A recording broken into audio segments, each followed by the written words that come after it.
PKA 774. Glad to have Caleb back. Taylor? This episode of PKA is brought to you by BetterHelp. It's also brought to you by Lock and Load and our wonderful merchandise. Caleb, great to see you. Hair's looking wonderful. Congratulations. on the hair and the wedding. That's happening. Oh, yes. He was talking about the marriage. What he said. The marriage. I did get married. Yeah, I got married. That's awesome, man. When? Yeah. April 20th. Just kidding. That was Hitler's birthday. Because Hitler's birthday. It was April 22nd. Oh, I took it as a 420 joke. No. Yeah, no, I got married. Yeah, I've been busy. I haven't been on for a long time. What have y'all been up to? I mean, bunch of home renovation shit and planning. Tried to join ICE. They rejected me. You tried to join ICE? Yeah, they won't take me. I'm a felon. But I'm hoping it's going to be like the later years of World War II in the Soviet Union. They just start taking everybody and anybody. You know, a lot of women were in the Soviet military. People don't know that. You should join the Latin Kings. Ooh, that's the other side of the. Yeah, that's the other side of the conflict. Teach him a lesson. Get in Tren de Aragua, whatever. Yeah, you definitely don't want to do that. I'd rather join Al Qaeda. They got better street cred these days. You join Tren de Aragua, they disappear you to Uganda. Like they don't even hold you at Gitmo. They send you to some weird unta country. And they got a lot of money from the drugs. How much money does Al Qaeda have? I don't know anymore. You know, it feels like they're like 7 revisions back on the terrorist groups, to where like sometimes you'll see like spokesman for the Taliban insults ISIS and calls them savages, and it's just like I don't know what the fuck's going on over there. Really, like I just thought both those guys were kind of bad. I'm sure their number 3 is being targeted right now. It's always the number 3, that guy you never heard of. I used to always tell young guys, like if you're getting into the career world and you don't want to do 4, 8, 20 years of college and rack up $1 million worth of debt, that heating and air was the way to go. And like working your way up, starting your own business, multiple trucks, you know, making friendships at the tech school, etc. Now it's ICE. It's ICE, baby. Like they with that bonus and with that salary, and it's going to be at least another 3 years of a good gig. Of it. Yeah. And then even if the Democrats shut it all down, it won't go down instantly. So you'll get you like might be able to parlay that experience into some other form of federal work or other law enforcement or private security. It's going to be great. Yeah. Those government jobs are incestuous. Once you get in on some level, they just keep they just spiral you up. Yeah. And much more important news, Caleb, what kind of food did you have at the wedding? We had this stuff. Hold on. We had Argentinian food.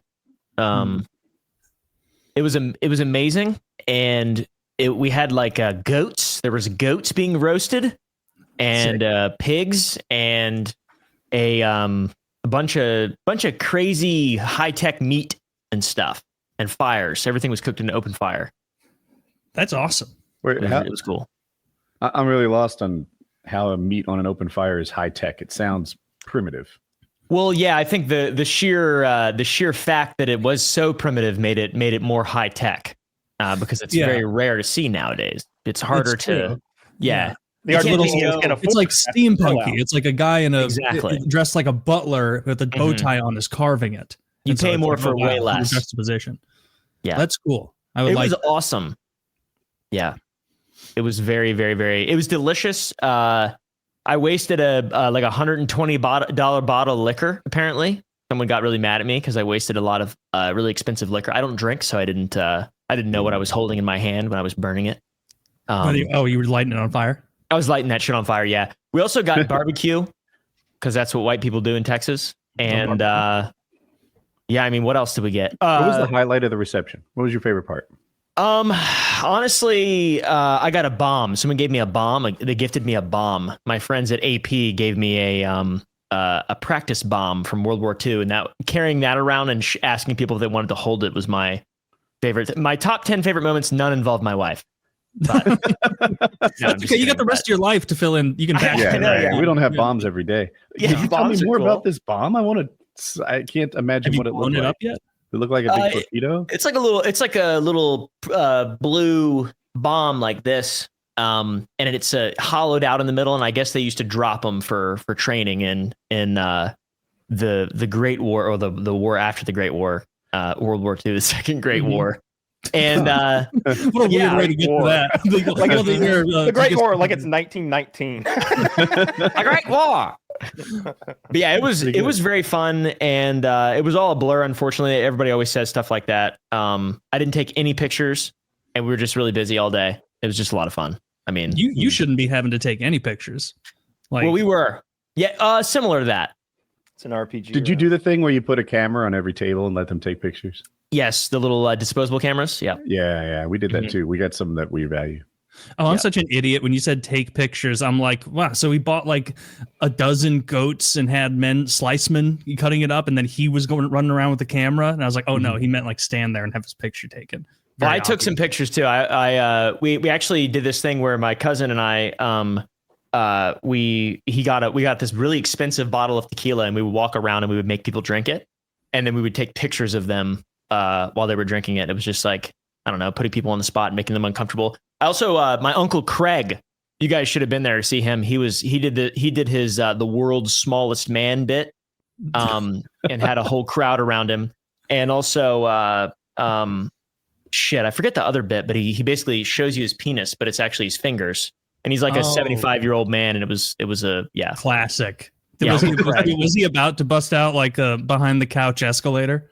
Yeah, really bring down the house. It's 10 minutes from stealing your nose. Yeah. What's crazy though is that these things were like legitimately off the wall funny.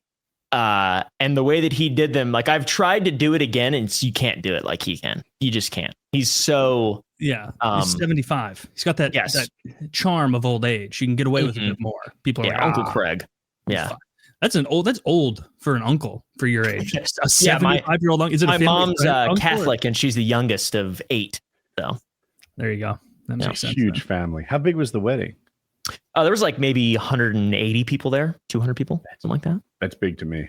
Mm-hmm. Yeah, it was. I had no idea my family was so large, and same with my wife's family. It was pretty crazy. There was a lot of people there. How many brothers and sisters does your wife have? She's got couple half siblings. I think 6 total. She's one of 6, but they're like 3 of them are half. Do you know what number she is? She's the second oldest. Okay. Cool. Nice. Yep. Well, I wish you guys the best. I'm excited. Appreciate it. Yeah, congratulations. It's really cool. Mostly for tax reasons, but it's really cool. Just kidding. Yeah. That's not even a thing anymore. Yeah, it's not. No. That was the thing I expected when I got married. And it was like, oh, this is the same. Like this is really not different at all. It's it's different. Mm-hmm. Well, in the end, it can go different. Yeah, when you part ways, it's different. And it always does go different. Yes. Yeah. My prenup lawyer was the lawyer who oversaw. I don't know if I can say this, but I'm going to say it anyways. It was the lawyer who handled the case between XQC and his bitch wife. So, what's the story? I know XQC is a huge streamer, but I didn't know he had a bitch wife. I don't know it. I don't know it like fully off the top of my head, but I know it's been going on for years, and she's been trying to take a lot of his stuff for a very long time, and claiming she like wants his McLaren. There was a whole McLaren thing. I've completely wiped my brain of all this stuff. I don't know. Do you know any more about it, Kyle? No, I'm just hoping that your McLaren is protected. I don't have a McLaren. I married. Attitude. I did what's called marrying up, is what I did. Ooh. Oh yeah. So, were we protecting her money from you? Is that what we were doing? Oh yeah. Oh no! I'm the hot bitch. I'm the hot bitch. The hot gold digging bitch in this relationship. You're the trophy husband. I'm the trophy husband. Look at him. He's cutie. That's what Chiz texted me. He's like, just a couple of new things on Caleb. He got married. He had a big road trip, and you've probably never heard of his wife because you're not in that side of the internet at all, but like she's the way bigger person online than Caleb. And I was like, oh, that's funny. Like, I bet he's kind of being tongue in cheek, but no, I looked her up. Wow. No, you're getting away with it.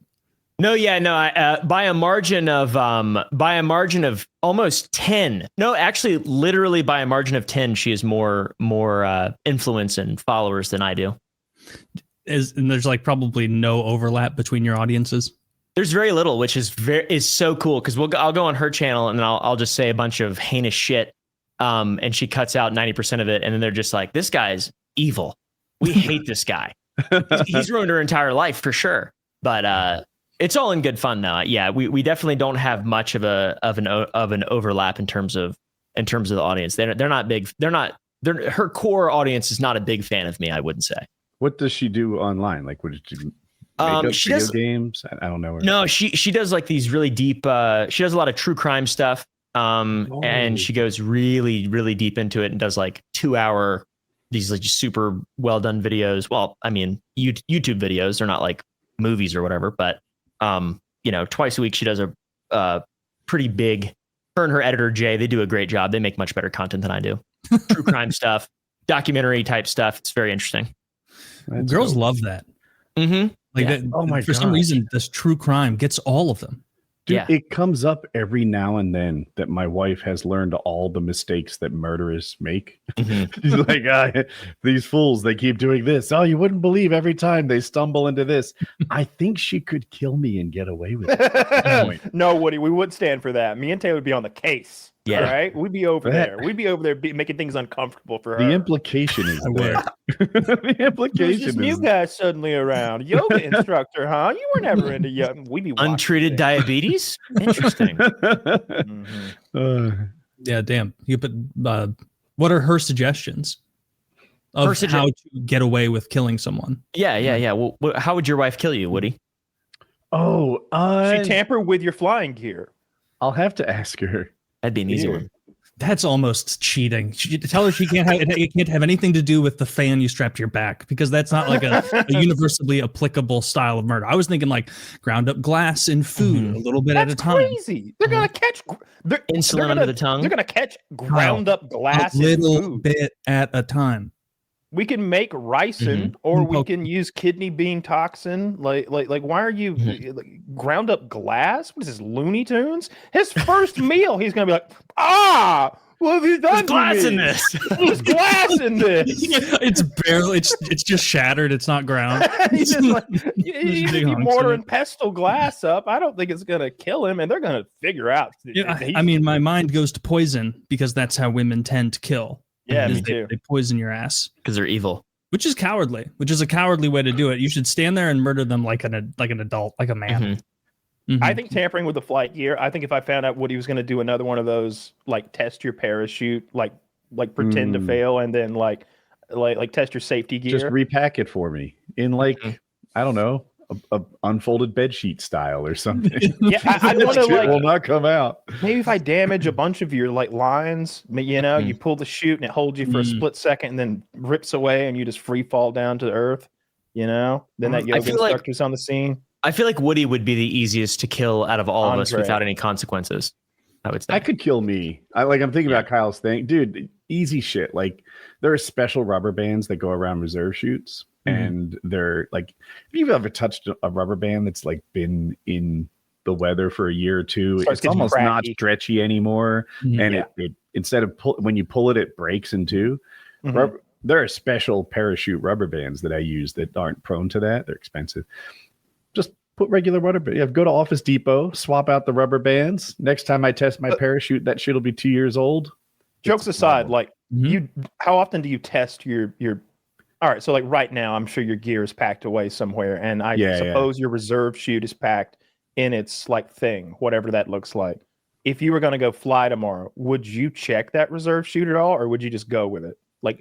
I wouldn't take it out and inspect it. I would just make sure that it's properly bundled. There are windows into the things that you need to look at, little clear plastic, and you can just make sure that it's still properly in there, and it's really to make sure it doesn't deploy when it's not supposed to, not that it deploys when it is supposed to. She's writing back, man. I was like, if you wanted to kill me and get away with it, how would you do it? She's like, I'm thinking. now the three bubbles are going. She's writing her murder plan. We'll see what she says. Hopefully she isn't copy pasting something from the notes app. Just she's been thinking, right? Well, she's got a flow chart. You can order castor beans, I think, off Amazon to make ricin yourself at home. There was some cell, they called it, of guys making ricin near my hometown back during 9/11, post 9/11.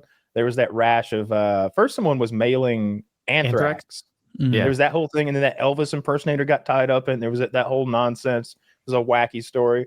But I remember there was also some guys in my area like that got caught with weapons and ricin that they had created. I don't know what they were going to do with it. What is the ricin? You sound so familiar with this. What do you do to get the ricin? You just grind the beans up? But now you have castor beans in your Amazon history and someone who dies mysteriously of poisoning in your close vicinity. Mm-hmm. Yeah. Well, I mean, they would need to get a warrant to check your Amazon purchasing, but I see your point. But I don't know how you make ricin. I don't want that in my search history. I know you use castor beans. What might be good is take you to like if I'm trying to kill you, I take you to like a St. Louis Blues game and I park far away. And then as we're walking back from the game, I take us under a bridge and I just stab you in the throat unexpectedly.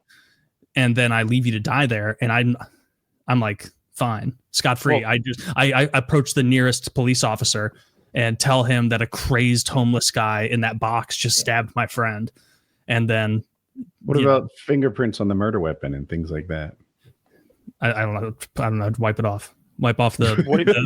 Are you not going to get any blood on you, and I'm not going to be able to injure you at all? I'm going to be over you, pretending like I'm trying to help. I will have just stabbed you in the throat, and I'll be over you and as you die under an overpass, and I'll get blood on you from trying to help. And then the cop will be like, "Why are you covered in blood?" It's because I was trying to help my friend who just got stabbed by this homeless guy. I'm going to scratch you all up. You're going to look at it. I'm going to say he said so many. He was so scared as he approached the light. What about that's pretty good. I held his wrist and I said, "You do what you need to." What about the Shinzo Abe type assassin? I wonder if that would work if you shot somebody with a gun that you could just like disassemble. Yeah. And or you just like built a Japanese guy who like built a phaser and was like, ran up and that guy really did make a cool ass gun. She would take Colin to parkour and leave the gas stove on until it exploded. That's not bad, really. Pretty good. You don't like it, Kyle? You'd want the house out. Like you'd smell the gas. You'd smell the gas long before a concentration that could destroy the home. So the kitchen is right underneath me. Mm-hmm. I think it might blow before I smell the gas down in the kitchen. I don't know. I don't think so. I think that you would smell it. It stinks so bad. I had the most minor of gas leaks and we sniffed it out. Like it was just so little. The smell of natural gas is added to it to make it smell that way so that you do detect it before a house blows up. I think you'd need a ton of it to blow your house up too. You got a big house. A ton. Like it just needs to blow up this part of it, right? So the kitchen's right below me. But I mean, what's going to happen is you're going to be like, 3:15, time to test all the lighters in the house. I was thinking about that too. It's sparkler hour.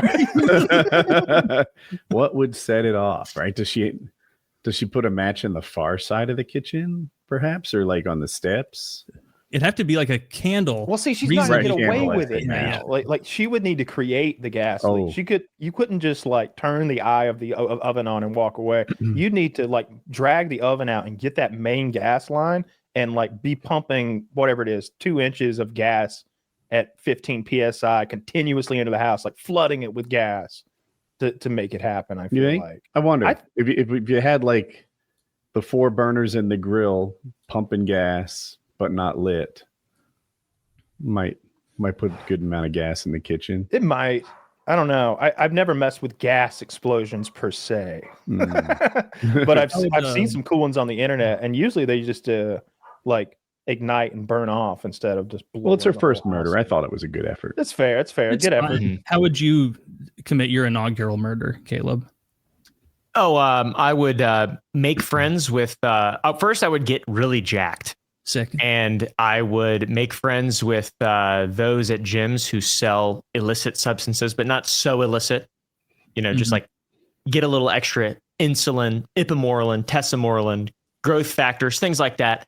And I would make it known that I'm using these things, and I would make it a part of my life, and it would be very normal. And then I feel like it's bad juju to say that I'm going to kill my wife, but let's say I have a husband and I'm gay, and it's an alternate reality. There's a divergence at some point. I would take my insulin that I get to make my stomach really big and hard, like a rock, like a really muscular rock, like a white Ninja Turtle. Exactly. And I would find a way to put it inside of my husband. I don't know what the best way to do that would be. somewhere, I don't know, under the tongue, but how do you get like, hey, check this out, this little thing that I'm going to do it. And then I do like a joke because like maybe I would make it normal for me to inject things into my husband, something like that. Sure. And then I inject my husband with insulin, and then he just dies from untreated diabetes. He goes into an insulin coma and never wakes up. Yeah, you can get insulin given to you straight over the counter at Walmart. Really? Yeah. I don't know if you'd want to be well known as the insulin man with an insulin plan before this type of murder. Like, big type of insulin guy. They'd be like, really? This guy had like untreated diabetes, this jacked, lean, gay guy that was clearly the top. Well, no, my husband would be fat.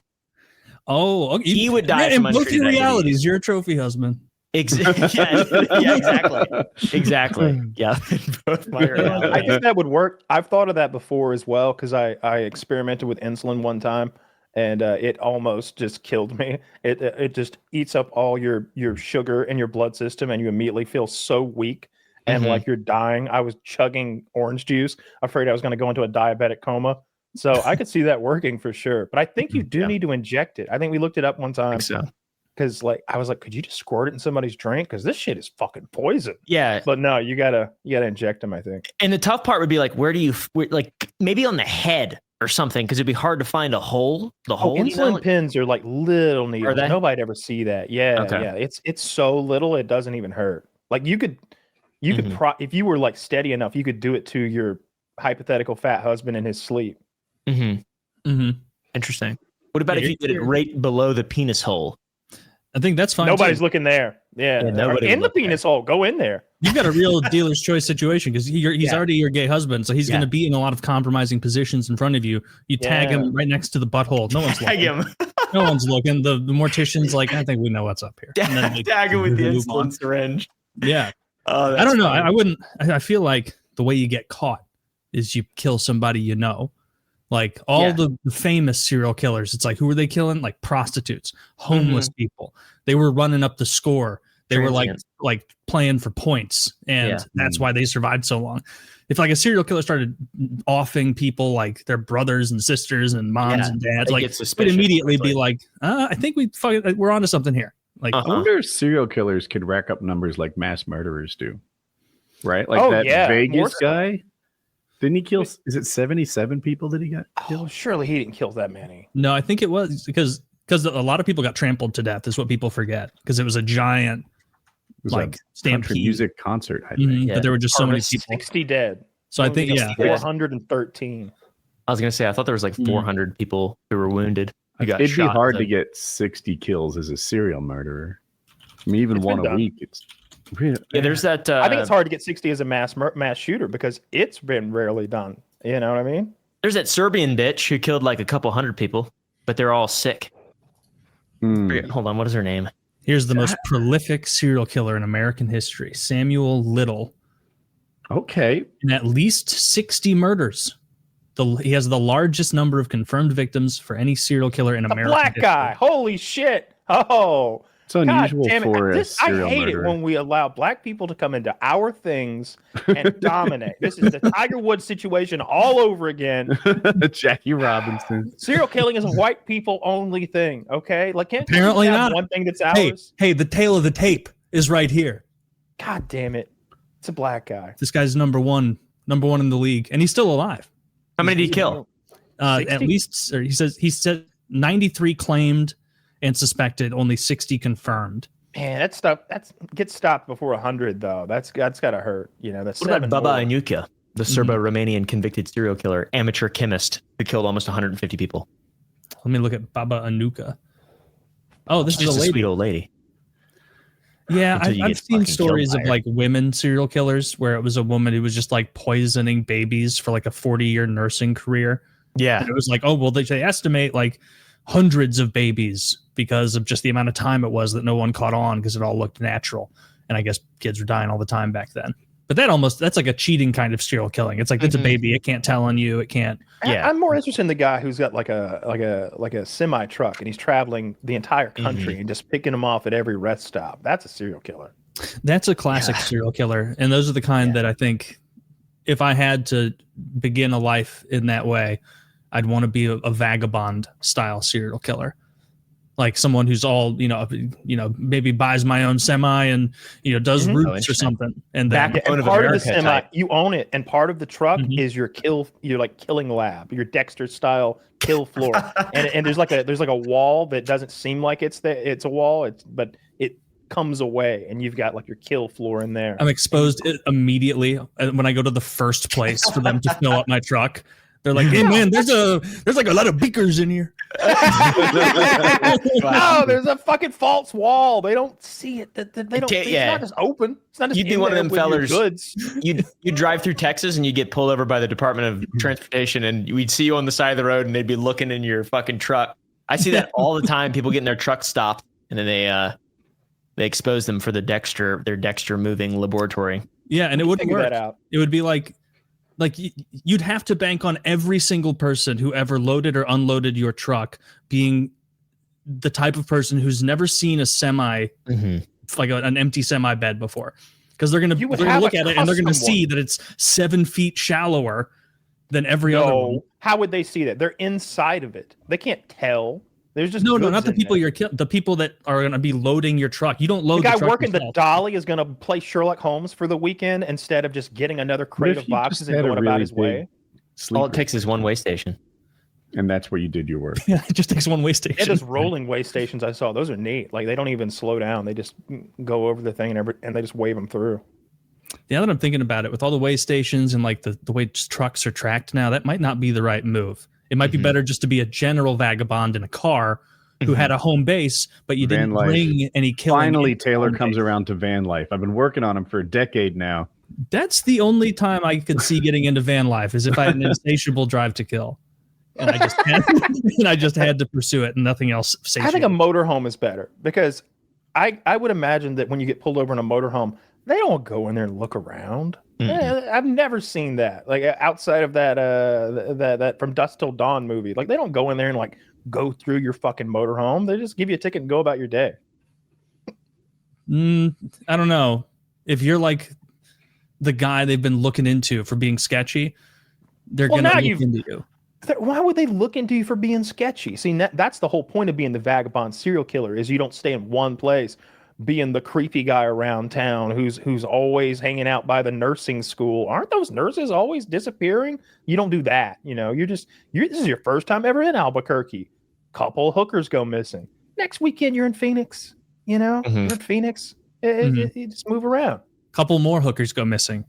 Eventually you really start to lose it. You start to think, I'm cleaning the streets. Then you are cleaning the streets of disease and filth and sin. God would probably not like not like what you're doing, but he'd let it slide. It'd be like one of those. It'd be like why I oughtas, I don't know. I think he would come down on you hard. I think Jesus would frown at that. I think that would upset him. He did have a lot of hooker friends. Yeah.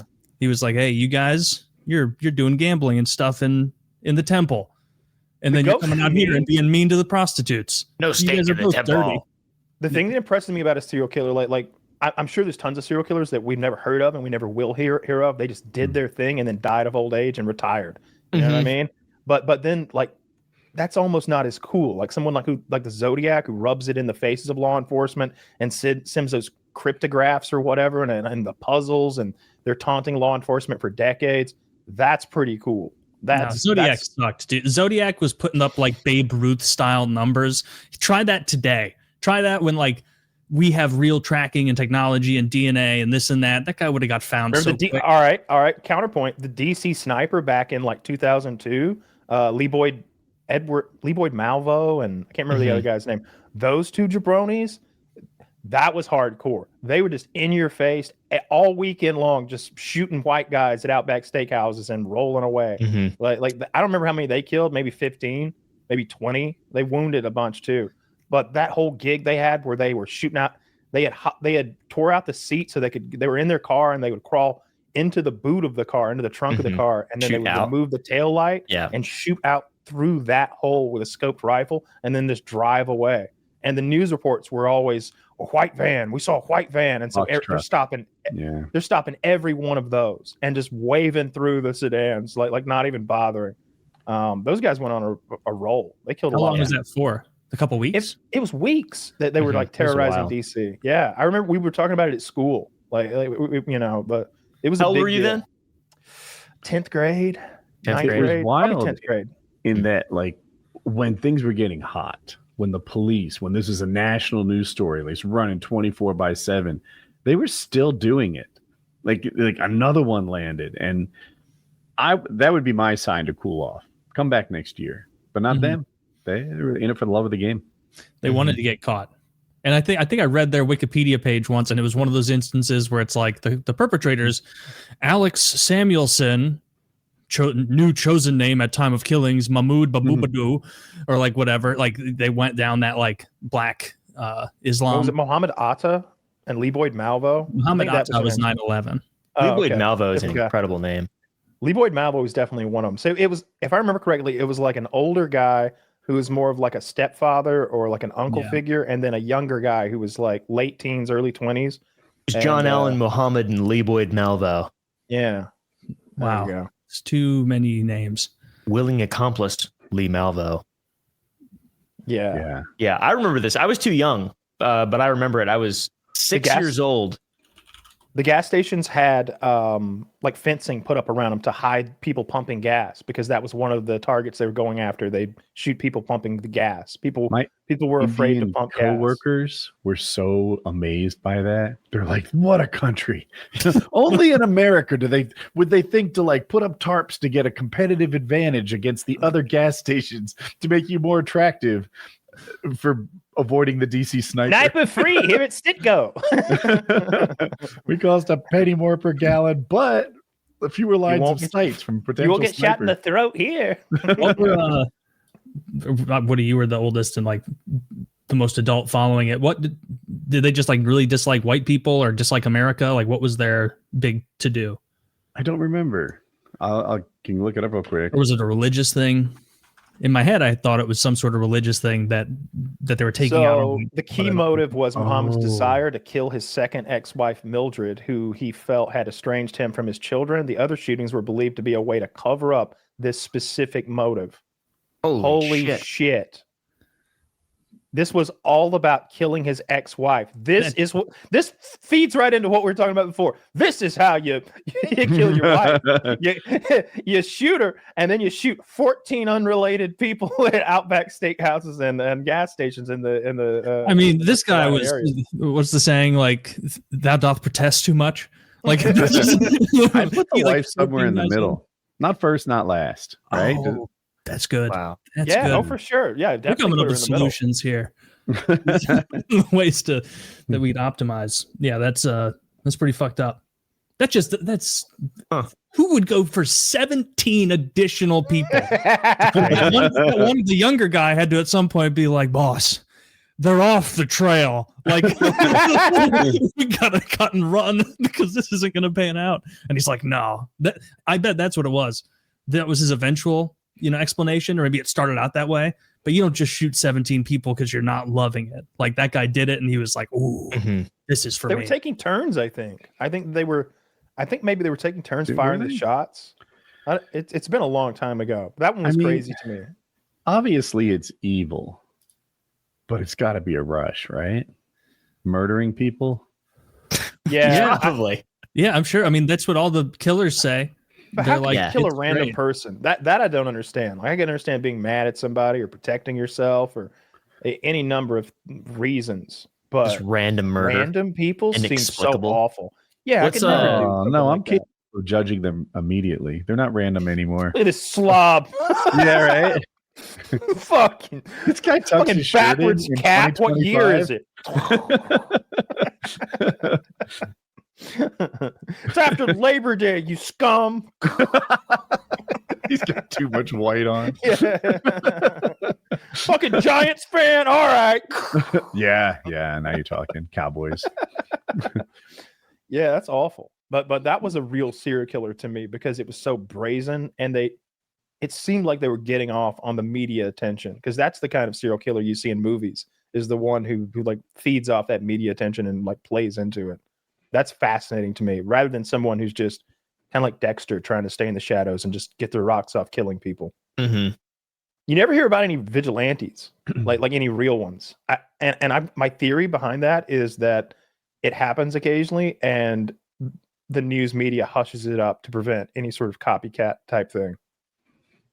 You guys are too young for Bernard Getz. Do you remember that? Was he name? the subway shooter guy? Did he shoot people or did he use a screwdriver? I'm not sure anymore. Somehow I have in my head he had a Phillips head. Yeah, I confuse his story with the fictional story of Paul Creasy from what's the fucking movie? He got mugged, and the dude, I don't know if he got beat up in the mugging or if he just got robbed, but it didn't sit well with him. He needed to, like, in some Karate Kid kind of way, get centered again, and how he wasn't a victim. So he would just troll, making himself look like the best possible victim, wishing a motherfucker would FAFO, right? And he did. And then the community was kind of split. Like, it was in Philadelphia.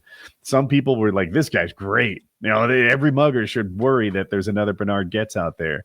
And other people were like, this isn't how we do justice. Yeah, I was thinking of Death Wish. I was looking up to see if that was based on your guys' real world thing. It doesn't say it is here, but Death Wish is very similar. His wife and daughter are raped by like a gang, and then the police are completely ineffective. And then coincidentally, his boss sends him away to Texas to get his mind off things and do an architecture job down there for some Texas oil man. And the oil man and him like really bond. And the oil man's like, I put a little something in your luggage, little gift for when you get back home. And when he gets back home, he opens his luggage and there's a pistol in there. And he takes that pistol and he starts like just going around town cleaning things up. He just gets on the subway and sits there and waits for somebody to bother him. And he got the gun ready. He's Death Wish was 10 years before Bernard Getz. So it could be based the other way. And he did have a gun. He killed 4 people, 4 black teenagers he killed. Allegedly we're going to mug him. I don't know. Bad optics these days, huh? Yeah. Well, he got to shoot a white one too, mix it up a little. Right. To prove you're not racist. That makes sense. Yeah, that'd be a fun. Like he's just out there every night looking for that white criminal to shoot so that he doesn't look like he's a racist. He's like, I really am just trying to clean the streets, but where are those guys from I'm trying to find those guys from the ADT commercials. He's trying to make himself vulnerable to a white collar crime. Yeah. Some guy charges him too much on his mortgage.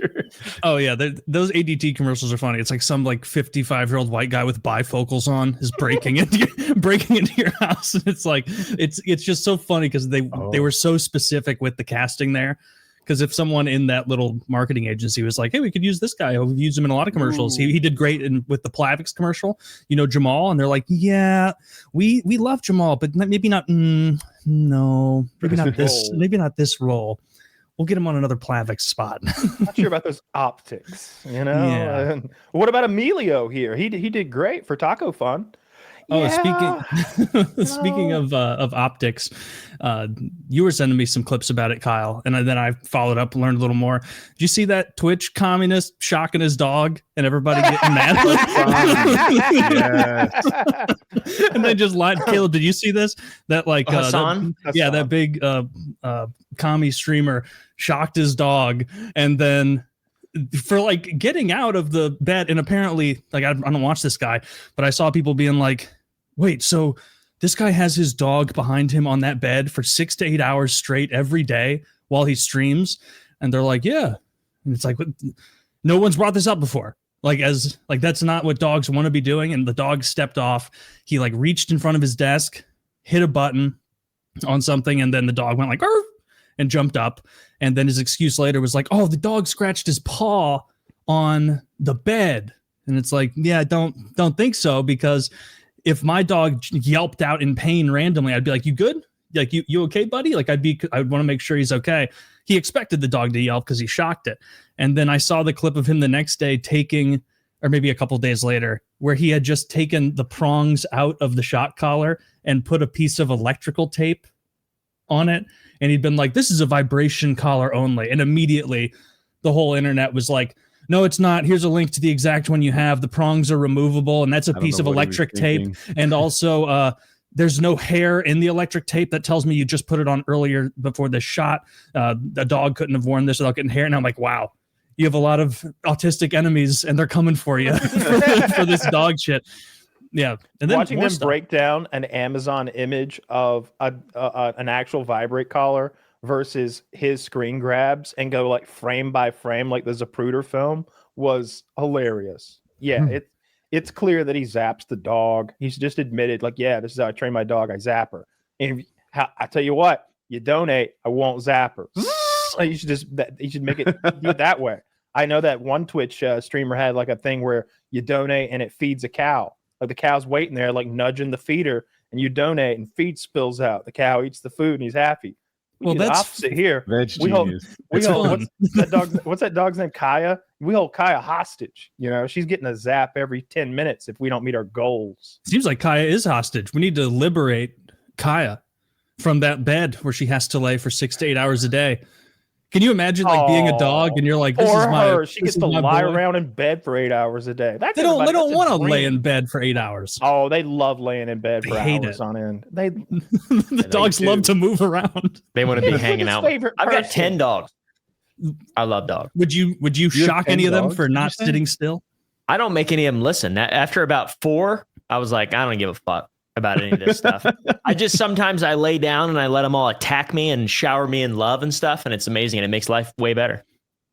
That is sweet. Dogs are great. Yeah. Which is why I wouldn't use one like a prop to sit behind me for 8 hours at a clip. Yeah. That's absurd. Yeah, I think I have dogs, and I use my dog Frankie sometimes as a prop. I have like a little bed right here. But she doesn't like it very much, and she just leaves. And I don't say, Frankie, stay in this bed, you fuck, or whatever. She goes and lays over there or climbs up there and just kind of does whatever she wants because she's a dog, and there's nothing that I can do to control her. Not that I would want to anyways. I just want to see her happy. That's well known. There's nothing to be done to control dogs. There's nothing to be done. Yeah, they're untrainable. That's what makes like them zebras. awesome. I saw there were a bunch of other clips surfacing of like this guy's like hasn't been chill with dogs for a while. I guess his old dog was like a pit bull, and it showed him like yanking the dog's tail to like pull it back towards him instead of like grabbing a leash or just grabbing the dog somewhere else. He's yanked it by the tail, which isn't very good for dogs. If you're retarded out there and you've never been around a dog, you're not supposed to yank the tail. Oh, see, Trump is liberating. Kaya. Is that real? From this dastardly communist. Fucking dastardly, dude. Yeah, I saw a clip of I saw a video of what kind of dog is that? Is that This is a Great Dane. Great Dane? It is about 7 weeks old. We just got her, and her name is Joan of Bark. Oh, that's pretty good. We picked her out when she was like 2 weeks old. We've been waiting for her. Aww. She's so sweet. She's got that soft, velvety puppy fur. Mm-hmm. That little puppy skin. Is that a shock collar? Obviously. There was a 2-for-1. Ready? Yeah, but the ones for bulls were cheaper, so I just got that. No, that's an adorable dog, Woody. Hoping, that is a cute dog. Wishing you many happy years with little Joan. Those creatures. Yeah, I love dogs. I don't know how you could dislike dogs. I know, it's kind of. I used to be a cat guy, a big time cat guy when I was a youngster. What is that? What? He double dogged. They doubled up on us. He double dogged. What is this? They had another one. This is Indiana Bones. Shit. I come in. That's Indiana Bones? Is that earlier you were probably like, yeah, I might have thought of that. Oh, that's great. You got double dogs. Yeah, and their brother and sister. Yeah, great twins, I guess. Great Danes are like kids. It seems like we're like, you're not going to be able to hold them like that for like even a year from now. They just get enormous. Actually, faster than kids. If she comes with a third dog, I'm going to have a problem with it. This is where it stops. There's only 2. I think that's both very good dogs. So that's awesome for you. I'm happy for you guys. Those are sweet, sweet puppies. Is that like your plan post show tonight? Hot pretzel, play with the dogs. Probably. That would be my plan. We That's don't a sweet leave them evening. alone at all. They're pretty much getting snuggled 24 hours a day at this point. I look forward to cutting down on that, but how big are the parents? Are they gargantuan dogs? They were big. Do you know how much the parents weighed? 130, 140. 130 and 140, I guess. Fuck. Crazy. Wow. That's what I wrestled at 140 in 8th grade.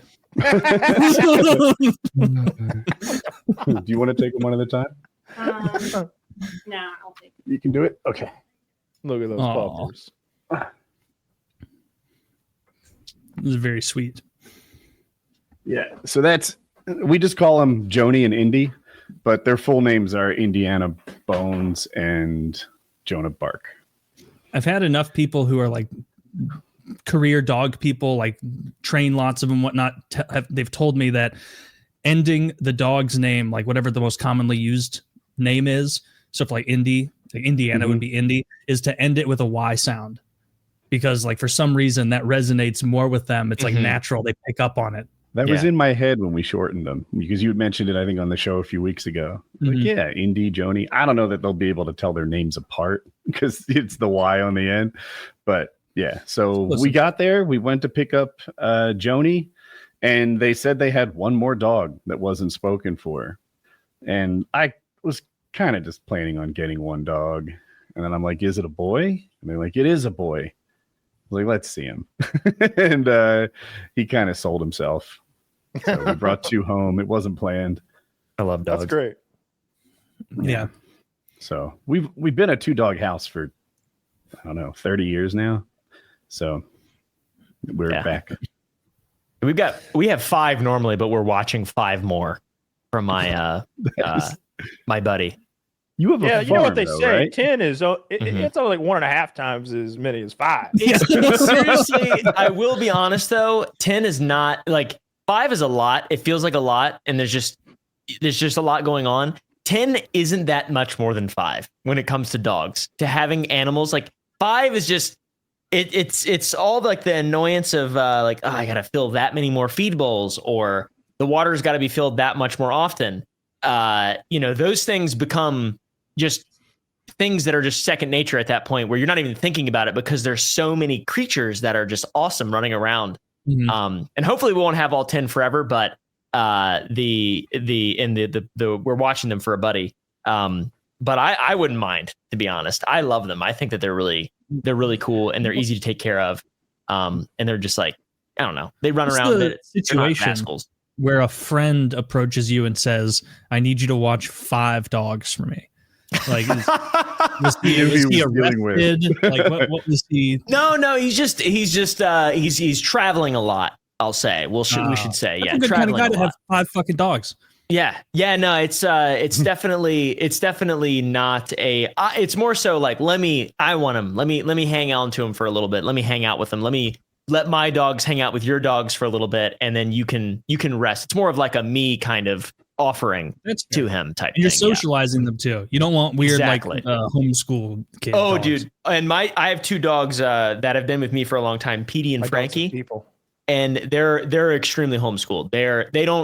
They ignore the other dogs completely, and they just look at me, and they have these big bulgy eyes, and they're just like, they're freaks, and they're so weird, and they don't fit in. They get bullied by the other dogs, but I think that's kind of their social place, and they like it. They like to play very aggressively with like balls and stuff, not like fighting or whatever, but like I'll throw a ball and they have to get it.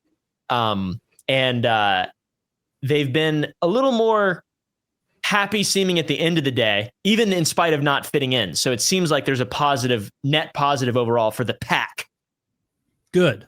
Yeah. You're becoming the real pack leader. I love animals. I love dogs. I liked seeing dogs like I'm on my grandpa's farm growing up. Like he would, get new dogs when the old ones passed away, and he'd have a few at a time for hunting and whatnot. But like when we would bring our dog to the country for the first time, and it was fun to observe them seeing a cow for the first time ever, and like going up to it and like not fully getting it, being scared, but also like clearly interested, doing that like dog, like, face down towards the ground, like crawling forward almost with their butt raised, like curious, because, and then all like the farm dogs are running around. Like these things are just like big, giant monoliths of meat. Like they're friendly. They're not going to hurt you. But like all the city dogs would be like, what the fuck is this thing? I'm running away. This is pretty scary. That's the biggest. You ever see the video of the Dalmatian and the horse that's speckled just like a Dalmatian, and the Dalmatian is like, oh, a giant me. He's like running around playing with the horse. Yeah, it's great. Sounds cool. I haven't seen it. I saw a video of a dog at like one of those nature preserves where animals will approach your car and you can like roll down the window and feed something. And it was like a zebra or a giant wild horse or something, like sticking its head in the window to get fed. And the dog in the passenger seat just looked horrified. Just was so scared. He had like AOC eyes. A lot of white showing above the top. It was a very cute okay. video. I like that. I saw that. The dog was fucking terrified. I don't think my dogs have never seen any of that stuff. I should take Toby to my dad's farm and show him a cow. I bet he'd like that. He's definitely a homeschool dog, though. My dogs don't like people. They don't like other dogs. They bark and scream at anybody they see. It's great. It's great. And people they don't see. They might hear a guy 3 blocks away slam a door too loud, and they just go insane mode. Like you, all night long, all day long. It's wonderful. It's wonderful. I can tell when we're doing the show sometimes where you have to mute every like 40 seconds. You're like, shut up! Screaming. He's barking at nothing. He gets up on the couch and he's made a little divot in the top cushion of the couch, and he like moves the curtains out of the way and like moves the blinds out of the way, and then he street watches. He just everybody going down the street. He's like, move along. You don't live here. Just being a little Karen looking in the window. for problems. Yeah. He sits there for hours. In the dog's head, do you think they're thinking on some level like someone's got to do this? Like someone's got to be on the lookout because my guy is up there doing whatever he does instead of in front of that bright screen. I got his fucking back. I got his back right now, and that's 100% what's happening. It's very endearing. They're so jealous of me and my girlfriend too. Like if she's doing something, I walk up behind her and I just like scratch her back or like rub her shoulders. They go insane. Just no. I don't know if they're jealous and they want the scritches or if they think I'm hurting her, but it goes both ways. If she like does the same thing to me, lose their fucking mind. Leave him alone. Scritch me instead. They're just that's so definitely jealousy. They're so needy and so jealous. Like Toby sleeps in bed between us, and like you have to remove him from the room if you're going to have sex, or if you're even going to like make out. He can't be there because he's jelly. He won't stand for it. Yeah, he wants to be part of the team. Can I at least walk? No, you can't. You were right, boss. That was upsetting. I read some green text online a while ago where it was some guy posting on 4chan where he's like, hey guys, I need help. I'm a gay man and my dog and I have been very close, and he's my dog and my boyfriend lives with me, and so the dog's cool with him now too, but the dog for the first time ever walked in on us having sex and I am the bottom. And so he walked in on me getting plowed by my boyfriend, and now my dog won't even look at me. My dog doesn't want anything to do with me. He won't snuggle. He won't hang out. He's getting more familiar with my boyfriend instead of me. Guys, what do? I feel like my dog has lost all respect for me. Which, if true, very, very funny story. That would be alarming. We do something like that with the vacuum cleaner. My dogs were terrified of the vacuum. And especially the little robo vacuum. And I read about someone who had a cure for that, so I tried it. So now when the vacuum comes on, I beat the shit out of it and I scold it.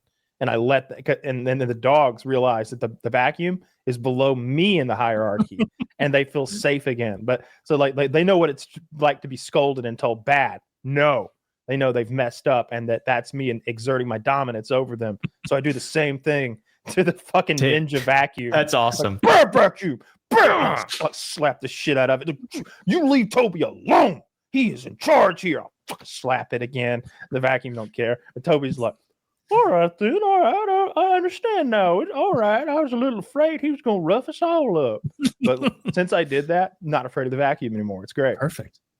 Man, you're quite the dog owner. That's some real same thing to my girlfriend. Slap the shit out of her. Let them know that she gets afraid of the vacuum, so you hit the vacuum in front of her.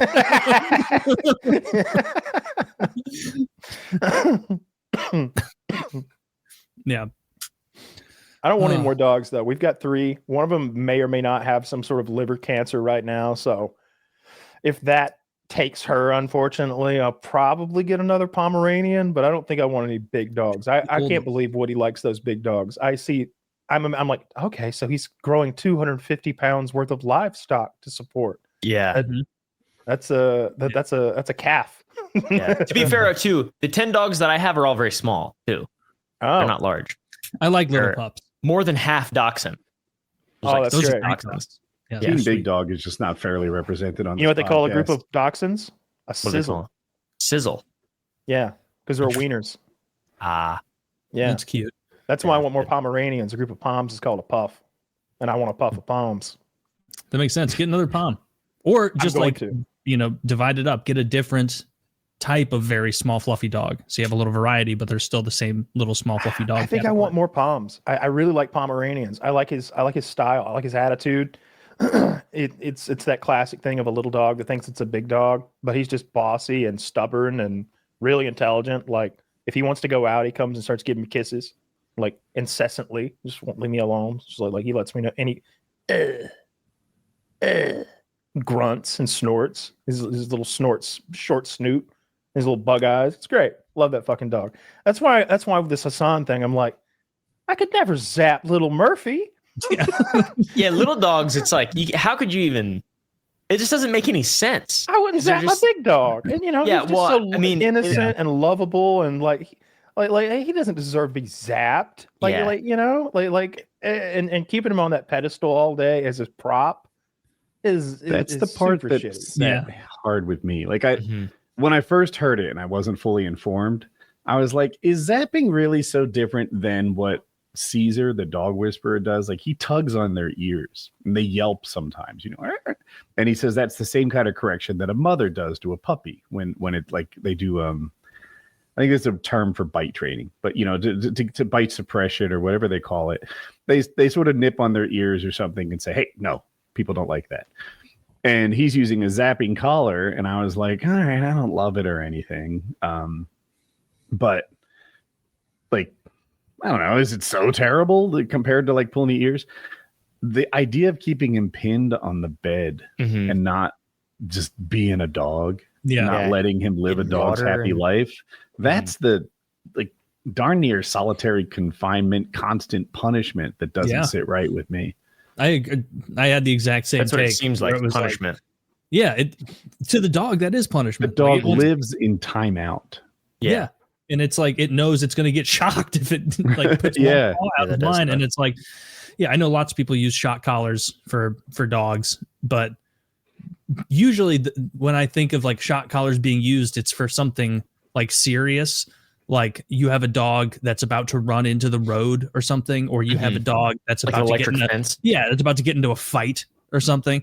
Not like, you stay right the fuck there. I had these collars that had a shock and a beep and a vibrate setting, and it even said there on the like guide when I bought them off Amazon years ago. It was like, just start with the beep or the vibrate, and most people find that scares the dog enough. You never actually have to use the shock, because there were times like when my fence wasn't up yet and the dogs were in the backyard and I could see them starting to like do that little like dog wind up where I'm like, this little fucker is about to sprint into the street and then run down the road and he's going to get hit.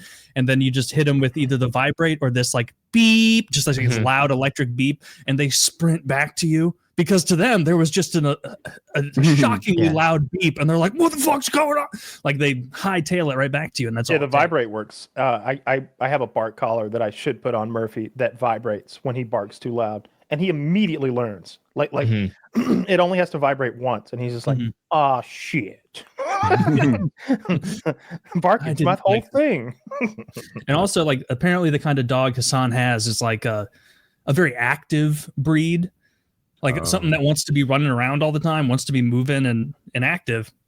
And so that like, it's not okay to do that to any dog, obviously, but it makes it even worse doing that to like a border collie tier dog that just wants to zoot and go than it is to do it to like a, what are they called? Cavalier. They just want to lay down all the time. Yeah, I guess they want to lay down. Cavalier, King Charles, they just want to lay down all the time. But even then, like, just like even lazy dogs, just look at them. they're standing up and moving constantly. Like they always want to be milling about and moving. They're animals. Like I like to do that. I can't talk on the phone unless I'm like milling about and moving. Like I would hate being beeped or shocked if I got out of my chair. Yeah. So 2 thumbs down to that guy. Not a fan. It seems like he's really getting a lot of guff online. He's getting a ton of guff. Dude, he's had some takes, like basically pro-terrorist takes that haven't gotten him as much heat as this dog thing. Isn't that crazy? I've made up this fiction in my mind. I don't know how accurate it is, but like, is he from a culture that just is more abusive towards dogs? Because he acts like everybody's Turkish wrong but him. He's Turkish. What did you say? Turkish? Turkish? I don't know. I don't know how Turkish people treat their dogs, but he's like, none of you guys know anything about dog training. None of you guys know anything about discipline. This is how it, like, he thinks he's right. And I'm like, shit, is that just how they do it in his family? I don't know. Yeah, a lot of places on Earth, like just culturally, are not as cool with dogs as we are in like the I guess peak richest Western countries. Mm-hmm. Over time, how violent you should be with your children has changed, right? You know, there was a spare the rod, spoil the child type vibe that would be generally accepted in America 50 years ago. And now hitting your kid is, you know, call Child Protective Services. What is going on here? This is these insane. kids need more hitting. If I'm being honest, I this current generation needs some beatings. You know, it's just spilled milk, but it's the third time. You're getting one. You're getting one. If I were born 20 years later, I'd have been getting away with murder. I needed those beatings. Having those no beatings, fear. I got my ass hit. Yeah. And look at all of us. I found it endearing. I enjoyed it. You like getting beat. Yeah, I did. It was like a challenge almost. Like that didn't hurt. And then I'd run away or something. I told my mom it didn't hurt once. Regret. Yeah. Shouldn't have said that because dad plays for keeps. Yeah, I got my dad never beat my ass. My dad came into that bedroom that night, like he like jumped up to touch the title sign, leaving like the Game 7 hallway. Woo, woo! Came in. What's that belt? Did he use a belt? Is that part real? Yeah. Belt part was I imagine him like LeBron scary. with the talcum powder on his hands. Like, woo! Like he's marching back and forth saying, "This is what we play for," and I'm like, it's shaking. I'm like Hasan's dog. Yeah, my dad never whooped my ass, not once. Only my mom. Really? Yeah, my dad's very, very passive, and I feel like I was also a great child, but I don't remember ever getting in trouble too much. And whenever I did, it was always over like really small stuff. I got my ass whooped at the China Jade once, which is like a Chinese buffet, because I was making fun of the Chinese people in there as like a little kid. And my mom took me into the bathroom, whooped my ass, and then brought me back out. I told her it didn't hurt, and then she did it again. And then, yeah, I don't remember what happened. I feel like I probably smartened up after that point, but I remember it as being endearing with those ass and not scary. Yeah, it would be like, "Come with me. We're going somewhere where no one can see what I'll do to you." It's like, no, let's stay out here. Get here by the fountains. Those were the worst days where you're like, you get home from school, you tell your mom something you were talking too much or acting up in school, and she's like, "Wait for your father to get home." And then it would be like 2 hours of trying to play in the woods with like neighborhood friends. And my spirit's not in it. I'm just so scared. They're all like, "Why aren't you as into playing Lord of the Rings today?" or whatever. And it's like, guys, I've got fucking the equivalent of 10,000 Urukai coming home to wreck me. Schedule for dinner time. Oh, and that was the worst. When they get like he gets home and it's like, I knew I'm going to be spanked for this. And I'd always want to like front load it. And then sometimes dad was just too tired from work. And so we'd like eat first. And I'm like, oh, and so you're not getting spanked until like 7. And so many hours have gone by. Terrible times. I had one of those, but it worked out way better. Like, I don't even remember what the offense was, but my mom was like, "I'm telling your father." And all day long, it's like, I'm going to get beat up after school or something, you know, like I've got this sense of dread, this beating that's coming. And my dad got home and he was like, for that. And he just wasn't into it. I didn't get hit at all. That doesn't seem like a big enough offense. That's how my dad was. Just like I didn't get those time delayed ones. Like the ones where like wait till your dad gets home. Like that didn't happen. We would handle things right here and now. Okay. Yeah, like, and if dad wasn't home, then mom was fully capable of whooping my ass. Oh yeah. I did something I must have been maybe like 7 or 8. So my brother was 5 or 6. And I guess maybe I took one of his toys or I did something I wasn't supposed to. I don't even remember. But my mom got so peeved, got so heated over it. She like saw me from the porch doing that in the backyard, I guess like taking his truck or something. And my mom was like, Taylor, for the last time. She's like running down. And then she like grabbed me and she made me go pull a switch off of the willow tree to get smacked with. And so I'm like looking for the most tiddlywink, weakest of the switches. I'm passing the girthy big boys that could do damage, and I'm getting like a low, but I knew I couldn't get the lowest tier one that would like fall apart when it rotted, or she would know, and then she'd go get her own switch, and then it would be bad news. And then she just, I remember running in a semicircle with her like the Three Stooges while she kept trying and failing to get a good purchase on my ass or lower back with the switch. And she just couldn't get it. I think that was another way your dad about the switch thing when I was of the age where I would get hit. And it gave me anxiety because I didn't and really still don't know what a switch is outside of the light, the thing that turns the light on and off. And I was like, oh man, if I'm ever asked to get a switch, I don't think I'll do it right. I think I'm going to fuck this up. And then I'll have done 2 things that are bad. Well, Woody came back with a stick, so I beat him to high heaven. What the hell is a switch? Those the willow branches that come off the willow tree where you can pull them off and it's like a vine. You can crack it. Green, slightly fibrous growth. It could be from a willow tree or I remember my cousins, they made them go like, they were like some things growing out of the ground that they would make them go get. But my parents never did that to me because that's barbaric. They just used a shoe or a belt or their hand. My dad's enormous farmer hands.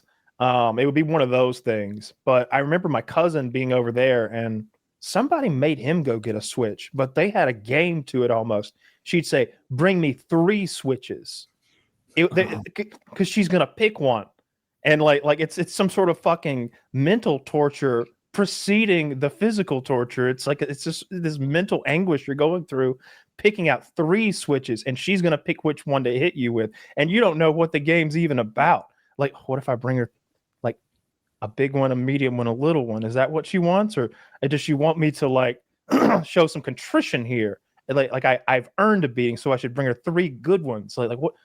She might just like weave them all together and like a mega switch. You never know. Granny's handy like that. You don't know what's going to happen. Oh yeah. And those stung a lot because when we were playing in the yard, like it wasn't uncommon for one of us to like rip a switch off and then like someone else is wearing shorts and not looking and you go like, wow, and you smack them right in like the back of the calf with the willow branch switch. And there'd be like a big red line there. It hurt. I mostly got a belt. I think the belt and my dad's hand were like the main instruments of whooping. He punched me in the arm one time. When we were in the truck and I was in the passenger side. I don't remember what I said, but I said something bad, and he just went Toof, and like punched me in the shoulder, and I was like, "Ow!" Because I was just a little bit too old to have my ass whipped at this point, but an arm punch seemed like the way to go. I was happy with it. I got spooned. Wooden spoons, and then a couple times my mom couldn't find the fucking wooden spoon, so one of those like black plastic covered metal spoons. And that thing was the electric bread cutter. Yeah.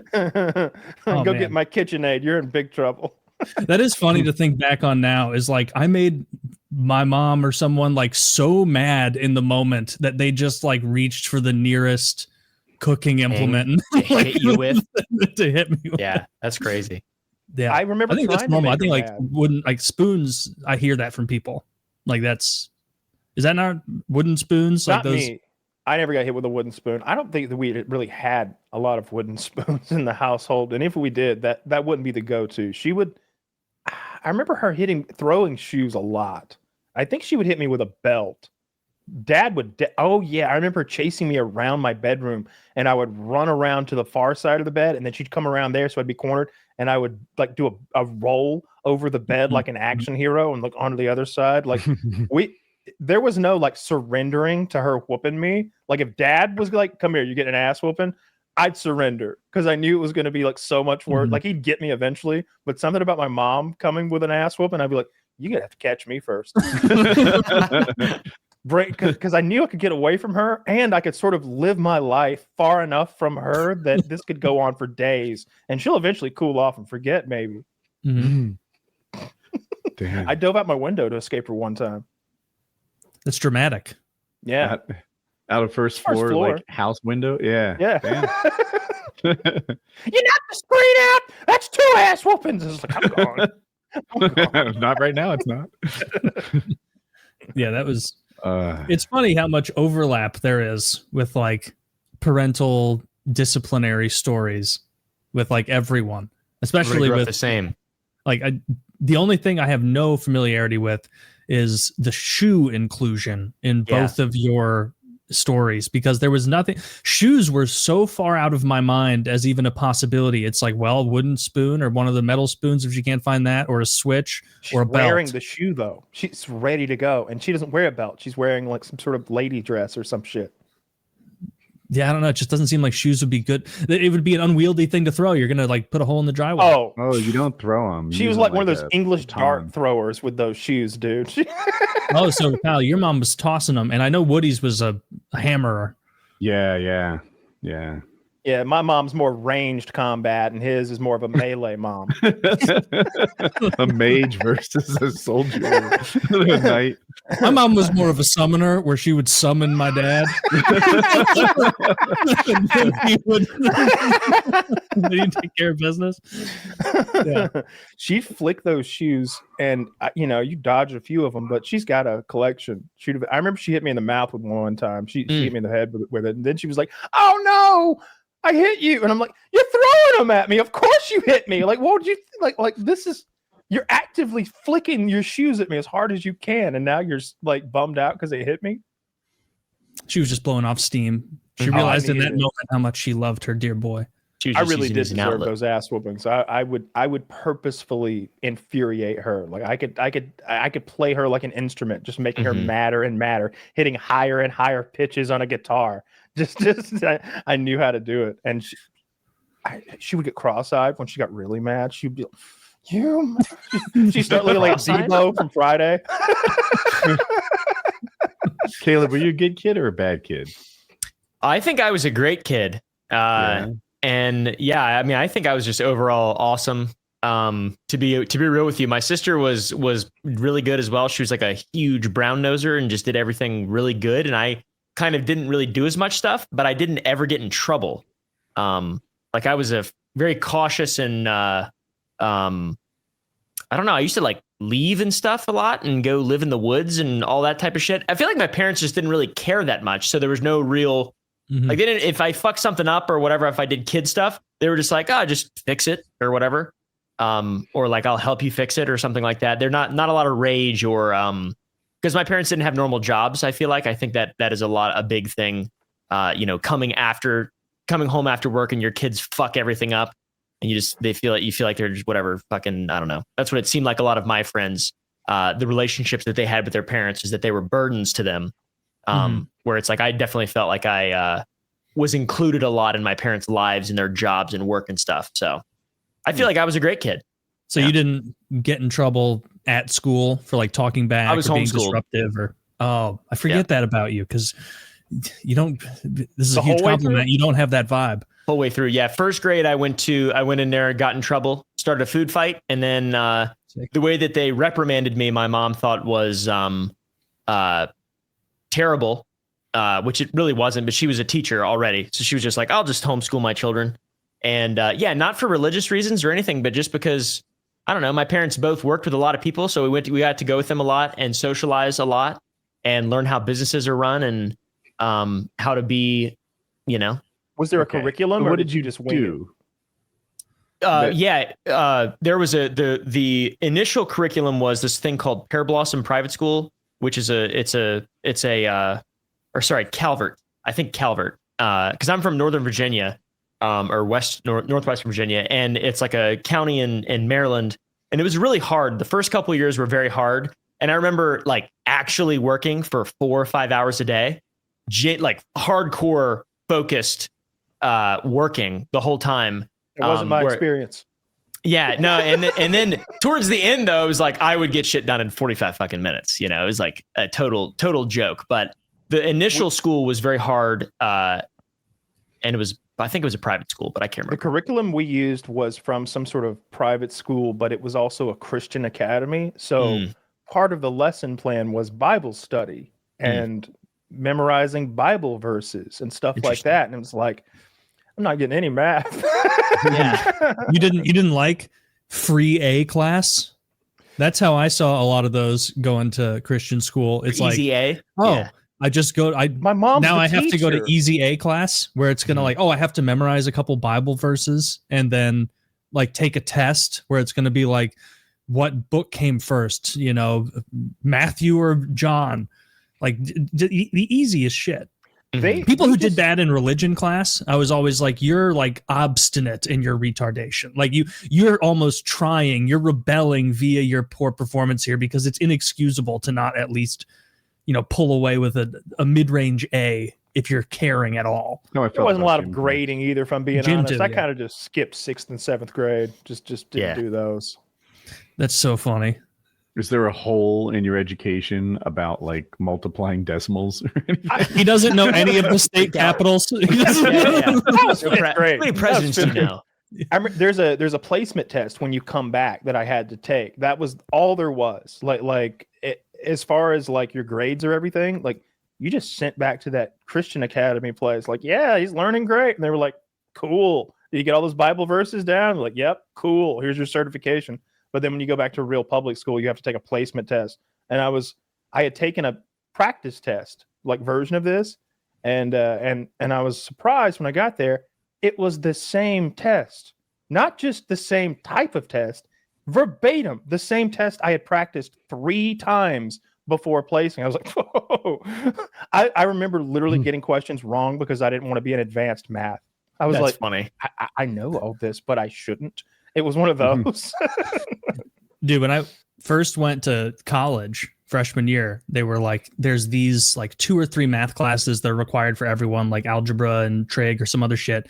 But if you could choose to test out of it. Like first week of the school year, if you wanted to, you could go and take this big long test and it would fulfill and you would just get like back credit for those 2 baseline math classes. And I remember going into it being like, oh man, like I'm giving this a go because I'd like to avoid the math classes, but I'm not that hopeful. Like I'm not the best at math. I really haven't been paying attention that much in math for the past few years. And then I got in there and got this fucking state public school math test out exam. And it was like, I was like Charlie with the golden ticket where I'm like, these are the fucking questions. Am I being filmed for Punked right now where they're going to bring the real test out in a second? Because this is laughably easy, even for my retarded ass. And there were people in there being like, oh, and I was like, oh fuck, like this is brutal. I remember going to my first English class in college, the one that all the freshmen went to, and having to proofread other kids' papers. And this was 2009. And so I imagine kids are even more retarded now with ChatGPT and everything. But there were like college students, like normal looking kids. And then they would like hand me their paper to look at. And it's like, all right, well, problem here. You've got a lot of incomplete sentences. This isn't MLA format. The second paragraph starts with the word because. That's a faux pas. And it was just absurd how bad a lot of people are at writing. And I can't imagine how much worse it is now. The brain rot is real. Every time. Yeah. But I don't get exposed to a lot of young people like 17 to 22 year olds exactly. But so I get my information from the internet and that can be an unreliable source. But I often see those shorts from teachers who are talking about what, they teach 3rd grade or they teach 5th grade, they teach 8th grade, and they're talking about where their students are with the basics, at what age they're able to read a chapter book. That's a big one. At what age they They're able to, write and read in complete sentences. That's another one. And everybody is like 5 years behind, according to most of those teachers. It seems like she's like, I don't have any kids that can multiply two numbers together. It's like 8th grade. It's like, what's going on here? I don't know what it spells for our future as like, I don't know, a country. Like those are the kids who are going to be filling those advanced positions. Like we need smart people to do smart people things. And we need everybody to have like some basic fucking expertise in reading, writing, and arithmetic. It's embarrassing whenever I see those. Back in the day, Jay Leno would do the street interviews, and they would ask usually some ditzy blonde, like the capital of Albania, and everybody'd laugh because she didn't know. Now it just seems like any old person on the street doesn't know how many continents there are, or like when World War II was, roughly speaking. Was that the 1800s, the 1700s? When was that? What was that about? Who were the bad guys? Like, they just don't know. They don't. I convinced myself all those man on the street things are curated, because otherwise it would be too hopeless a reality to even face. Like if he was actually walking up to 15 concurrent people and being like, how many presidents has America had? And they're giving answers like 700, 6. It's like, no, more than 6. How many years has America been around? I don't know, man. 2000, or like just like the most absurd answers. Like, well, I know 47 presidents because Donald Trump makes a big deal of it. Or 45 presidents, because we got we got a couple double dippers ruining the stats. Yeah. Donald Trump is every day I'm blown away by the new like developments. To be fair, I called this pre-election when they were running him through the legal ringer in New York. I was like, this is a bad idea. This is a bad idea. First of all, he's going to be innocent, or he's going to get a wrist slap. But no matter what, he is going to be infuriated. This is going to stick with him the way that Obama joke night went that time. That it's just going to stick in his craw. Oh, yeah. And he is about to be, once again, the most powerful man in the world. I said this a year and a half ago. And when he does that, if you really piss him off like this, if you keep running him through this legal ringer, he might just create new courts, new tribunals. He might make a military court and just sit there in judgment himself. He will reach as far into the power jar as he's allowed. And because he has the Supreme Court, that's pretty damn far. And sure enough, all these people are being indicted. John Bolton got indicted today, I think. Comey has been indicted. Like, if Biden hadn't done that blanket pardon, which at the time was a bad look, his family would be right now. That's not fair to lay at his feet. He had no idea. If he hadn't done that, though, you can rest assured that the Biden administration, those core people who were pardoned, his family, maybe he himself, would be having legal issues right now with the State Department, because Trump just straight up sent a tweet to Pam Bondi and sicked her on them. He thought if she's the one going after, did it in public. She is retarded. He is There's not a human I retard. dislike more than Pam Bondi. She is so do inept. Not like that bitch. She is so inept, incapable, underqualified, bad at her job. I horrible. see her as the opposite. Oh, I see her as a useless idiot. Like she had like a mandate after the Charlie Kirk thing to like go out there and like really put the screws to a lot of the political opponents. And instead she's like, we're going to crack down on hate speech because of and it's like, that's how you frame this, you fucking cunt, you idiot. Like that is so brain dead. Yeah, she is the worst by far of his administration.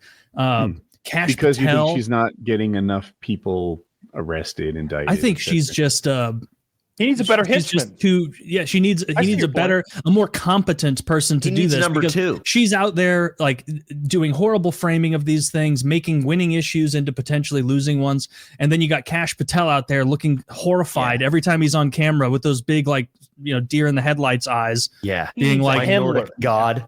Yeah. And then what the fuck was that gay shit with Cash, where Charlie Kirk, like devout Christian, dies and Cash Patel goes up there and he's like, I will see you in Valhalla, brother. And it's like, first of all, you're Indian. Second, like, do you think that's what Charlie Kirk would want you to say? I'll see you in Valhalla, brother. This like gay HBO series line. Oh, okay. Yeah, those two are my Channel. least favorite. Let's set that straight. Those two are my least favorite by far. Cash Patel and Pam Bondi. Very Did you see Vivek Ramaswamy at that conservative convention speaking? And he's being the crowd. It's like a town hall almost, but it's a big building full of people. And they're handing the mic to these young conservatives. It may have been a young conservative like get together. Was it a rally? He's going for governor, right? Of something Ohio? like Does that sound right? Hope Perhaps he loses. Yeah, that is his the governorship was what was in question because these young kids are like Charlie Kirk disciples. So they're just like, this is a Christian nation founded on Christian values. You yourself are an Indian. What are you going to conserve? How could you ever conserve anything in a country that you are foreign? Shall do not redeem this question. He's like, your religion is based. Aren't you a polytheist? And he's like, well, you understand, there's the Father, Son, and the Holy Ghost. That doesn't make you a polytheist. And like, no, it doesn't. It's all one religion. You are a Hindu, aren't you? He's like, well, I choose to see myself as an ethical monotheist. And the crowd is like, Jesus Christ is our Lord and Savior. We're washed in the blood, you stinky Indian. Get fucked, Vivek. Dude, one after the other, Republicans were way too bigoted to him. accept him. No, dude, do you know his history? Look at it. Like maybe I don't. He made his money through like a big bullshit. What was it? It was a Alzheimer's drug, where there was an Alzheimer's drug that had been studied a lot, and no dice, didn't work great. His mother using her firm, bought the rights to that drug. They ginned up some new studies internally saying that it was very promising. And then they took a huge amount of investors on, and then he cut and ran. And so this Indian guy running for the Ohio Senate or the Ohio governorship is like literally a scammer, seemingly. You read about their it. problem, like, literally. Although that sounds terrible. I don't like people who are grifters and scammers too. Mm-hmm. But their issue was his religion and maybe his skin color. My issue is him scamming people, and also him like having that. Remember last Christmas, he and Elon had that spaz out where they're like, he was like, the problem with Americans is they're like lazy and we need to import more Indians. And it's like, okay, no, thanks for taking the mask off there for a second, Vivek. We're not going to forget this.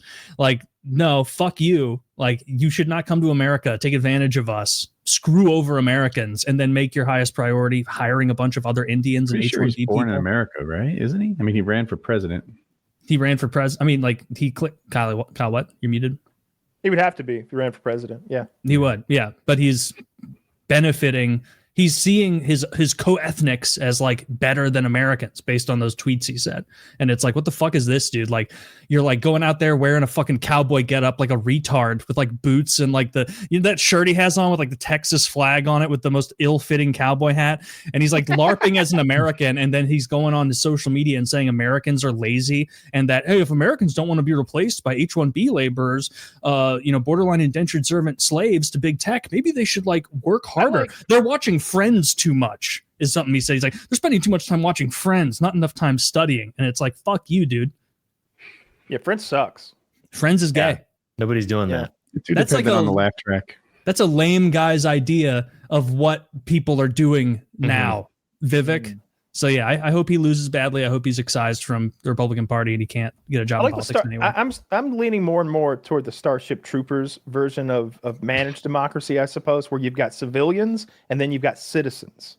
Everybody's a civilian, but not everyone is a citizen. Just because you were born here, well, I mean, it's kind of like that movie. What kind of an American are you? You know? Yeah, I haven't seen that. I think you should have to. You should see the movie. Meth Damon's a bad motherfucker. I love Meth Damon. He's got a whole pile of bodies. They stuck. It's the Civil War movie, and most of the movie is fucking lame. But at one point, this van full of journalists who are trying to cover the Civil War and are traveling across states where the fighting lines are kind of ambiguous and it's kind of sketchy. No real law. It's less than martial law. They stumble upon a mass grave and a couple of U.S. soldiers tending to it, and that Jesse Plinkett guy, whatever his name is Meth Damon, is sort of seeing over it, and he starts asking the journalists, "American, huh? Well, what kind of American are you?" And it's sort of because he's like, "Where are you from?" Scary. And then she's like, "Missouri, the show me state." Now that's American. That's American right there. All right. He's on the money. And they're all crying. He's like, Florida. And Florida is kind of ambiguous as far as what side they're on. So you thought, oh no. He's like, Florida. That's America. I like that. What about you, Chang? Where are you from? And the guy's just crying. He's Beijing, China, Chinese. Bang! And just kills him in front of everybody. It's what kind of American killed two people. Yeah, it was super scary. You didn't know what he was looking for exactly. Like if you said you were from North Dakota, I don't know where he would have gone. The movie was interesting. I went into that movie, Civil War, expecting it to be a reflection of current events. It was not. I tried to paint current events onto it, but the partnership was like, I'm going to foul this up, but it's like Texas and Florida and California against Missouri and New Jersey and Vermont. And I'm like, what? No, that's not how it is. Natural allies. Yeah. I fouled that up a little, but like you get the idea that the allies. You could imagine a scenario where Texas and California might want to band together. What if the federal government wanted to break them each up into smaller states to gerrymander them in that way? Like, you know what? How about there's 4 Texases now? There's North, South, East, and West Texas. Each of them much less powerful. All of those politicians are going to lose power, and we're going to redistrict the West Texas. We're going to make that a blue stronghold. In California, wait do you see what we're doing? There are 8 Californias now. You could see them being like, no. And it almost seems like they should break them up to me. And it also, to me, it's the opposite of what you said. It's not that Texas is too powerful. It's that they're underrepresented. The fact that Texas has 2 senators and Wyoming also has 2 senators seems wrong. And I could say that about California too, or New York. You know, how many people are in Texas? Like 40 million? Yeah, 37, 38 million, something like that. 37, 38 million, 42 senators. And then there's, in Wyoming is what, 600,000? They also have 2 senators. That's ridiculous as a system. Yeah. And they're underrepresented. That's why there's 2 chambers, I kind of like that because each state is its own thing. Agreeing to come together and cede some of their power for the greater good. So each of them should have an equal say in one branch of government. But then you have the House of Representatives that's based on population, and everybody gets, more or less. But I do think California and Texas should probably be 4 states each. No, Texas has that nice iconic shape. California, we're going to bust them all up. Northern California and Southern California are 2 different lands. That's like comparing if they North Carolina and Florida, and they both have to have the same 2 senators. It would be devastating for the Democrats if they did this because you'd get way more Republican or congressmen or whatever. But like senators, sorry, but like that wouldn't be. We need to have a rule that if we're going to have more, it has to be additive. It has to be more land we didn't already have. We can't add new states out of existing states. We got to add more land because for Canada, too long, Alberta, Saskatchewan. I've got an idea. We can take all of it other than Quebec, and then maybe Quebec if they prove themselves worthy. Yeah, when I learn more about them and see if I like them. Anyone who can't pass an English literacy test gets sent their ass back to France, though. As if they're from France. Their ancestors clearly were. They're still speaking. I'm fine with it. Yeah, send them back. I'm going to send those Mexican back to Spain, where they came from. That's where they're from. That would be so funny. Some guy named Gutierrez being shipped back to Barcelona. I don't know if I fit in here. This is a lot nicer. If anything, I think we should take more of Mexico.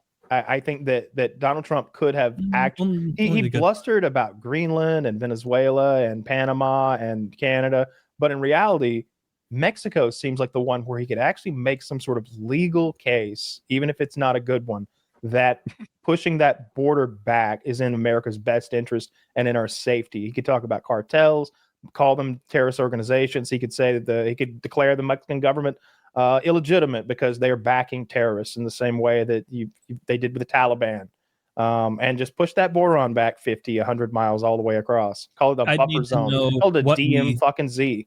What we get. I would need to know the exact land we get. That one really nice peninsula that we still let Mexico have. The Baja. Yeah, we should take that. and we should take the good bits of it. But can you imagine how humiliating that would be to like put the final stake in the border wall and then be like, we moved it.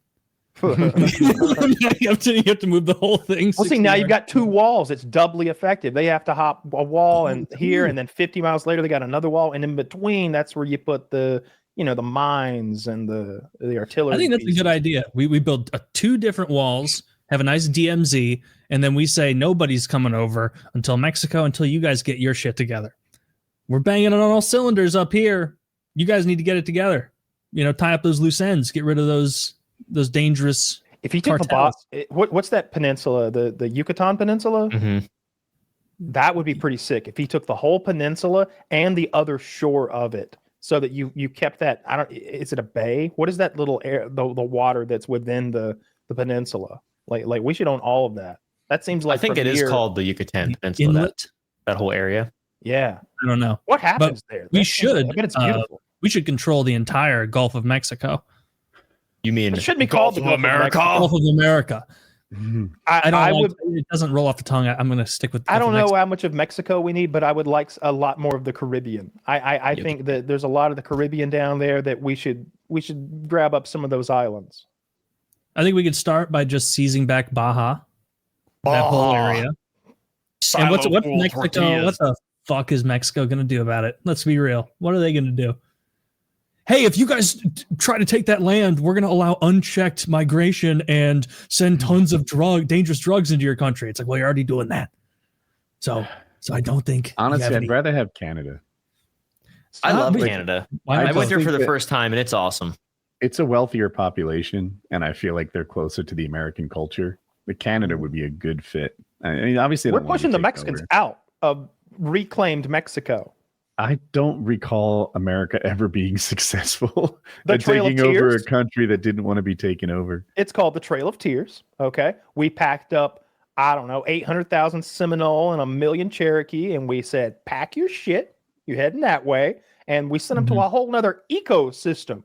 We just marched them right across the whole country. Who had it the saddest on the Trail of Tears is the slaves of the Seminoles. Yes. Like they got to keep those. They got to keep this. At some point, some horseman, some guy riding up, being like, "Hey, we're sending you guys north." And the slaves must have been like, "Please, please, please, please, please, like pull us out of this." And they're like, "Nah, you're marching too, motherfucker. get up there." Pretty rough. That's crazy that we let the Indians own slaves. I don't know if that's more racist or less racist. You don't let your Indians own slaves? Bigots. Round here, any dirty redskin can own a Tom or an auntie if he wants to. I mean, it was the more traditional form of slavery they had, where it was like you just immediately, as soon as you conquer another tribe, those are your slaves now. Like that's, do not pass go. It's over. We killed most of your men, and now you're slaves. Yeah. What kind of slaves were they? Did they cook and clean, or were they like concubine type slaves? All of it. Yeah. They would rape you whenever they wanted, and then they would make you do like grudging work. Every single time. That is what they did. The accounts of it are wild, barbaric, and just numerous. It wasn't like, oh yeah, that one time where they caught the white people and tortured them. It's like, no, every time. It's their game. I can't remember why they wanted the person to suffer so much, but it had a religious, almost spiritual reason.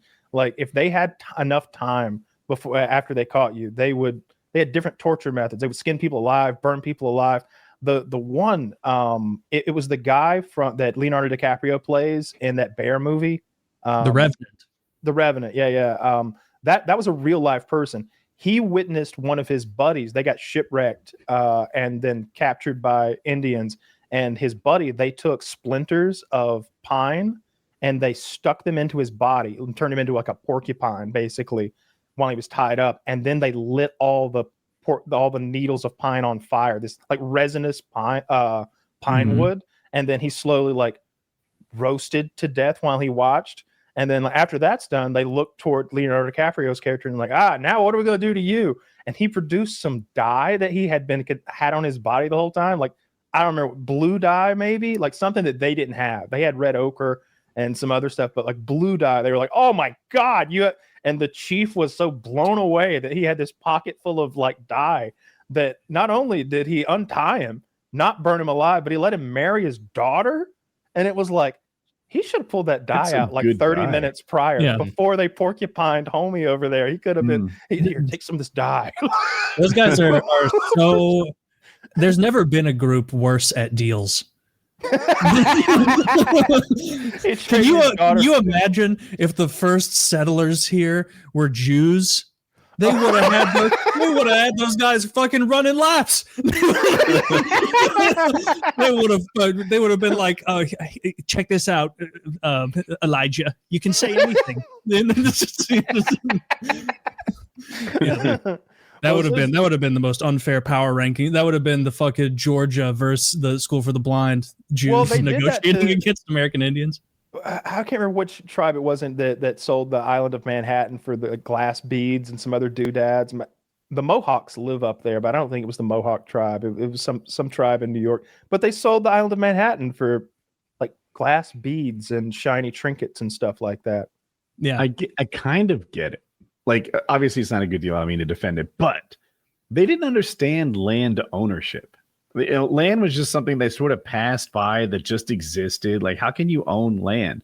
It's like when I sold my soul, or if I sold you the sun. Like, all right, I'm selling you the sun. Mine now. You mean my soul? I mean, this is just okay, fine. And now you own sunlight. Good luck with that. I think I think the reason it happened really is they were so fearful of the Europeans that they were just trying to get something out of it because they saw the writing on the wall. Because I've heard that of like, they didn't understand land ownership. And it's like, really? Because for 1,000 years, all those warring tribes and territories very much understood land ownership. You're incurring in my land. I am going to kill you. This is not under the great bear in the sky. Like this is our land. And you just, some, Seminole guy just walked over and we're the Mohawks. Get ready to get fucked, dude, because you just crossed over the Great Mountain. I think also like along with the land, there would often be agreements. Like it'd be like, and we won't go any further this way. And then we would just keep breaking our word over and over. And I think there's also a big difference between the Plains Indian tribes and the tribes of Texas and Southwestern America and those East Coast tribes that we'd had like 100 years of semi-okay relations with before everything went to shit, trading furs and stuff with. Like that was a big part of the French Indian War. I think that those guys in the West, maybe, I don't know if they understood ownership as much as like, this is our hunting, this is our turf. You're not supposed to be here because you're from there. But like one member of the tribe would never sell like a plot of land to another member of the tribe. It would be more about horses and people and slaves. But the idea of like having a plot of land because they were moving around so much following the buffalo herds. Whereas I think the ones on the East Coast, a lot of them were like farmers and like had established like communities. They didn't bounce around from place to place. They were also a lot more peaceful. Like the Cherokee were genuinely a peaceful tribe that what were they? I think they called them the civilized tribe or the civilized peoples or something like that. Were they the tribe that mostly like aligned with a lot of the Europeans and then like kind of semi-used the Europeans to push out a lot of their foes and be like, oh, get a load of this. There's another group you guys are going to want to take a look at up here. And then like that happened a ton in South America. That was a huge part of the South American Aztec thing. But I don't know about the Cherokee. All the history I've learned about them seemed to suggest that they were like real quick to learn English and to become quote unquote civilized and go to Washington and meet whatever the president was and like do good business with the Europeans. Okay. Well, then shout out to the Cherokee. Yeah, that's where I'm from. Those are my Indians. Those are definitely better than the horrible ones like out in Utah who were just like collecting baby ears and shit. Like just some. I hate the baby ear Indians. Yeah. We do it because it freaks people out. The Cherokee have all those casinos down here. Cherokee, North Carolina, obviously is named for them. That's that Harrah's Cherokee Casino that me and the boys went to a time or two. It is a bigger casino. I think we looked it up than any casino in Vegas. It is bigger than any of the Vegas casinos. Was it empty? There was hopping when I was there. I mean, it wasn't like a young party environment. During the day, we were playing poker, and it was a bunch of dudes that looked like me. I don't know, just lots of that. And then in the evenings and early mornings, we left early in the morning to go back home. The amount of zombified old people playing slot machines was a little bit like dystopic. Like seeing them all they rub the screen. Yeah. They all have different interfaces. Sometimes they're slapping, sometimes they're rubbing. But it's when you see literally dozens and dozens and dozens of these 70-year-plus old people just slapping their money away into a machine at 7 a.m., 6 a.m., something like that. It's like they've been here for a while. They've got either buckets of change or like not even buckets of change anymore. Everything's digitized. I saw that one video of the guy. He was playing a slot machine that was like maybe $4,000 per pull. And he, as he's sitting there, you don't even have to go to an ATM. You don't have to go call your bank. Right there on the machine. The machine is an ATM. He did a bank transfer directly into the machine and sent $25,000 in, and then starts rolling. 2,000, 4,000, 6,000, win 800. It's an evil genius that they removed that friction of like getting up from your chair and going to an ATM or something like that. Maybe your head clears a little bit. The cold night air hits you on the way to the bank. You're like, right? You know what? The realization. I'm going home. Yeah. I'm glad that's not my thing. Aren't you glad that gambling doesn't appeal to you at all? Because I'll get a little rush when we bet $10 on a game. It gives me a reason to watch a game, even $50 or $100 bet here and there, like maybe a couple times a year. But I grew up, my dad had a friend who had a gambling addiction, and he made really good money. He made $250,000 a year or something like that. But he was always broke. He was living paycheck to paycheck, and he would have to come to my dad and be like, "Can I borrow $8,000 cash until next week?" And he would always pay the money back to his credit. Like that was one thing I was always like, it never bothered me when Bob would show up to borrow money. I would make myself scarce because I didn't want him to have to ask for money in front of me. But I never thought less of him for it because he'd show up with $8,000, $10,000, $12,000 the next week or 2 weeks later when he said he would. Like he was gonna have it. But if you do the math in your head, it's like, my God, how much money is he losing every week? That he's going, $8,000, $12,000 in the hole while making $4,000 or $5,000 a week. You always want, even the good gamblers, like gamblers, or it could be stocks and bonds. At Cisco, people used to always tell me about their gains. During the .com era, everyone was making money. It's like, oh, you guys are talking about these gains, like you make $9,000 a day. Yet here you are in the cube next to me. Are you sure you're just not telling me about your losses? Like, I don't buy it. And I rarely see people gamble their way to real wealth. I've never seen it. Yeah. I mean, there's like, and often when you do see it, it's kind of like, is he though? Is this some sort of sponsored thing? Like Dan Bilzerian. Like Dan Bilzerian, or there's a guy named Mickey who's all tatted up. I don't know. Yeah, I've seen that guy. That guy, count cards. He can do it. Well, counting cards isn't even that hard. Like what he does is even harder. Like he does all sorts of crazy stuff when he talks about beating Vegas and how much money he makes. And I don't know whether to believe him or not. He tells a good story.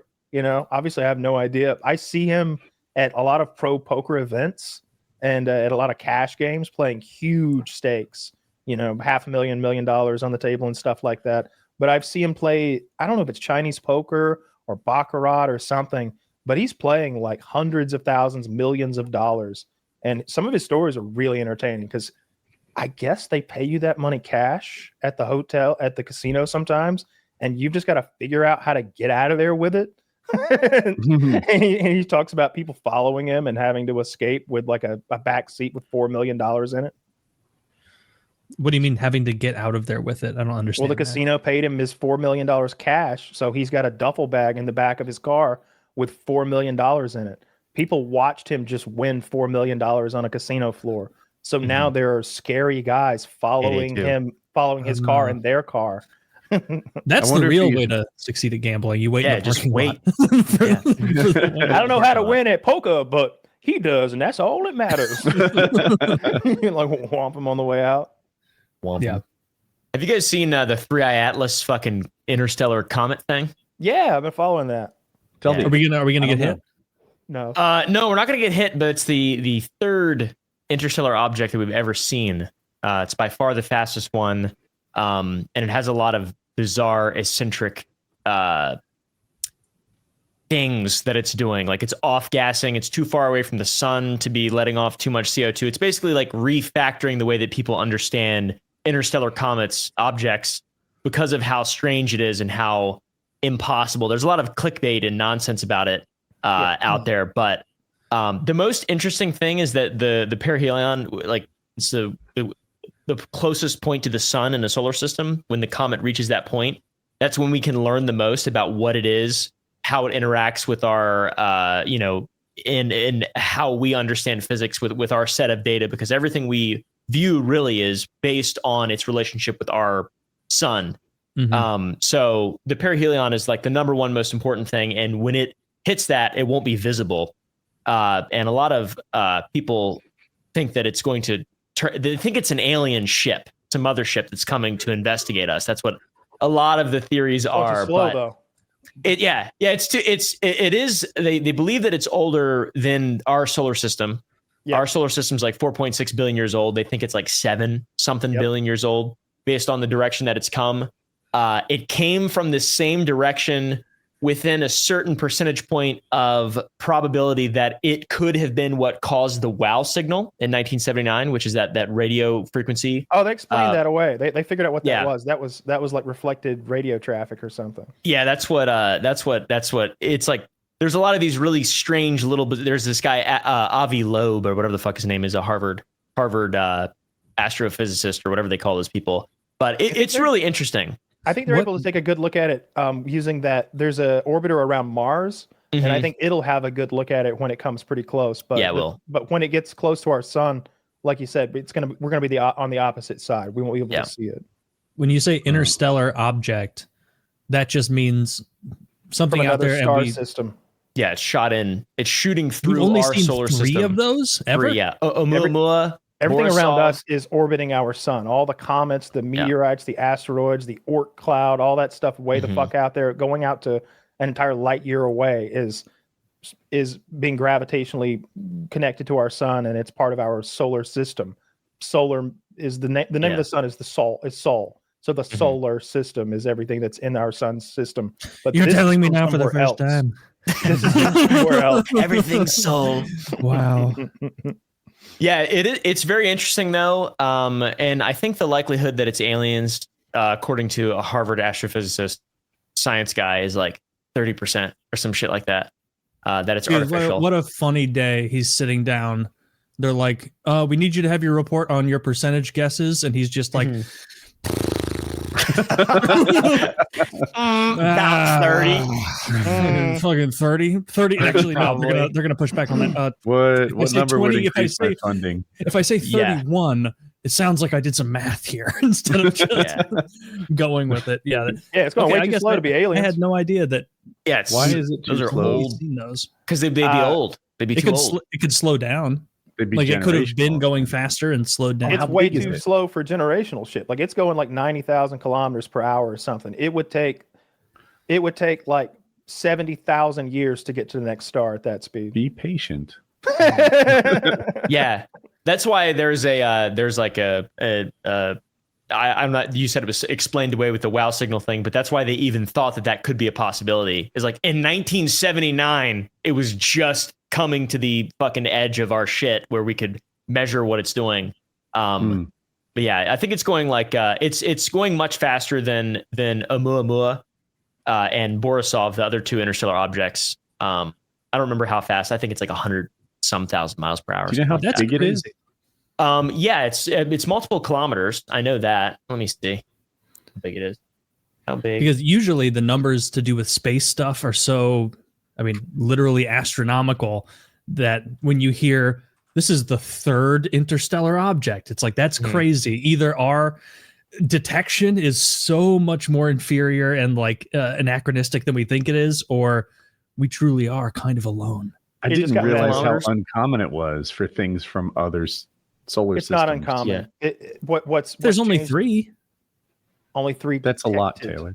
We're detecting them more now because the tech has gotten better and because they put up better radio telescopes. And there's one in Hawaii and one in South America. I think the one in Hawaii detected Oumuamua, which would explain the name away. But we're just gotten better tech and better telescopes and are looking more. It's not that it's. I think it's rare that interstellar objects happen, and the fact that Atlas is so big is a head scratcher to them because most objects aren't that big. So for one that big to show up is weird. And that big to thread the needle from that point of space to pass so closely by 3 planets. That's another one of the big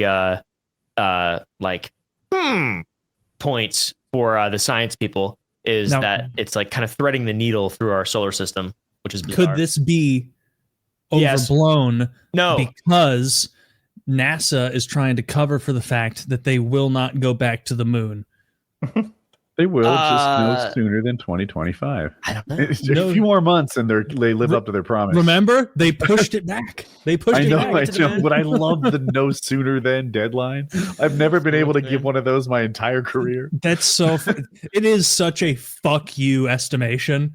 Like people are like, we really want to go back to the moon again. It was pretty neat, and they're like, get fucked. No sooner than 2025, idiot.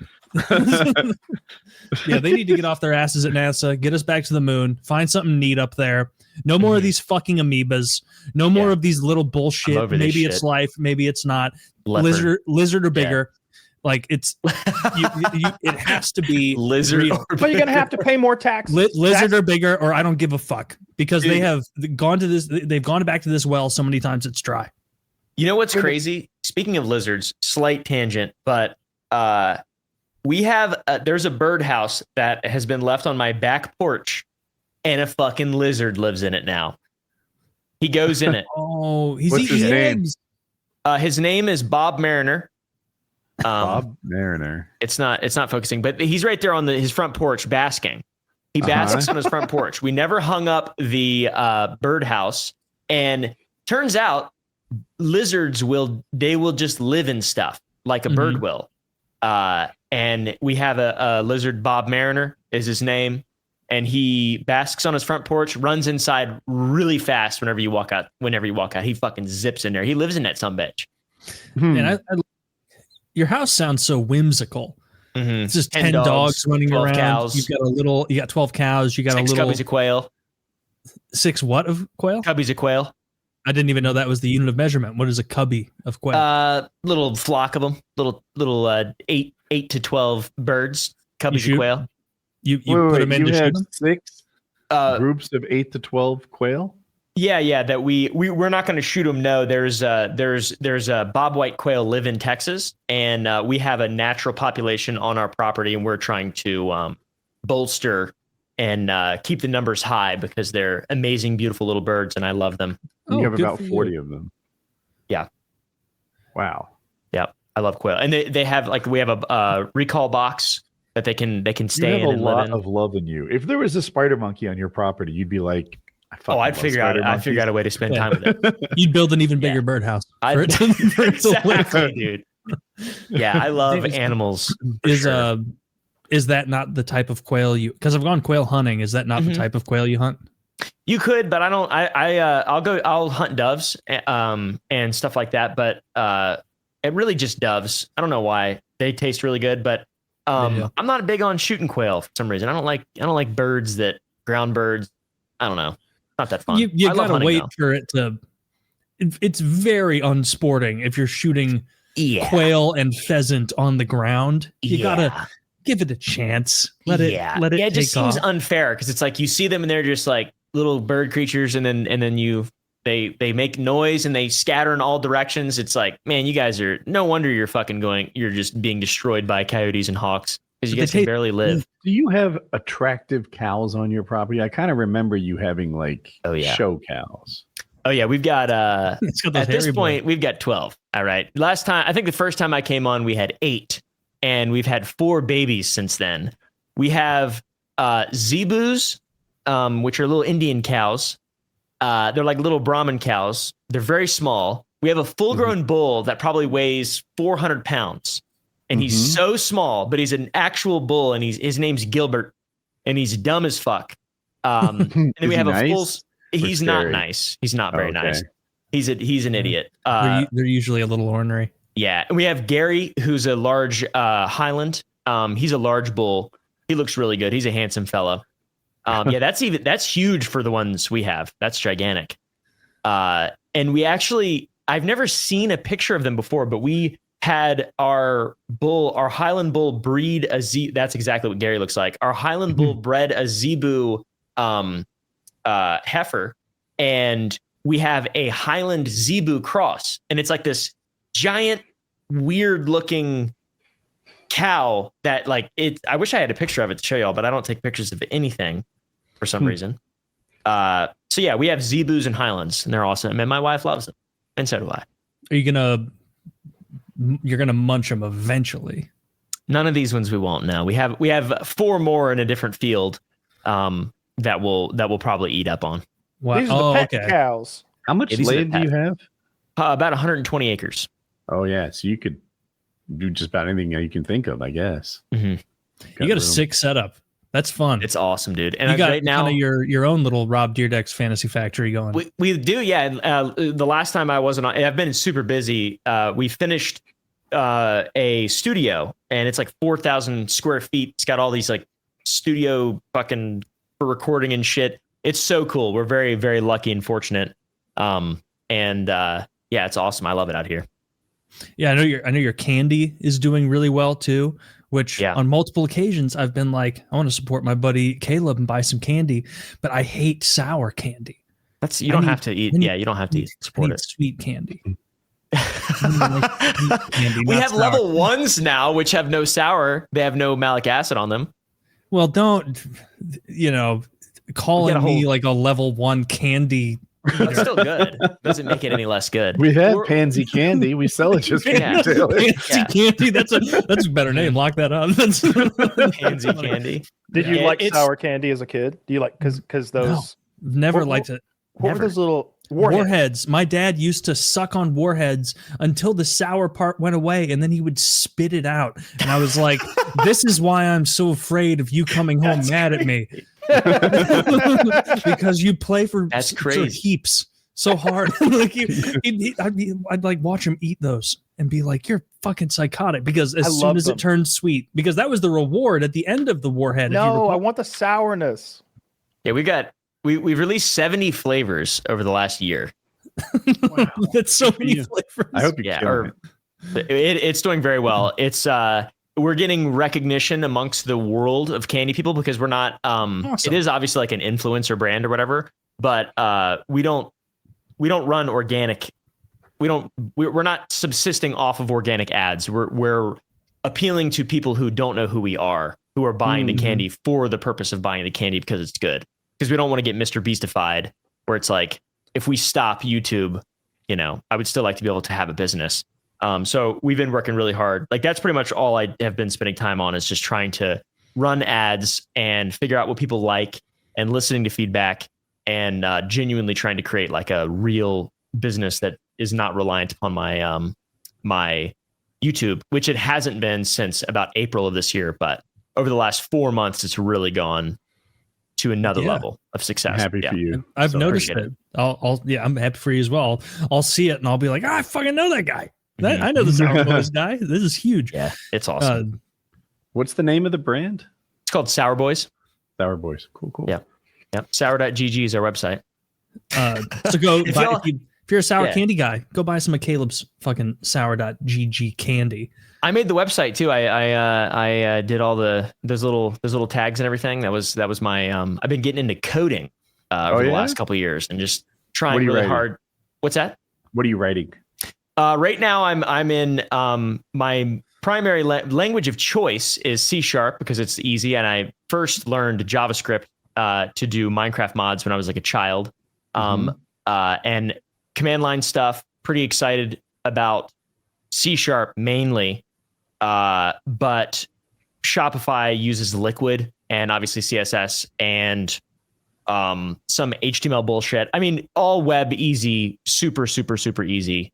I tried to do a little bit. I tried to write a blueprint for Unreal in C++, and it doesn't make sense to me, and I can't do it.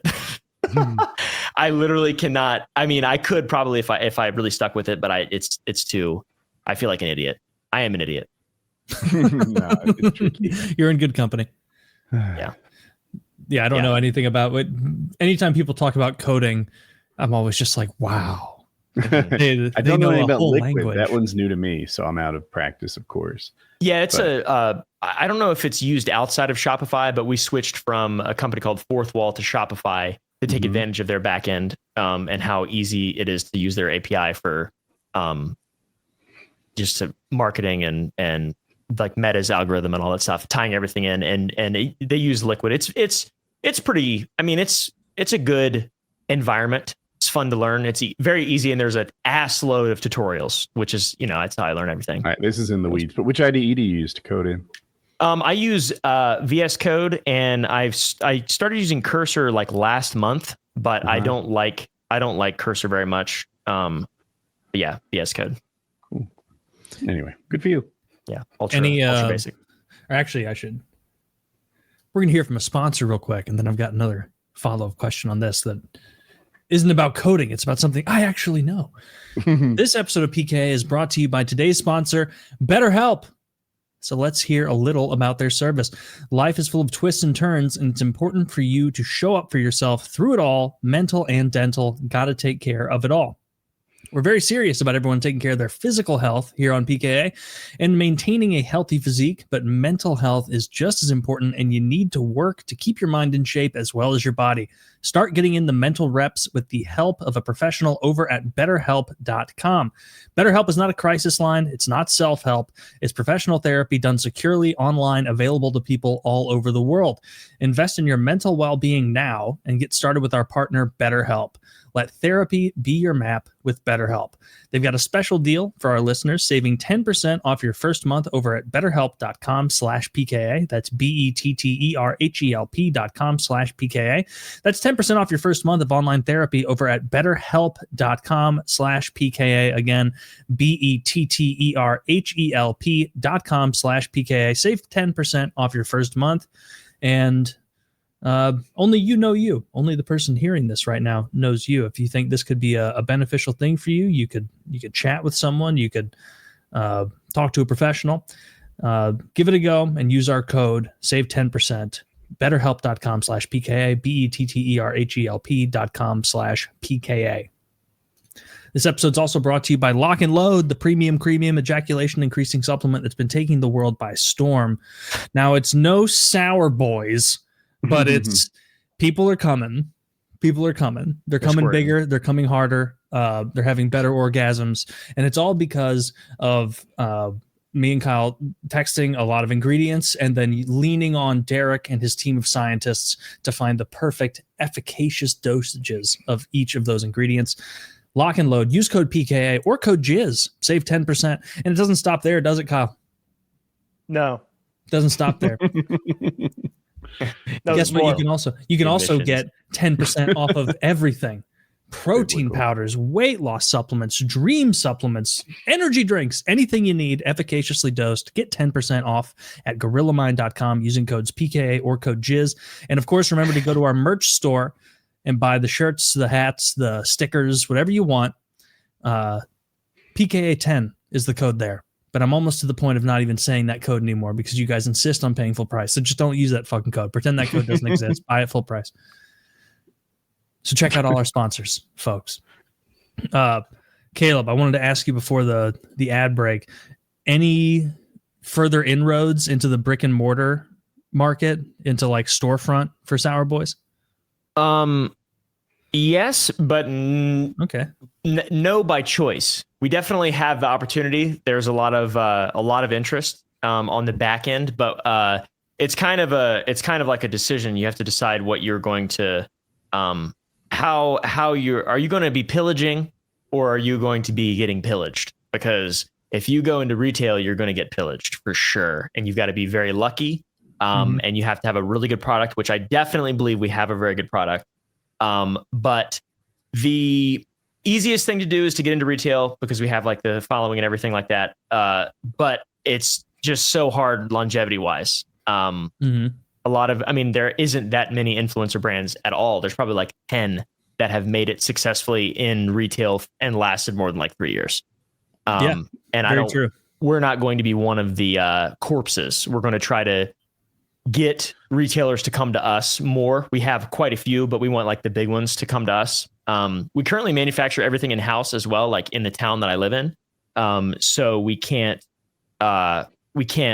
manage, like a nationwide retail play in house. We'd have to find co-manufacturers, and that's kind of there's a lot of different decisions. We want to maximize direct to consumer online, being able to have no middleman and all profit. Everything is just going either back into value for customers or into us expanding our facility. Sure. So try not to get pillaged too hard. That makes sense. Retail's a scam.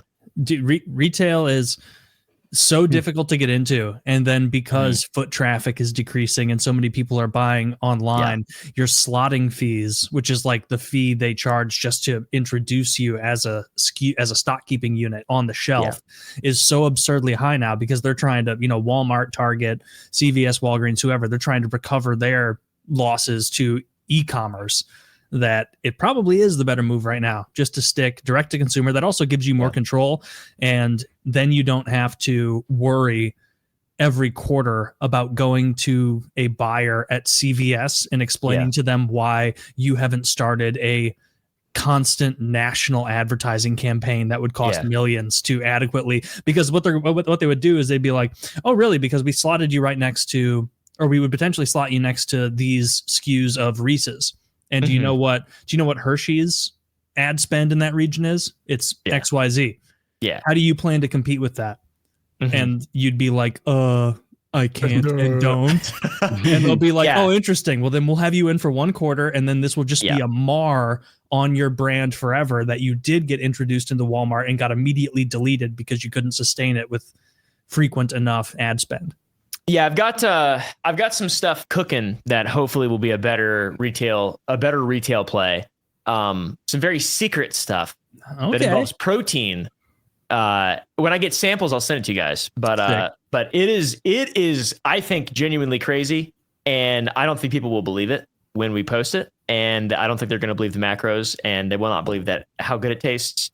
But so that I think will be a good retail play. But the candy market is 100-year-old thing that is difficult to get into, like you're saying, and there's billionaire giants who exist, and they're going to want to, they're not going to make anything new, and they just allow companies like Sour Boys and the stuff are smaller form competitors.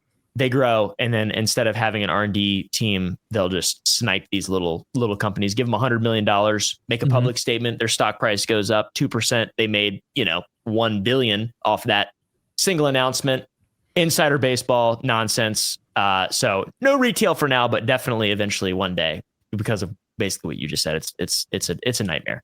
Yeah, it's a nightmare. Wow. Yeah, it sucks. It's so much worse than it was. Like Amazon is putting the screw, not just Amazon, all e-commerce is putting the screws to brick and mortar retail so hard. Like the same exact feeling all the mom and pop shops felt 40 years ago when Walmart was storming onto the scene is what Walmart and Target and CVS and well, CVS and Walgreens less so because they have the pharmacy aspect as well. But Walmart and Target are terrified of Amazon. Does.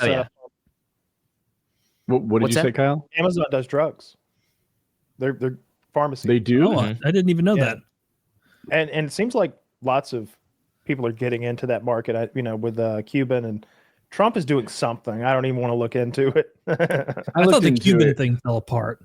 Or is Trump that is basically facilitating direct to consumer sales from pharmaceutical people. So there'll be, I think it's Trump.rx, but I'm not positive. And if you go there, you'll find the drugs that you need, and it will direct you to the people that sell it to you. So it's not like an Amazon. Isn't he the president? I'm sorry? Isn't he the president? You know what, though? Like, he's not my favorite person. I've talked about that before. But if he does good things, I still like good things. Yeah. And it'd be one of them. Let's watch. Yeah, if this fucks over Big Pharma and allows people to get cheaper drugs, that's good. I just am very hesitant to believe any mainstream politician is going to push back on Big Pharma.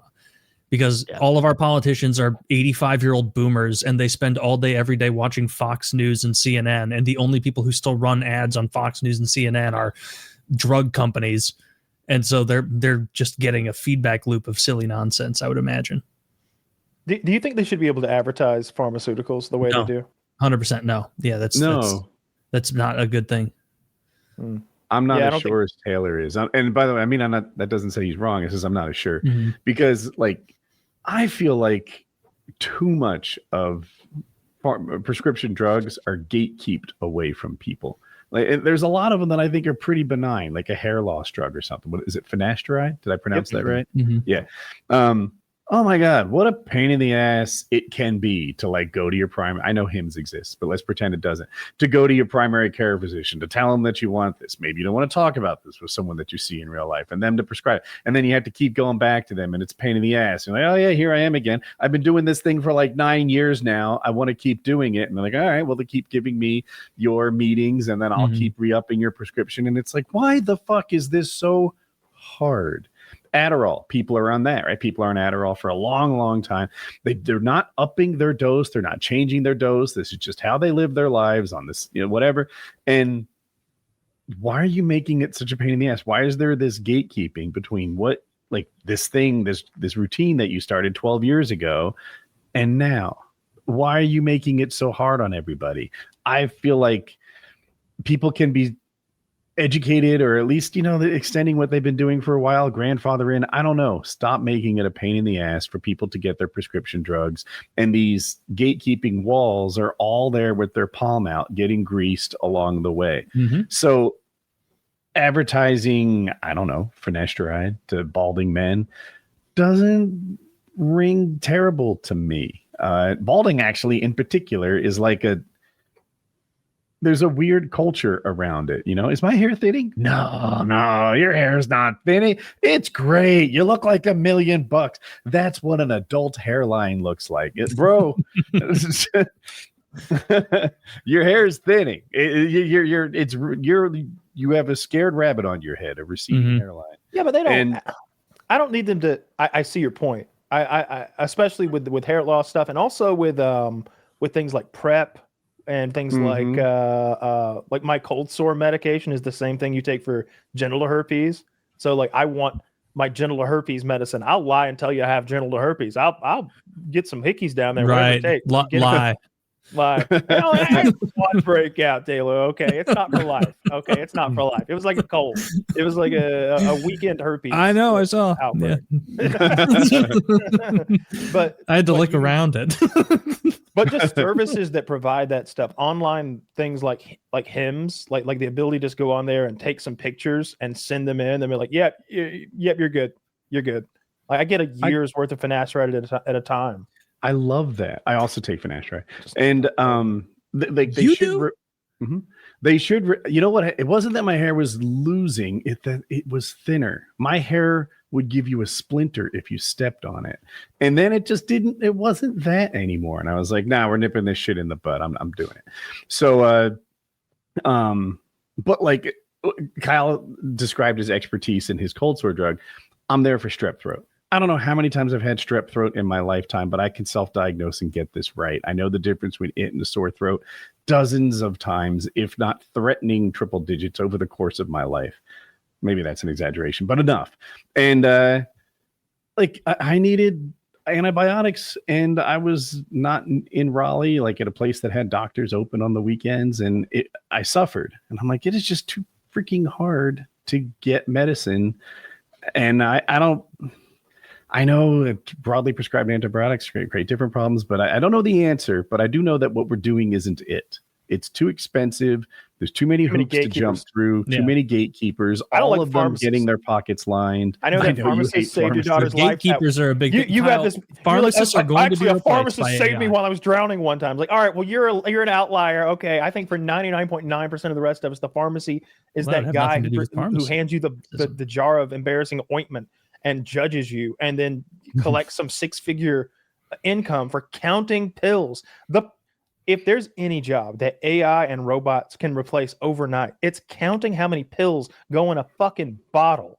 Every other pill company manages to get this done without some asshole in a lab coat taking 30, 45 fucking minutes, even though I called in my prescription. It's right there in that bag.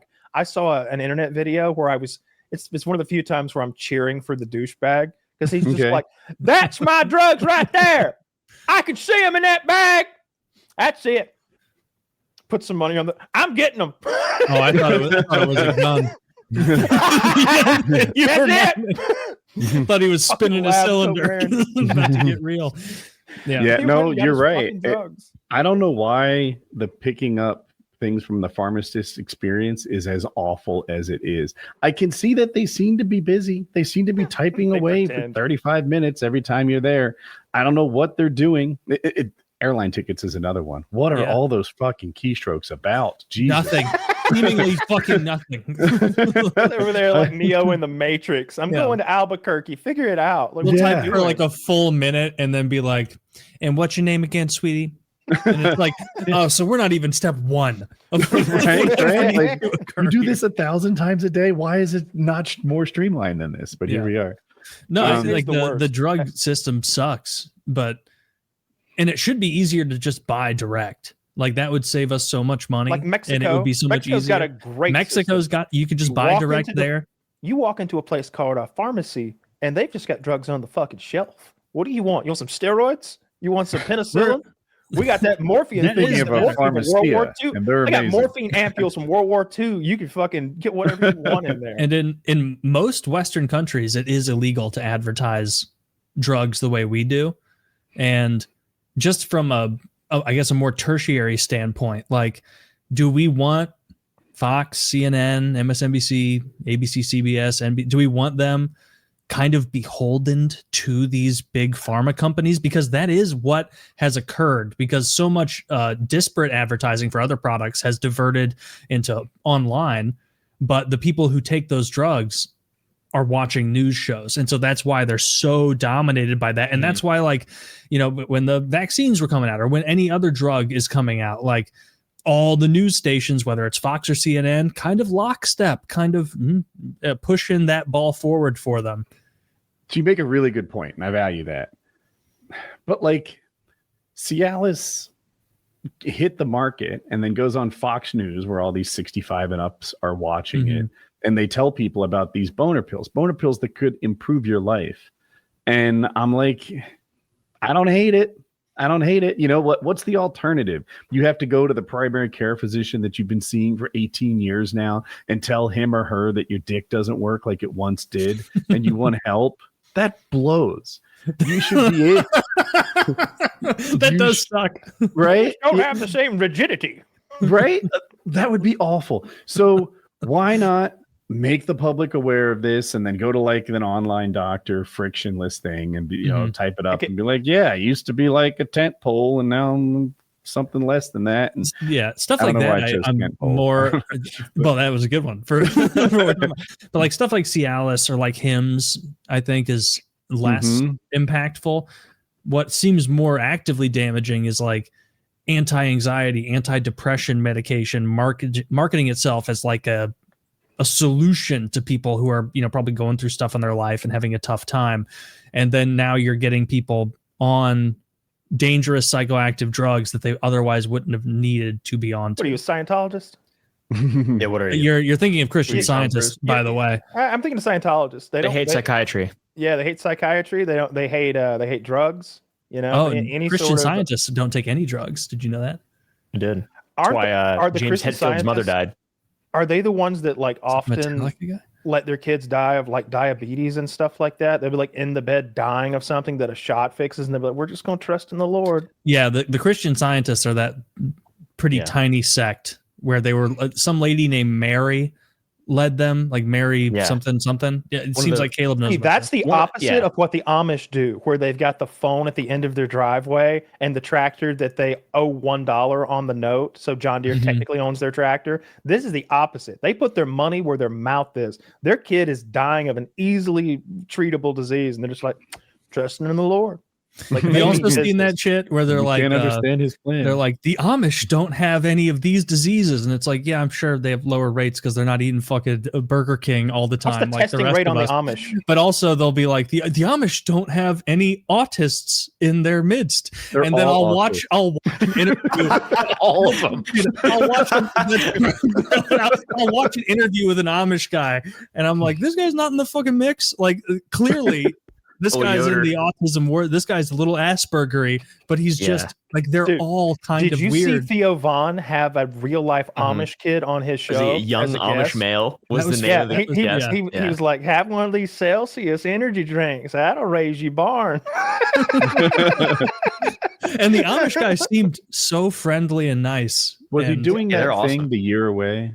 I forget the name of it. Rumspring, maybe? Rumspring. Yeah, Rumspring. Oh, Rumspring. Yeah. He had already done that, I think. Looks like he was older than that. But it was a fascinating and funny, and like that guy came off really personable. It was like, I guess he sort of got this innocence about him because of the Amish stuff. Everything is new to him, or at least a lot of things are new to him. Like just genuine normal life experiences that we have. He doesn't have any N64 stories. You know what I mean? Like he's completely out of it, like an alien person. But he's just genuinely like kind and innocent and like a nice person. It seemed like it was great.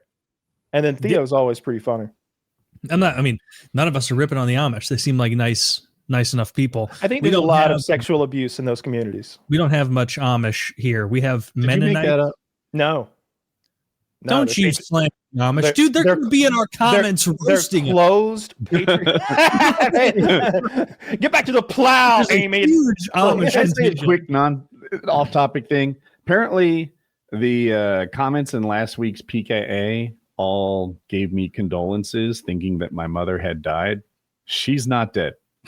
I don't know why so many of you are under the impression that my mom died last week, but it's not true. I'm sorry. Carry on. It's a good fact check to get out there. If that rumor in the bud, quick. Kind of, I don't know. I feel like I even said last week, like I know she's listening, but did they think I meant like from above? Oh, maybe that could have come from that. I have no idea. Oh, I didn't even put that together.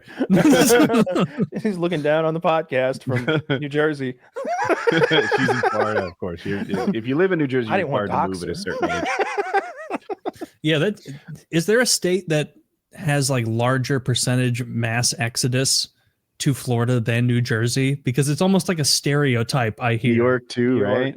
And then I think of everyone leaving Michigan for some reason. I don't know where they go to, but that would make sense. It's draining state. It's cold as hell up there, so Michigan. It's cold, and the auto economy is shrinking. So it's shrinking. Populations are bad. Every time I talk to a mechanic about American cars, like, because I don't know what like came out in the last 3 years, I have no idea what a new transmission even looks like. They'll be like, we make such shitty cars. It's all about how shitty GM stuff is, about how shitty Ford stuff is, like specific brand parts of Ford. I don't hear anything bad about the trucks, but like everything else. Ford doesn't make any cars anymore. Did you know that? They just make the Mustang. Yeah. I knew they cut all but like one or two. Like, what the fuck is that? That's they were unprofitable, I guess. And it it's like, yeah, I can't believe you're not making Escorts, but you won't catch me buying one. It's not what I want. Yeah. Well, I mean, the Fusion, the Ford Fusion was it came out in like 2005. I thought it looked okay. Yeah. I thought it was all right. You know, there was a sportier model. I don't think it had that CVT transmission in it like the 500 did, which was like the Crown Vic sort of replacement, which was I think was also a mistake. They went to like a boxy, almost Chrysler 300 look for the Ford 500, and nobody even knew what a Ford 500 well those are pretty cool though. Oh yeah, you and every black man in the Midwest agrees. Yeah, I mean they've got good taste in cars. A Ford 500? I've never heard of that. He had a Chrysler 300. I always liked those. Yeah, see? 2 versus 1, you lose. Caleb, Chrysler 300's cool or coolest? I bought one for $800. It was pretty sick. Oh, fuck, you may have bought mine. I Googled it, Kyle. You're right. The Mustang and the Mach Mustang are the only cars they make. Everything else is a truck the Mach E. And that's an SUV, like technically. I think it's so dumb. It's more like a hatch.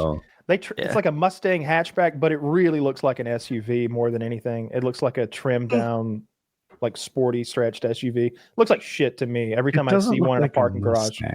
I wish they they should have called it anything. The Mach E. Let's call it the Mach E if you're gonna do anything. But I feel like it diminishes the Mustang brand because it's confusing. If you're not like a gearhead, if you're just a person who buys a new car every 20 years and you don't even look up from the from your life and have no idea, and you saw that Mustang Mach-E drive by, you'd be like, oh, it turned the Mustang into a faggot mobile. Oh, that's Ford for you. Like you wouldn't know. That's how I feel about the smaller Bronco. And there's probably listeners out there in the small, but there's two Broncos. There's the big one, which is a dope truck that leaks testosterone as you drive it. And then there's the smaller one, which looks like every other mom mobile sort of, I don't know, a crossover SUV type thing. And I'm like, why do these have the same name? I feel like you're... Yeah, it's so dumb. I didn't know there was one. Okay, I'm looking at this now. So they call it the Ford Bronco Big Bend. Is that the deal? It's new for this year. There's a bunch of trims. I had when it first came out, I bought the first edition, I guess, whatever it was. It was like blue or some shit. And then right after that, they released, or right before, they released that dumb mom car one that Woody's talking about, where it's like Bronco Sport. Bronco Sport, and it's it's dumb. It's ugly. So the Bronco Sport is on the same platform as the Escape and the Maverick, which is a super bitch made platform.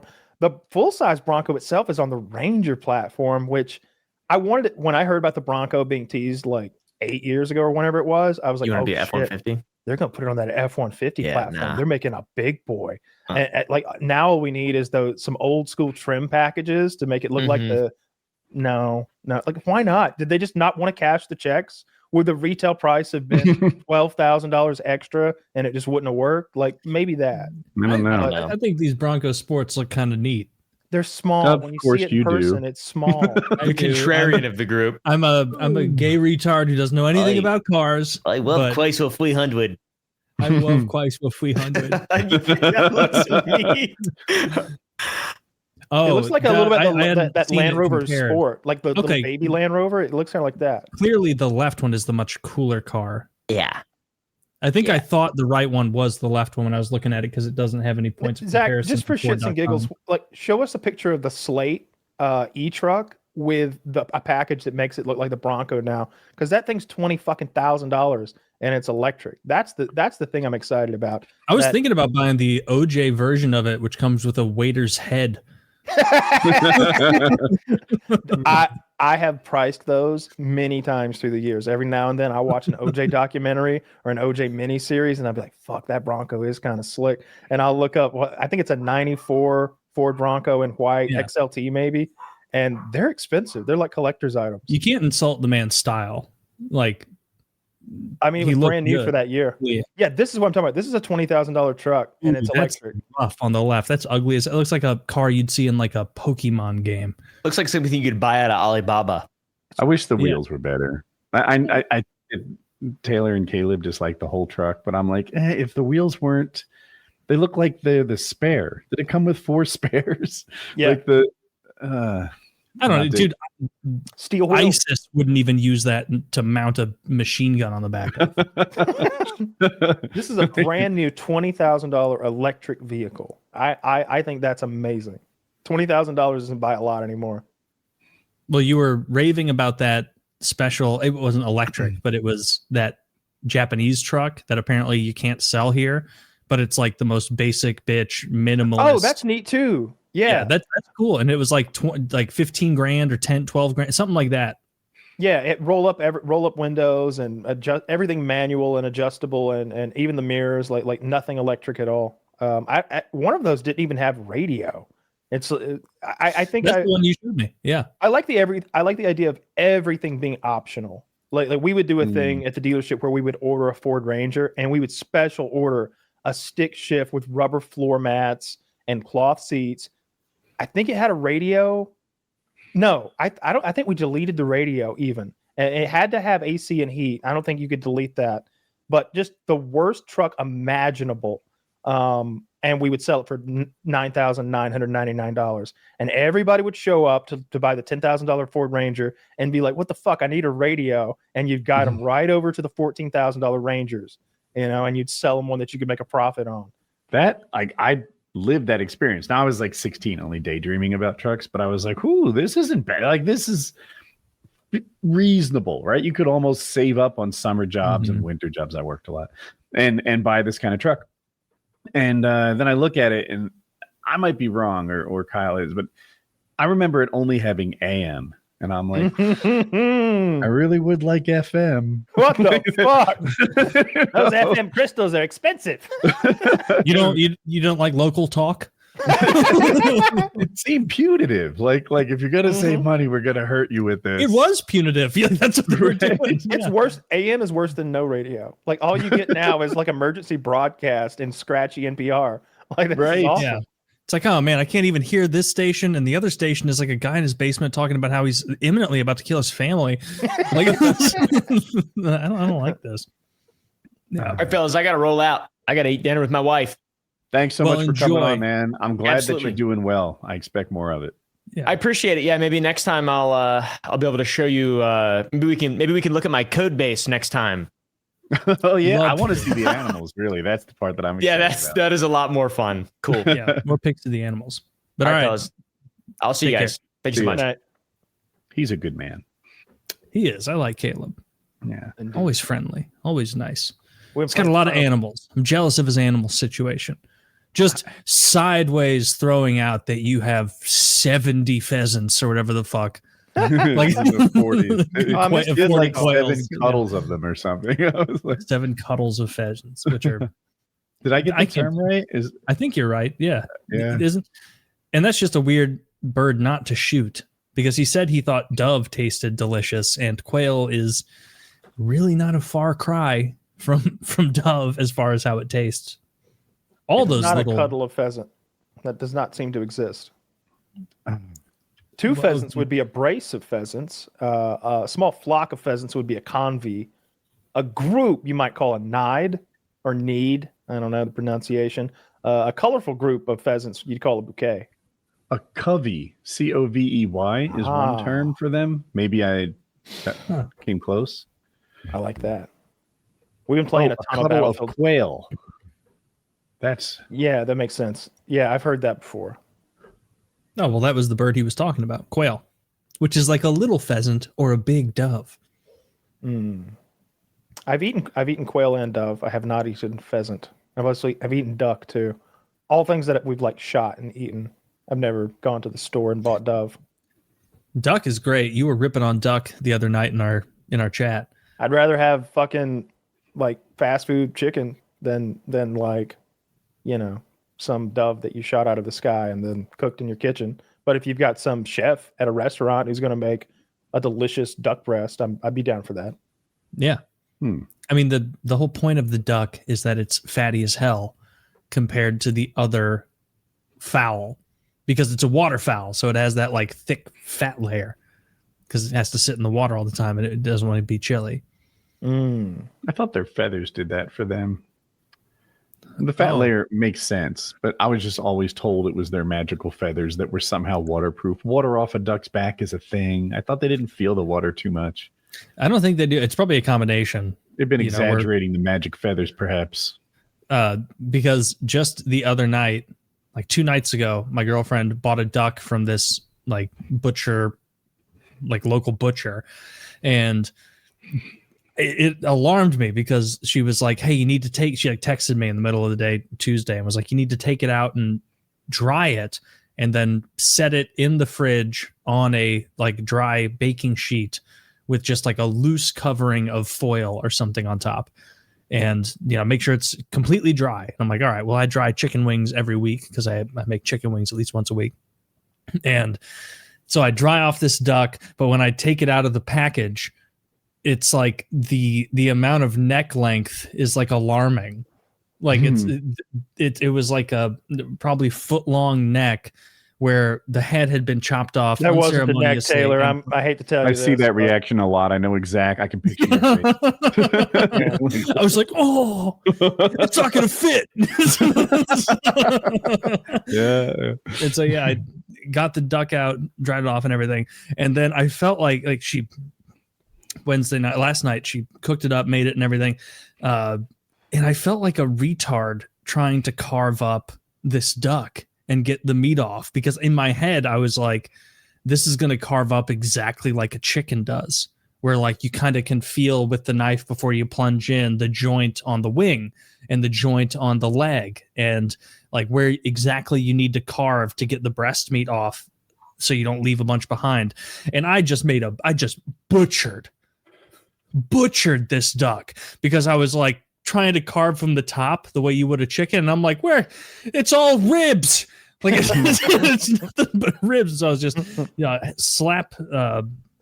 slapdash cuts all over the place. It looked more like a stew afterward, the amount that I had chopped up, and like they were smaller pieces, but it was great. It was delicious. I love that fatty duck skin, which I can't believe you don't like. Nah, no thanks. I don't need to expand my horizons too much further than I already have. I don't need any birds, any waterfowl in my diet.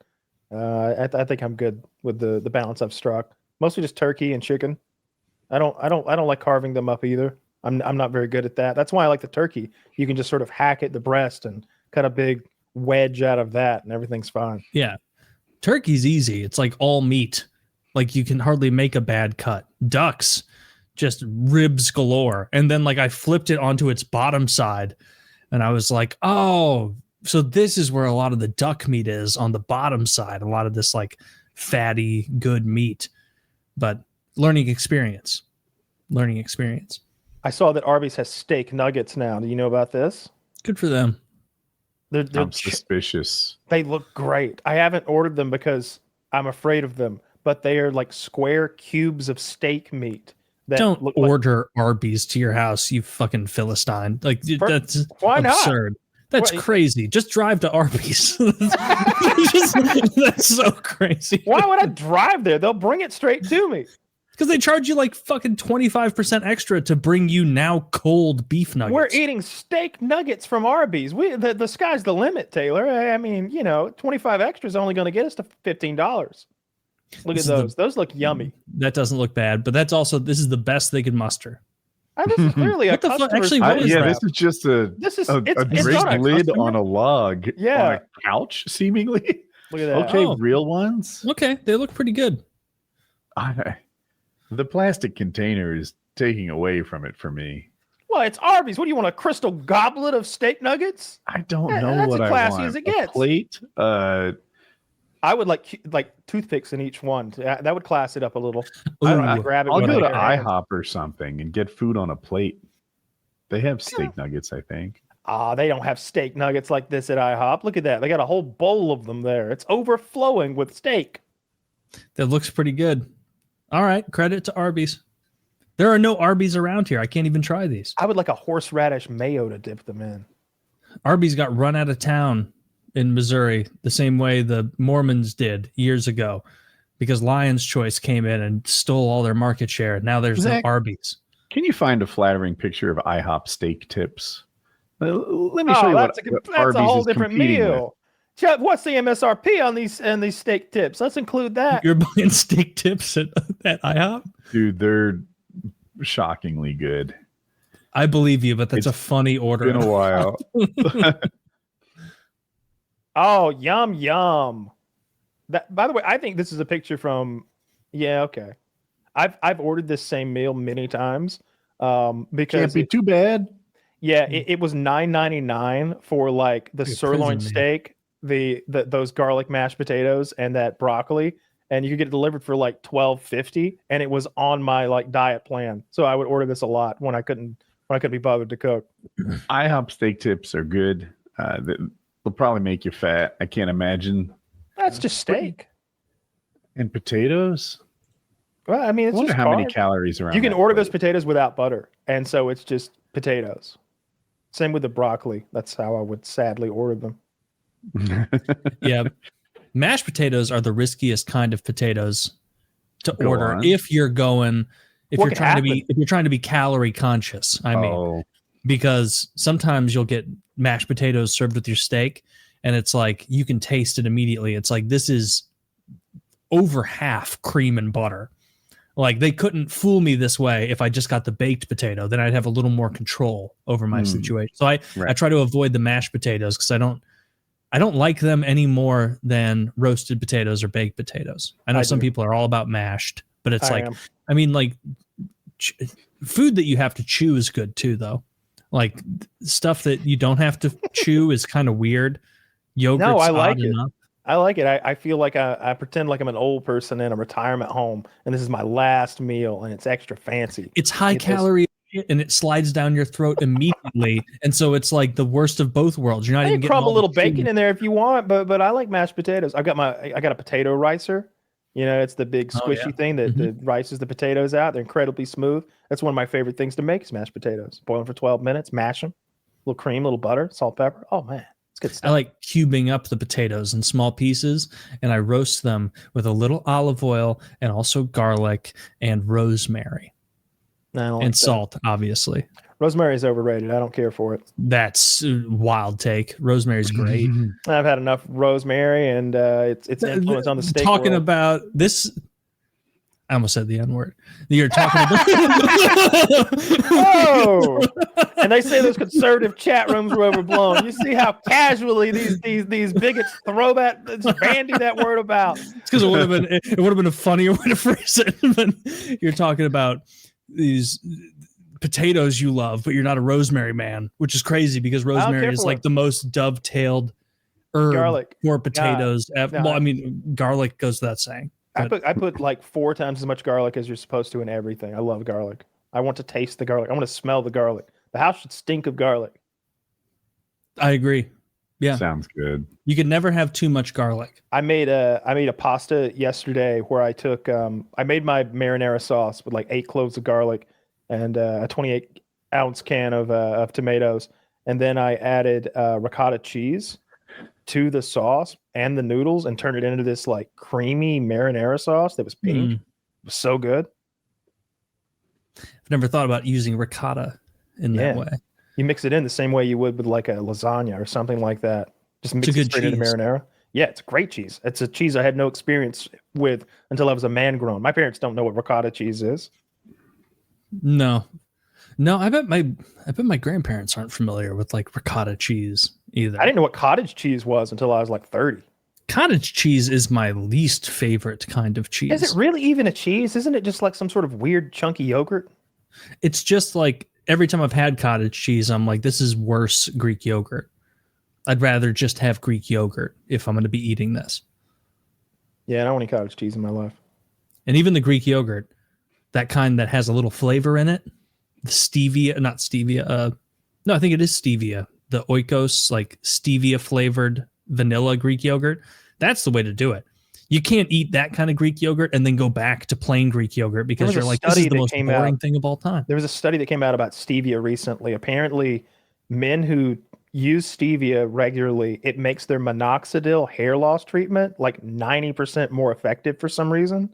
Somehow those two things work together to prevent hair loss. Interesting.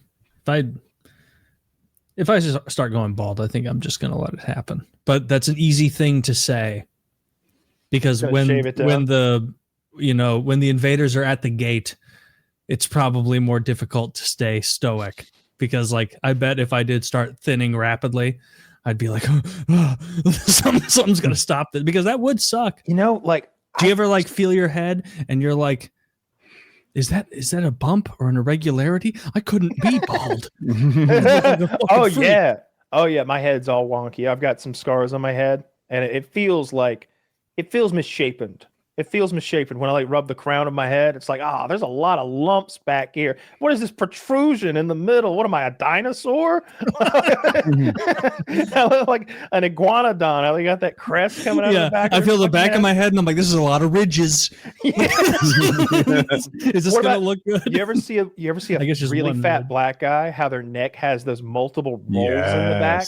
I'll never forget. We were at Orion's Steakhouse. We were in the line where you like get your food straight from the kitchen or whatever. And there was this fat black guy in front of me, and that was the first time I'd ever seen fat black guy neck rolls, and I was captivated. I was just like, Mom,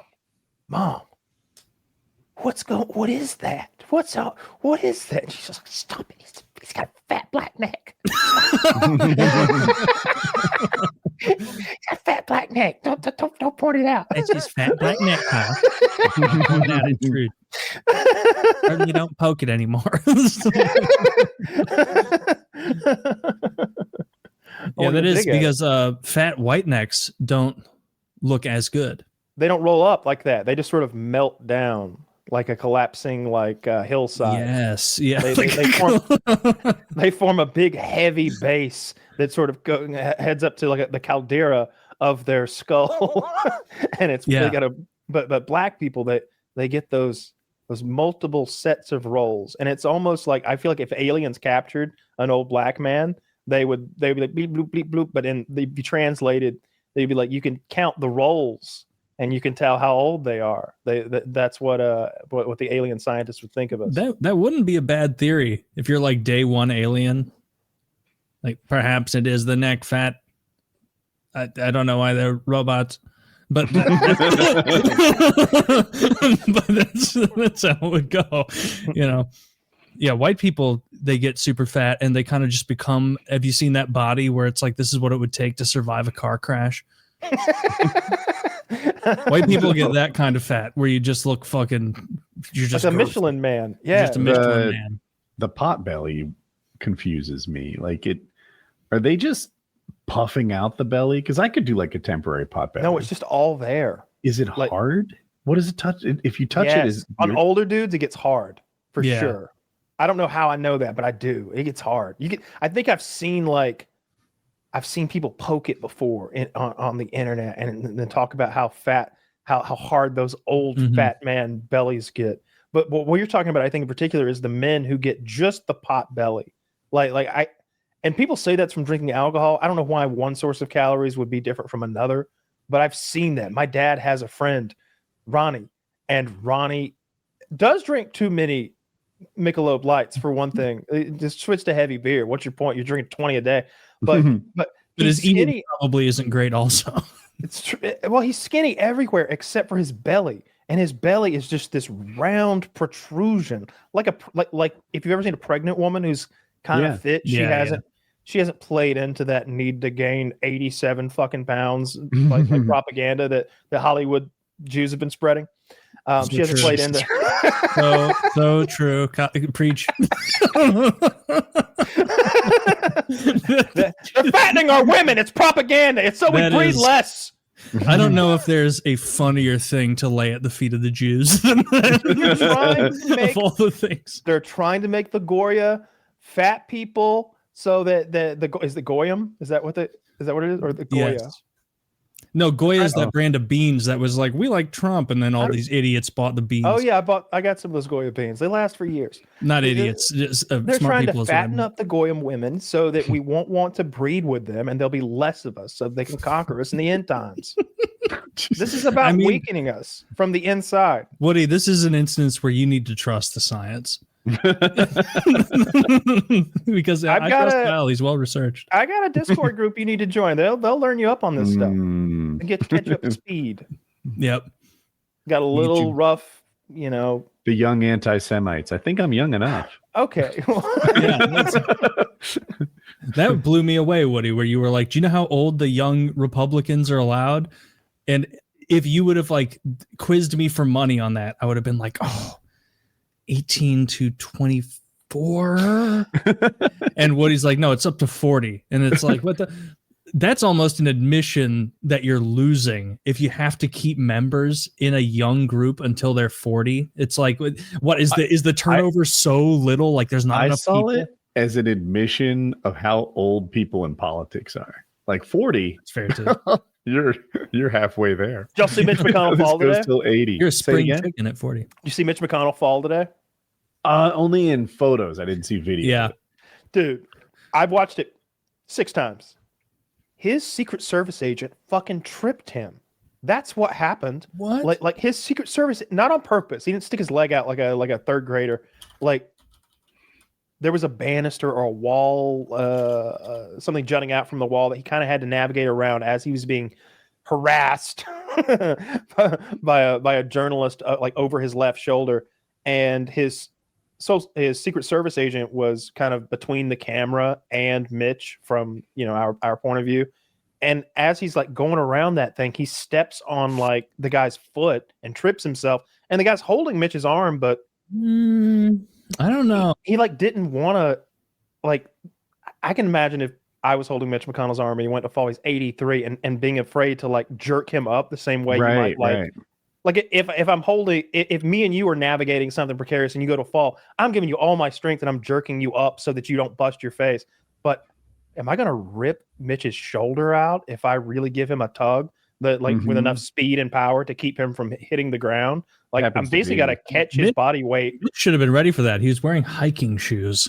Notice that? And you must have seen a different angle than I did because I just linked the one I saw. And I don't see him step on his handler's foot. Maybe he did. It was a little below enhance. Maybe enhance. Maybe he did. Yeah, right here. Yeah, he's just like bumping into him. I don't know. I see it.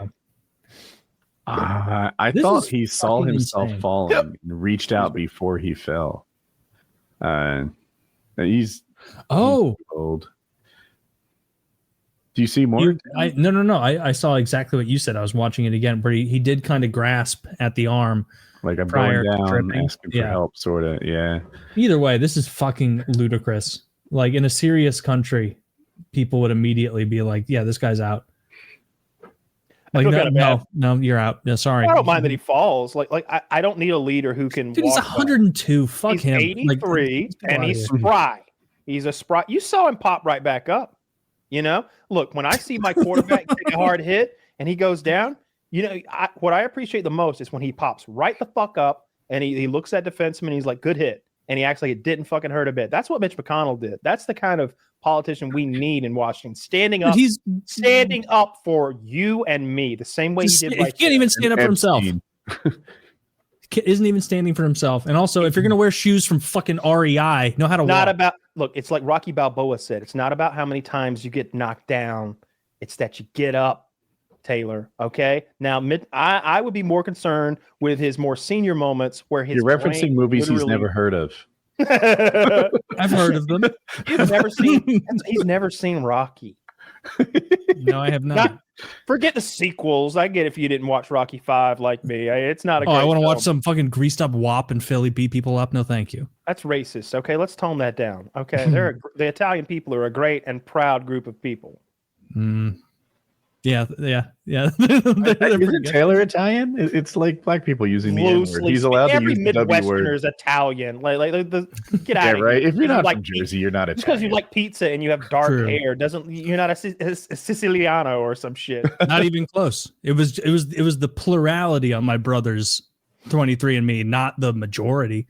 I was a mutt. I'm a mutt. It just happened to be that of the mutt, Italian was the biggest chunk. It's hard to be more white than me. It really is. It's like Ireland and England and a little bit of Scandinavian. Like I guess full Scandinavian might be as white as it gets. Like those are like the pale blonde haired like princesses. Yeah, like 6'4". What I picture. Yeah. That's the master group of people. I don't know another word for a group of people. But yeah, it's hard to get much more white than me. I want to see what Chiz's 23andMe says because I got a feeling he's a little too swarthy. He told me on a Discord server with us. We talked about it. It was, yeah. See, but what kind of Spaniard are you? You know, I'm Spanish citizenship. You want to? No, I defend Chiz here. There's nothing wrong with your brother or yourself sending off your. He's got a little bit of Moorish influence in that his you're mostly Southern European. Nothing wrong with that. I think he's got some Moorish miscegenation in his heritage. Is all I'm saying. I don't know because he bullies me for that, and it's like, bro, your hair's way straighter than his. My hair is? Yeah, your hair's straight. Yeah. Oh, it gets wavy when it's longer, but I agree that I'm definitely less swarthy than Chiz. Probably. If I were ICE and I saw Chiz hitting up Starbucks, I would be like, "Sir, can I see this papers? Let me see this papers." Oh yeah, but I've got Accutane privilege. See, that would be an asterisk on your passport if you were trying to apply for citizenship. You're a civilian and you want to be a citizen. You would have to serve 2 years in the armed forces, or there'd be some other rigorous way to like do it through bookwork. I think that there should be a loophole or an outlet there, but I would definitely put an asterisk on there for that for sure. Yeah, and that's fair because my younger brother is like 3 shades darker than me. Asterisk, race thief. He was on my younger brother got on Accutane too, but he didn't need it, and so he never took it. And so he didn't get all those side effects. I remember the back of the Accutane package had pictures of like pregnant women with the most bold, like, no sign around it. Like, don't take this if you're pregnant. And at the time I was like, but it's fine for 11-year-old me. To be taking this powerful drug. Our modern world our modern world and the products that we interact with as just average consumers has been like kid proof to the extent that we really don't see any labels that say like poison. Like I get the drain cleaner's poison, but I bet they've even done something to drain cleaner to make it less poisonous than drain cleaner in the 50s was or whatever. Everything's like that to some extent. But I ordered benzene from a chemistry thing online to add to my flamethrower to make napalm. Benzene isn't in gasoline anymore. It used to be. It causes cancer and birth defects. It's extremely dangerous chemical. It came in a glass brown bottle, like a cartoon, with the skull and crossbones on it, and like scary, scary warnings about like even a minor inhalation. You may not immediately see symptoms, but definitely go to an emergency like health provider. Just on and on and on. And I was like, we have to mix this with 5 gallons of gasoline and then start dissolving. I got the styrofoam peanuts in like, you could buy like 150 gallons of them, which sounds like a lot, but it's just a huge plastic bag of them. We melted, it ate it all. As soon as you would drop a styrofoam like peanut in there, it would just like that raccoon, like cleaning his fucking cotton candy. Yeah. I was like, we need somebody to mix this benzene and then dissolve all the styrofoam into it. Jeremy, Jeremy, come here for a minute. I was so afraid of that shit. I was so afraid of that. You made Jeremy do it? Yeah, Jeremy did the dangerous jobs. I mean, outside of like blowing things up. There was one time when we had to pour molten lead into the base of something, and we had like 30 pounds of liquid lead, and it had to be poured. I was like, man, this is definitely some sort of lead fumes, right? Like, does that exist? It does. Jeremy? He'll be okay. He's still good. He'll be fine. Yeah. He'll bounce back. Yeah. Damn. I keep telling him to join ICE. I think he got a divorce from his wife. I don't know how many kids they have. Somewhere between 3 and 7. That came out of the blue. I didn't see that coming. Oh, we all saw that coming. Yeah. They got married. It sounds like a match made in heaven. I haven't gone to a lot of weddings, so I don't have a great barometer for this sort of thing. But I think getting married at a public park without notifying anyone is a little quite trash. It was. No one was notified? They just went into a park and got married, and it wasn't even a nice park. And I was the best dressed person there. It's a dog park. Watch your step. I was the only one with a tie on, Taylor. No one else. It's so fucking funny. Just showing up at the park one day and being like, time to do it. Let's hurry before the cops come. It was a cowboy wedding. All of the groomsmen wore blue jeans, mismatched button-up shirts, and cowboy hats. We are in Georgia. We are not Western. We are country. And these fuckers cannot wrap their heads around that. All these rednecks grow up with this cowboy fantasy because you don't want to be Cletus when you grow up, but you might want to be John Wayne or Clint Eastwood. And somehow they think because country and Western are a joint music venture that it works with cultures as well. It doesn't. It doesn't. I remember seeing my cousin wear this big rodeo belt buckle, and he had a nice like Stetson maybe. Yeah, those are the fancy hats. Yeah. And I remember telling my dad, I was like, that hat costs $450 and that belt buckle costs $800. He's like, what kind of fucking cowboy does he think he is? He ain't got no cows. He ain't no boy. He's never rode a horse in his life. It's just like, yeah, I don't get it. I've never understood that. Like, I mean, I guess I wanted to be Clint Eastwood when I grew up, but not so bad. I cosplayed as him in my day-to-day life. Yeah, not in your 30s. just dressing up like because I'm in the same situation. Like, my grandparents are not Western, they're country. And if any of my grandpa's friends would have showed up like wearing a cowboy hat at all, he would have been mocked. Like, who the hell do you think you are? Oh, look at John Wayne over here. How's your head? Like, just that's just not their culture whatsoever. That's like there are a few baseball cap, except with that like trucker cap, and then flannel jeans, boots, Carhartt. not cowboy boots, regular boots, work and boots. then work boots. And my grandpa always loves every single Christmas. And I know it's just like a grandpa like doesn't want to think about what he wants because he doesn't need anything. He always asks for like one of those puffer vests, like a Columbia puffer vest that he can wear over flannel when he's like outside doing stuff. And he just loves those. He'll tell me out of nowhere. He'll be like, that Columbia vest you got me last year is great. I like it way more than the previous few years. Vests. Because he's on a fucking 8-year streak of vests for me. I'm going to send my dad one of his vests now. That's a good gift idea. I always send him winter stuff. He won't buy it for himself. He had never had socks that fit until I ordered him extra large socks. He wears a size 13 boot. He was like, I can't believe it. These socks fit. I just thought they were always supposed to cut off the circulation to my feet.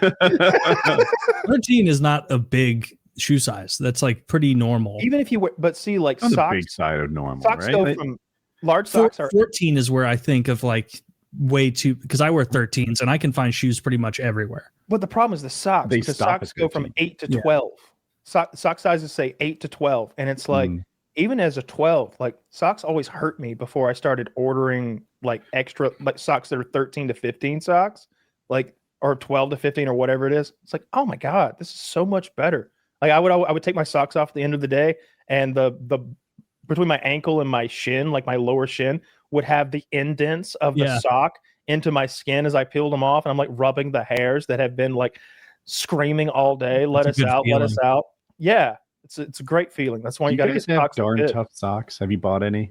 No, I don't know about Darn Tough socks. Darn Tough is one of those brands that has a cult-like following. Maybe Carhartt, Leatherman. There are a few others, and I got them because I ride motorcycles.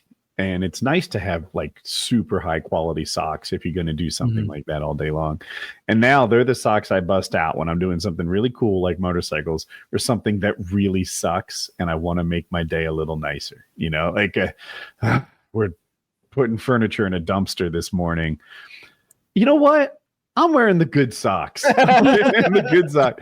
And they come with a lifetime warranty too that apparently gets really like honored. Like if you manage to wear out those socks, they'll replace them. They did a like sweepstakes where they gave you a lifetime supply of Darn Tough socks. I'm like, that's pretty dope. Until you realized it was 7 pair. They're like, that's all you need. 7 pair, they'll never run out. And I'm like, oh, okay, I like it. These are expensive. They must be high quality. How much are they now? It's been a few years. They're all between $24 and $26 a pair, but they all have like damn near 5-star rating. What are they made of? Merino wool. That's what I was going to say. Yeah, that's what expensive socks are made of. I have cold weather socks that are merino wool, and I remember them being expensive. So expensive that I have never lost that pair of socks. Like whenever I bought that, I went shopping for that Killington trip to Vermont because I thought I'd be skiing. And I was like, well, I need ski gear. Thank God I didn't buy skis. It's such a funny thing to do your first time skiing. I need skis. I didn't buy skis, thank God, but I didn't want to look goofy on the slopes. And so I got like good stuff, like from head to toe, everything. And I know I've still got those socks because they were probably something like what you're talking about, some $25, $30 pair of socks. But yeah. You don't have to worry about not looking too silly on the ski slopes because what I learned going is sometimes the silliest dressed person is like the best at it by far, and they're being like ironic. Like I saw a guy, and you know those like inflatable animal wear that some people wear for Halloween, and he was like, Antifa, the dastardly communist. He basically was like dressed like a T-Rex. And it didn't even play because immediately you're going so fast that it's just a weird looking cape because you're just in this thing. And he was like the best person on the mountain that I saw. Meanwhile, you see these people in like these custom, you could tell who was like really into it because their ski poles and their skis and their outfit would all be the same color combination. And sometimes those guys sucked and it would be like, what are you even doing here? Like some dude wearing jeans with rented skis just blew past you. you must feel humiliated. My jacket said King of the Mountain like on the back. Speed Racer. I remember I think used to in jeans. Now, if you've never worn jeans skiing, it's a terrible idea. They get soaked, they get kind of covered in snow, etc. So if you wore jeans, you either had no idea what you were doing or you knew exactly what you were doing. And it was neat to see people like, you just don't expect to fall today? That's an option on the menu. Oh yeah, one fall in jeans, day ruined. Like you're just, you're just wet. It's never going to dry. Stand out there for 4 days. It's not going to dry. Just going to have frozen blue denim on your skin for the rest of the day. Yeah, but that's how like weightlifting is too. I've noticed is people only wear jeans if they have no fucking clue what they're doing, or if they're like a master at it. Like you'll see like Juji Mufu lifting in like those flex jeans, and it's like, well, I mean, this guy's body is kind of his resume, and I trust he knows exactly what the fuck he's doing here because he's those enormous. Yoga pants. Those barbell jeans are so stretchy. I didn't do this often, but I did take pictures of that one guy when I was at the gym and send them to y'all because he was like 60, and I think he was wearing a cowboy hat, but he was definitely wearing cowboy boots and tight jeans with a belt buckle at the gym. And he was just, all he kept talking about was like, while he watched me lift, he was like, oh, that's a good bit you lifting there. I used to lift this much more. And it was like everything I did, that's all he had to say was like, oh yeah, when I was on the circuit, I was lifting 300-400 pounds over my head. And it was just, he was such a weird guy. And you're doing this at like 3 a.m. And so it's another 3 a.m. guy. This was my super rare like afternoon workout where like for whatever reason I hadn't been able to do a 3 a.m. workout. This was one of the very rare times where I went during the day when it was crowded, and I hated that. I hated being there when it was like, I don't know, like rustling through groups of people and worrying about, I don't want anybody waiting on me. Like I don't sit there on my phone and goof around, but what I'm doing might take a long time. I might do 5 sets, and I might decide to do a superset, and I might decide to sit here and like wait for a minute and catch my breath and just not want to get the fuck out of your way immediately. I hate sharing anything with anybody. Going back to the ski clothes, I think I have a phobia about showing up somewhere and not having the stuff you need. It's almost like one of those high school nightmares you'd have about showing up unprepared. You didn't study for this test, or you didn't even take this class all year, and now it's midterms, and maybe you could pass the midterm and not fail this whole grade. You're going to get left back. But I have this phobia about showing up to, like, I don't know, baseball and not having a glove, or not having the right glove, or not having my cleats or something like that. And that extends to every like hobby I've ever had. I don't want to show up and I at least want to have the right shit. I don't want to be that guy who shows up with the wrong thing. I'm in California. I forget what I was doing there. And Kyle's like, hey, instead of flying straight home, why don't you meet me in Arkansas or something for this shooting thing that we're doing? And I'm like, I don't know. Like, and maybe I was talking to Kitty. She's like, this isn't really the kind of thing you turn down. This is dope. And that was what I needed to hear. I'm like, all right, I'm in. I'll go there instead of home. Expensive to do for everybody, not us. Right. I only got to do it. It how much? 50.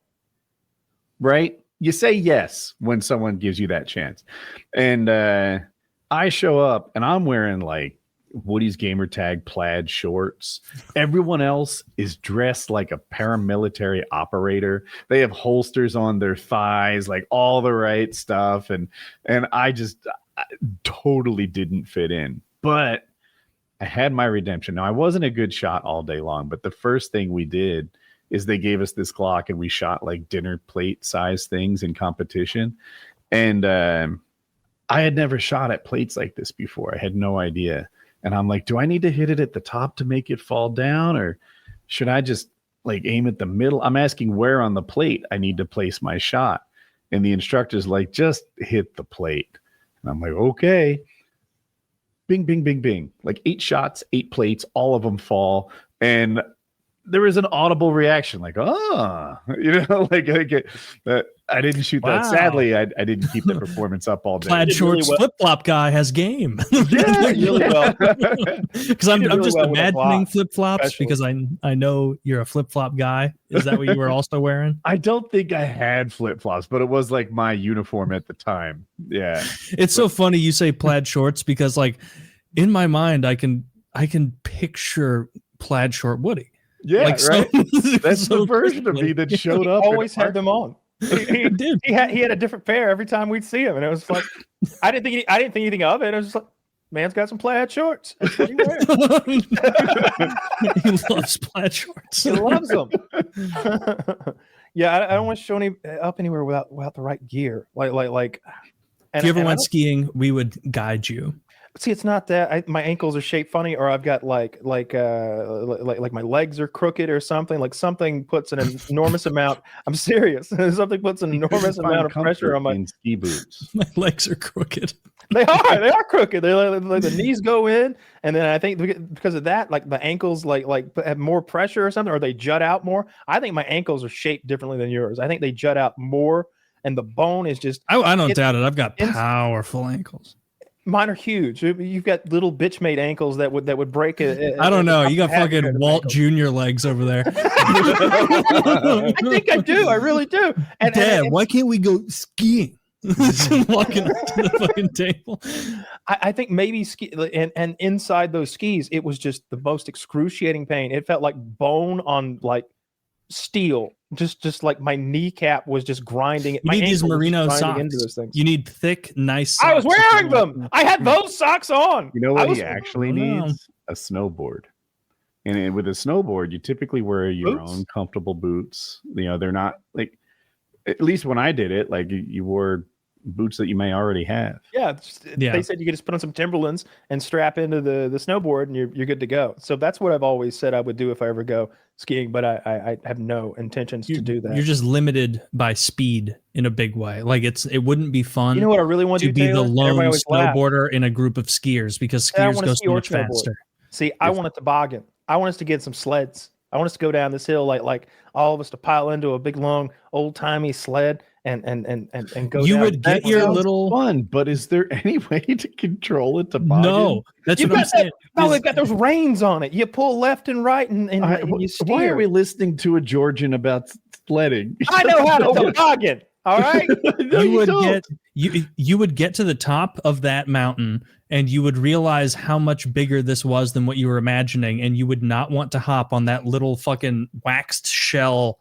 It ends in sled. one way. 47 miles an hour into a pine tree. It's exactly what I said. To steer a toboggan, you use your body weight and your feet to make turns. And if your toboggan has a steering rope, you pull it to assist. This isn't a video game when you're skiing. There's a lot of other people on this slope. You need to be Kyle, agile. just so you know, Taylor and I have sled on toboggans, and you just Googled it. Yes. I'm virtually a tobogganeer at this point from what I just read. Okay? We have skied infinitely more times than you. I'm toboggan. I used to go sledding all the time in New Jersey. Stokes Hill. Google it, bitch. Oh, I bet you own your own toboggan, don't you? I don't think so. Mine's called Speed Demon. Yeah. Did your toboggan have a name? Mine did. But I had a toboggan. Sure you did. Your own toboggan? I had so many different kinds of sleds. After fencing class, you hopped on your old toboggan, and did you really? You're gonna hit one mogul in your toboggan and be on the news. Like Elon Musk, or what kind of mogul are we talking about here? I mean, maybe you knock out a Soros. Maybe you knock out a Musk. Who's to say? No, I see. That's what they have them do. They have them stand. I would welcome that. See, you say that like I'm not up for a rough ride. I would love it if we hit a mogul and went flying through the fucking air and crashed into the snow. That'd be great. I welcome that adventure. It's not as soft as you're imagining. This isn't a Peanuts cartoon where you gently fluff down into the soft snow. A million people have already skied it, and you're gonna hit what becomes ice. It's just like that whitewater rafting trip me and Woody and Chiz went on. I've never done that. I had a great time. The fellowship was fun. It was good to be there with the boys, but it was like, man, I wish this had been a little scary. Yeah. I wish when Chiz fell in, we didn't know if he was going to live or not. You know what I mean? Like I wish when we got him back in, we were all like, thank God, Chiz. And we're like, hugged. The rapids that threw Chiz out of the boat were good, I thought. You know, not extreme, but they made good. up 5% of the journey. But I wanted 5 hours of that, not 30 seconds. I wanted to be sore and beat and worn out at the end and soaking wet. And like we got through there. Oh, I don't know. This circuitously got us there, but I rewatched Deliverance with my girlfriend this week. I hadn't seen it since I was 14, and it was on daytime. Had she seen it before? It's a good girlfriend. She did watch. not know what was coming. She had no idea what was coming. I was regaling her with my stories about Burt Reynolds and his wetsuit with the cut off sleeves and how he'd worked out. And we were having a good time. And she was like, man, they just really keep ripping on Ned Beatty, huh? They're mean to that guy. Because Burt Reynolds was like, watch out for these next rapids, fatty. There you go, fatty.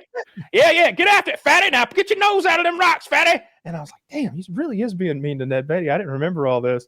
And then we get to the rape scene. It's sort of like building. And she's like, what are they doing to him? Hey, get your panties off. What? Why are they stripping all to him? and then she's like, they're not going to rape Ned Beatty, are they? And I'm like, I don't know. I've never seen this before. I don't think she loved it, but she didn't think it was. I don't think she loved it. It's a difficult movie to love. I think it's great. And I think it's a good example of what we were talking about last week, how Get Out doesn't appeal to us as much because we're not black and we can't like put ourselves in the headspace of how scary and weird that would be to be in that scenario as a black man that's being portrayed. I think it might be the same thing with like male on male rape at the point of a shotgun in the Georgia woods. Like, that's rough. I'm real scared of that. That is a 9 out of 10 disaster. 10 out of 10 is like the Cenobites from Hellraiser getting you. You haven't seen that, but just trust me. I've seen Hellraiser. Oh, good for you. I've actually seen all the Hellraisers. Congrats. All right. You could have stopped after 2. But in any case, they weren't great. Like, I think she was just like, she didn't. To me, I'm scared when I'm watching that movie. I'm like, God, I hope they don't rape him again. And I'm putting myself in each character's shoes sequentially. Like, I definitely don't want to be Ned Beatty. He got it the worst. And there's that moment where they're deciding where to hide the body or not. And Ned's like, well, it suit me just fine if nobody ever heard about none of this. Yeah. And he's immediately in cover up, bury the body mode. Like, I'd assume me just fine if nobody ever heard nothing about none of this, boys. Poor Ned Beatty. It's been a long time since I've seen this scene. Low. But I do this thing where I'm like, here's what I would do if I was this guy. Here's what I would do if I was that guy. And it's like, they're in a real pickle. Right? It wasn't like any of them could have just done X, Y. Mm-hmm. And like, why didn't you? Oh my God. I was like, no, there's nothing to be done. They're immediately like in a 2v2 and one of them's got a shotgun and the other one's got a knife. And like the first thing they do is they restrain John Voight. They like strap his neck to a tree with his own belt and they make him get into that position at like knife point. And then they're making Ned Beatty strip by cutting John Voight. It's like, fuck, all right, don't cut my friend. Yeah, I'll get my pants up. What's this all about? You want money? Our car's back up the road. What do you boys even want? You know, I would have picked up what they were laying down way sooner in that transaction where they're like, hey, bring that soft ass boy over here and tell him to take his pants off. When they like put the guy to the tree, you know, at knife point, belt, neck on tree, like I might not have, maybe I would have been concerned about rape, but I might not have been my first suspicion. Yeah, it wasn't evident that rape was coming at that point. It quickly like devolves, and it's like, oh, I see where this is going. This is rough. But yeah, I think that's a good example of her not. She didn't think it was a thriller, and she wasn't like the whole movie. I'm anxious for these guys. You know, I'm we got to get the fuck out of here. And it's a little extra. I think that river that you and I went down is that river. Like I'm like. Yeah. 80% sure it's the same river because it's in like Rabun County, Georgia. Like that's the same area. I think we were on a higher point of it than maybe they're filming it in the movie, but that's my neck of the woods. That's North Georgia hill people. I've never seen anybody like that though. I've been up in there. I've never seen any slope-headed toothless rapists or anything. Yeah, the banjo scene where they played like guitar and banjo. What it was dueling banjos. That was early in the movie, right? Right at the beginning. Okay. Huh. I guess the bad guys were scoping them out from that point, perhaps? That's different bad guys. So that's a different group of guys. I think they were related. I know that the deputy sheriff of the town, who's later investigating them and blames them, his brother-in-law was one of the guys that they had killed. But I don't think it's any of the original like 3 or 4 guys that are hanging around with that banjo kid. We've talked about it before, but that is not that clearly retarded child playing the banjo. They just have a guy reach through sleeves of like a fake thing and play the shit out of a banjo. But I think the guy who actually played the I'm a little confused on this because of what I just said, but it's either the kid who, it can't be the retarded kid. I think it's the guy who actually played the banjo is still up there in Raven County.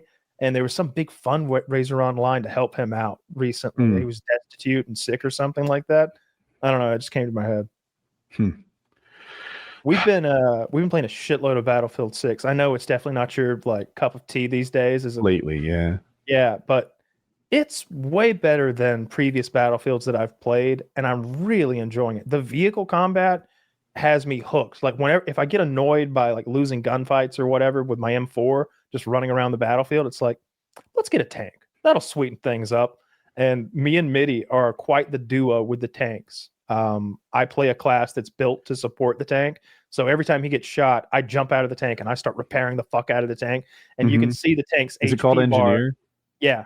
And people will be just like, rocket, rocket, rocket. And I'm just grinding on the side of the tank, just patching it back up, just over and over and over. And we're super annoying. But when you're with your gun, do you feel helpless against the vehicles? That was one issue I had. Yeah. Oh yeah. If you don't, you are helpless against the vehicles. If you're not the engineer class that has rockets, then you get shit on by good vehicle play. Like right now, the thing is the helicopters, they're so strong. I can fly the helicopter well enough to like, I can fly it. These guys who are good pilots, they must be sitting there in VR goggles with a full setup and a fan blowing in their face. They are flying this helicopter like something out of an action movie. It looks like CGI.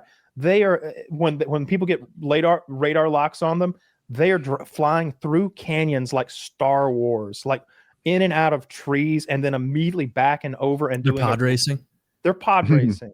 And it's like a Modern Warfare 2 level chopper gunner that doesn't go away until you die.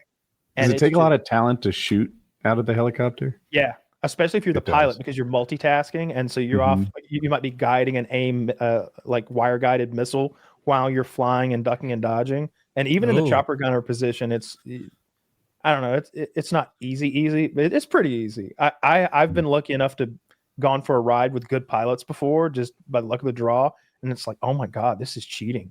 Like you don't die, you go the whole match, you end up going like 50-0 with 35 assists or something, like because you've just been making laps running a train on. How far are you from being that guy? Like with so far, it's hard to even like get the helicopter because everybody wants it and they're spamming to spawn into it a lot of the times, and they're hard scoping it. So just getting in one is hard. But I'm okay. I've been training on the helicopter for about an hour a day in a private server, just flying laps around the map and trying to understand the controls. I'm okay at it, but they're so good at it. It's shocking. When they're so good, they can avoid all the anti-air. They really do just dominate the game. Like it's just a loss for the other team. Is there no reason for you to even get great at it? Because I think you said Vovity was like excellent. Mitty's pretty well. I don't think any of us have had enough time in the helicopter to be decent at it, but we're good in the tank. Like we fuck shit up in the tanks. Because I repair the tanks and I've got rockets too. So whenever we get into a tank battle, I immediately jump out of our tank and get off of my like machine. I'll have a machine gun or grenade launcher, and Mitty has the main gun. And I'll immediately jump out and use my RPG to wound the enemy tank. So he's already at a deficit. And so when we're trading back and forth, if I'm shooting rockets and repairing Mitty and he's in a tank fight, he's going to win like 90% of the time, as long as they don't. But what you'll see is there'll be 4 engineers behind the enemy, all grinding, charging that thing up. So you'll shoot half its HP away, and then it's me like all the way back to full. It's really fun way to play the game. Like I just want to help. And then playing the other support class where you've got the defibrillator. I love running around just bringing everybody back to life. There'll be 8 guys laid out, all dead, screaming, "Help me!" And I'm just, and now there's 9 of us. You know, that was my favorite class. I see you're of the same mindset, at least currently, but I always liked support classes. I can get how people like to be the lead, the sniper, the guy who does all the damage, but I always thought support was kind of fun and almost like the true heroes. Like, yeah, I get you went 30-2, that's fantastic. But you know damn well, without a support class, you'd have gone 10-10. It'd be a very different show. There's a lot of pressure on support class, just like there is on like DPS class. When we're playing team deathmatch, if I revive you, that takes that kill away from them. So, so I'm just revving everybody. And then in the big like team battles, there'll be like a hillside like this, and everybody's laying prone on that hill like it's paintball. It's like that. Remember paintball with that final day when there's the mound in the middle? Yeah, easy. That was ill-conceived. It darkens the sky. Unless you're selling paintballs for a living. If you sell paintballs for a living, it's a genius level idea. Let's just all sit here and spray money at each other. Like the one guy who like gets up and like goes to grab it immediately, like they're like trying to be brave, and immediately they're like, just getting hit by hundreds of paintballs. They like grab it and move it 3 feet.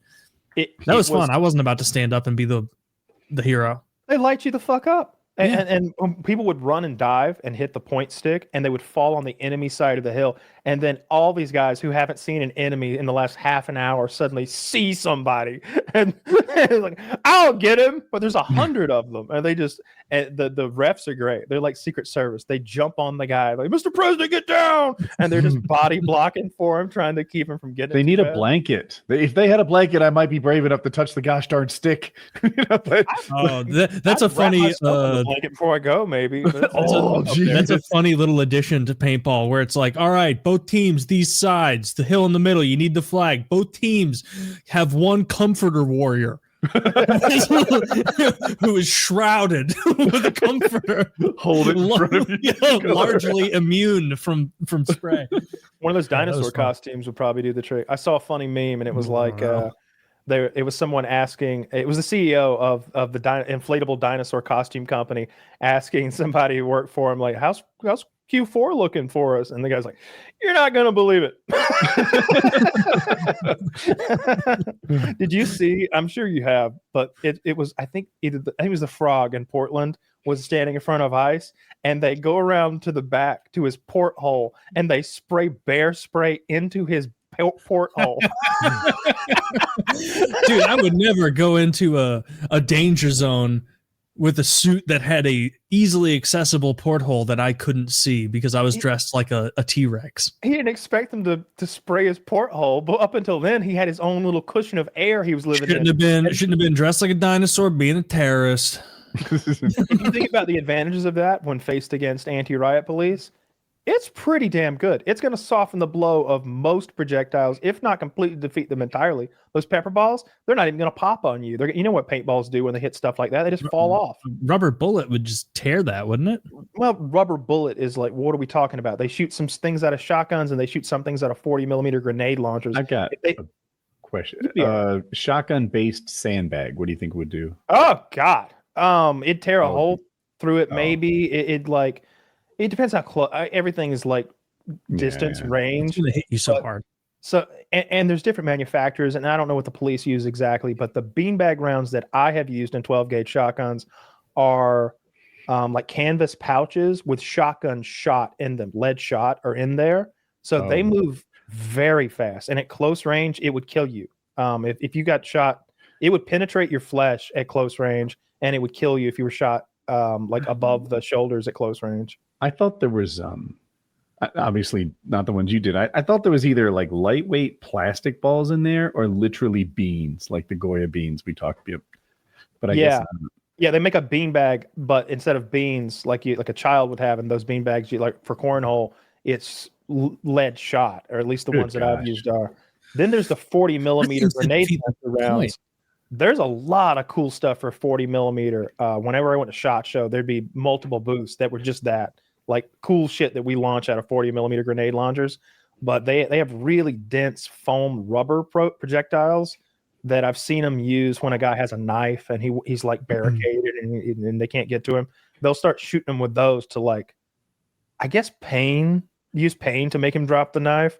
And a grown man can just eat those indefinitely, seemingly. Like they hurt real bad, but you can just take. That seems like an inappropriate time to be using the foam bullets. A guy's running around with a knife trying to kill it's people. Specifically like I've seen use the real bullets that time. It's when like the guy's like holding his position, he's holding the knife. You can't arrest him, but he's not actively attacking us. I saw a guy on a roof one time. He's just on a first floor roof with a weapon, and he's just like screaming "fuck you" to the police. And it's like, what are we gonna do? Put a ladder up there and climb up? We're not gonna gun him down for standing on a roof with a knife. That seems like murder.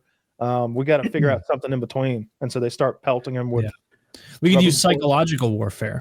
Now that technology is so advanced, it'll be like, oh, you're up there on the roof threatening people with knives. Guess what? A feature-length gay porn of you in it right now. AI come along with push. Yes, if you don't give up. All right, chill. Kyle, I saw a new gun. New to me. I think it's pretty new. Have you heard of the MP5 SD? It's like Sierra Delta. SD? Like, yeah. The integrally suppressed MP5 suppressed. It's like an old gun. It was all that. What was different about it is the trigger. So and probably everyone listening to the show knows, if you hold down the trigger and it keeps shooting, that's fully auto. If you put one bullet per trigger pull is semi-auto. Well, this thing has a trigger that I think pushes itself right back. It's like a resetting trigger. FRT. And I watched a Brandon Herrera video. I'm messing up his last name. Herrera. And that thing is a fully auto machine gun that does not require a fully auto machine gun license. That's an FRT. It's a forced reset trigger. They've been working on like different types of that or different ways to achieve that end result legally around ATF for years. My guess, and it's always that thing where it's being reviewed and a new administration comes in, or maybe just a new guy at ATF and it gets reviewed. And because they're not a lawmaking body, they're a law enforcement body that creates rules and regulations that are enforced by law, which is a weird in-between kind of thing. You never know when something's going to get taken away. Like bump stocks. They were taken away and then given back.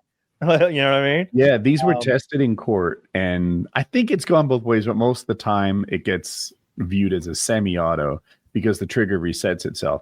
I watched him shoot it, and it was indistinguishable from full auto to me. And he said to me too. It was indistinguishable to full auto to him, and he's an expert in the topic. He mentioned you in the video, by the way. He mentioned bump stocks a little bit, and then FPS Russia did videos with him. It's all complimentary. But this gun, it's like, it made me question all kinds of things about full auto guns. Like, as you know, if you buy like it might be 1986. Yeah, fully auto machine gun, that is not regulated. Like, they're grandfathered in, but of course there's only so many of them, and I guess presumably fewer every year. That they're really expensive, like over 20 grand. This thing's $2,000. And it is basically a fully auto machine gun. And I'm like, I wonder if it is going to be much like, like someday disallowed and grandfathered in. Is it a good investment? If not, it's definitely a dope gun if you appreciate someone used one to do something bad. You'd probably see those go away. Stuff like that has existed for a long time. Those sort of like on the blurred edge of legal type things. It's like what they're achieving is what that law is trying to prevent. In the end, even if the steps that they have taken to achieve that end result are all legal each step of the way, the end result is what the law is trying to prevent, which is an unregulated machine gun. I'm not against it. I'm just saying. But yeah, you're absolutely right. It turns a regular gun into a machine gun legally, and it's indistinguishable. I think Potato was showing off something with an FRT. We watched a video of it the other day, and it was like 800 rounds per minute or something like that. It was just, it's like, that's a fucking machine gun. And then watching the guy control it, it's not like a bump stock where you got to like stabilize and tuck your elbows in and get a good solid platform to make sure that, and even still, this thing's rocking back and forth in a thing you're holding. You're never going to be accurate. This guy's spraying a group, it's just doing all the work for him. Very impressive. Very cool shit. Yeah. I find fully auto pretty difficult to be accurate on, but a bump stock, like, unless you're spraying into a crowd of cows for some reason, like you're not going to hit anything you're really looking for. It's mostly for fun. This thing looked like it would be effective in putting a group on something. Yeah. You have other full auto guns, right, Woody? Like fun stuff or no? Not that shoot bullets. No. Oh, okay. Full In my auto. head, I thought you had. Yeah, I thought you had one, or that you went through the. No, process I've to never go. done it. So the only way you can do that. Yeah, the only way you can do that with machine guns is either buying one of those pre-86 weapons, which are very expensive. It used to be you could get into that with a Mac for like $4,500, even $3,500, and you could get like a Mac 11 with a suppressor, extra mags. Like you'd have a whole nice little kit. Now I think those are going for $12,000 to $15,000 because of that kit that Potato has that allows you to take the Mac 11 lower and put it on an AR-15. And now you have a fully automatic M16 that's legal. It just has a weird grip at the bottom. But the name a machine gun and they're on there. If you go to like, is it Gunbroker? Gunbroker may be the one that has all the machine guns, but you'll see them. And it's some stuff will be $200,000 and a lot of stuff will be in the $50,000 range. How much is like an auto AK-47? Depends on what kind and make, but call it $75,000 roughly. Like that's insane. I feel like this forced reset trigger has made me not even hypothetically interested in a $20,000 actual machine gun because it's the same. Well, it's the same, except the thing you're buying may decrease in value because of legality, and you may have to throw it away. Whereas if you buy the pre-86 machine gun, it will 100% increase in value. Like it just will. They always have. It's a safer investment than fucking Picasso's. Yeah. Like this thing is going to be because worth otherwise more. Woody would have to throw it away. I mean, or it could get grandfathered like the other ones and spike as an investment.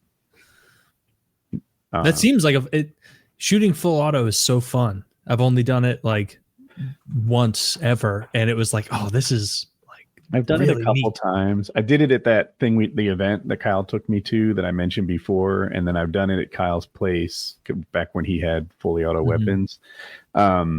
It's fun. I'm a little cheap for it. It's like, all right, that was a blast, but that was a $37 blast, and it lasted 4 seconds. Like my numbers are surely wrong, but like I'm looking at. No, I bet you're not that far off. Like. I think I enjoyed it because I was not on the hook for any of it. But if I had a Tommy gun that I could load up with, what do those shoot? 45? 45. Yeah. That I could load up with 45. Is that every time I handed that off to a friend, I'd be like just kind of grimacing, being like, they had a lot of fun there, but they have no idea it cost me $48. Is that what you would want, you think, is a Tommy gun?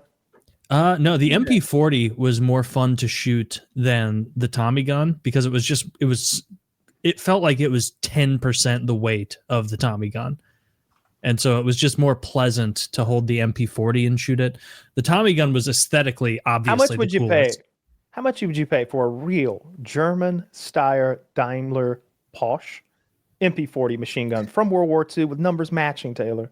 I'm not like a war history guy. And so if this is way more expensive than like an identical replica version, I wouldn't go for the war version.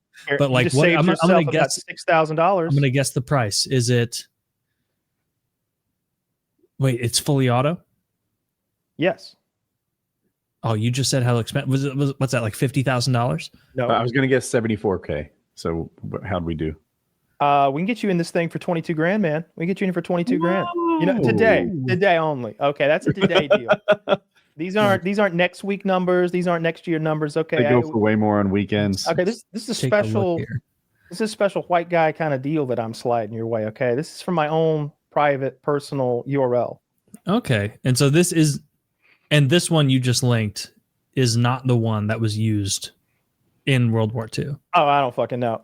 There's several of them here for sale though. This one's 22 grand. I'm a little suspicious of your 22 grand price because there's 0 bids on that. That's the starting bid, and there's 11 days left on this. If I know my eBay, the price doubles in the last 7 minutes. Oh, yeah. It's probably like a buy now price. And if they're going to ship you a picture of it. They're all priced, that 20 over on the right. This one said it's transferable. It's 30 G's. It looks much cleaner though. The one I'm looking at is not a buy now price.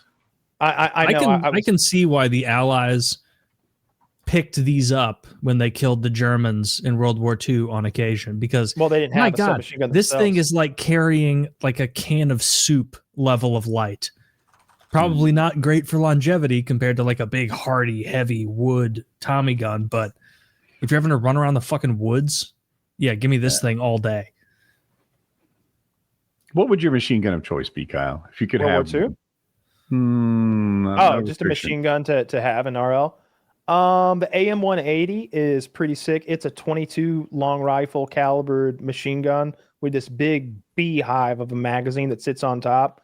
I think you can get those mags in like 375 round mags, and it shoots so fast it sounds like a swarm of angry bees. It's just You ever play that game at the fair where you've got a fully automatic BB gun and you're trying to cut the star? Yep.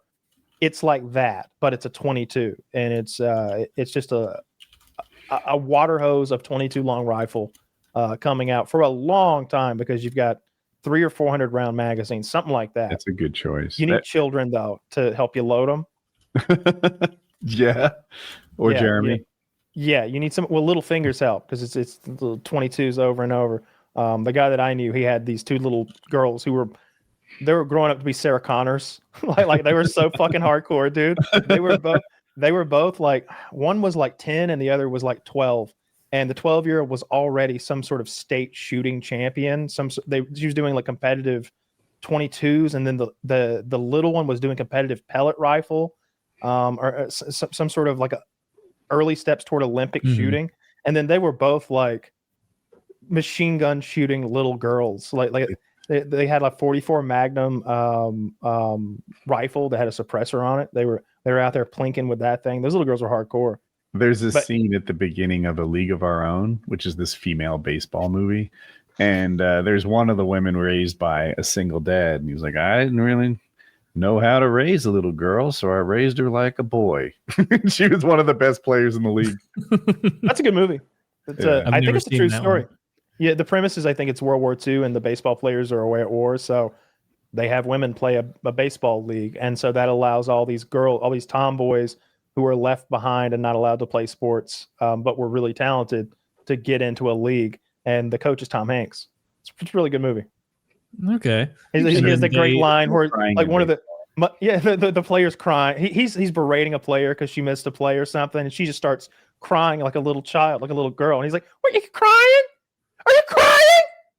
There's no crying. There's no crying in baseball. There's no crying in baseball." He's perplexed. He's like, Jesus, like she doesn't even know there's no crying. Yeah, make a few less errors, whore. We won't have to have these uncomfortable discussions. Yeah, like Rosie O'Donnell, Madonna's in there. And, I don't know any baseball movies that I truly love other than Moneyball. Moneyball is by far my favorite. It might be my favorite sports movie. What did I have you watch? It wasn't Draft Day. Oh, not The Natural, not The Rookie. It's another. Kevin Costner's done 3 baseball movies. By the way, it's not Bull Durham. It's the third one he did where he's like sort of an older pitcher. I forget what he. Yeah, he's like 40, but he's still the best pitcher in the league. Like he's such a piece of shit. He wrote his own character. Like he wrote a character. Is he still the best pitcher in the league? I thought he was. Yes, like even in the record. I remember they told his record, and he was like over 500 at 40 in the playoffs. I think. What does that even mean? He had over 5. Like he had. Yeah, but why would that be on him? He's just one player. Could have a 16. Pitcher. That's how pitching stats work. Your win-loss record. Yeah, as long as I think you've got to get the game. You've got to have a lead into like the 5th or the 6th or something like that. And the game's got to get closed out. You get the win.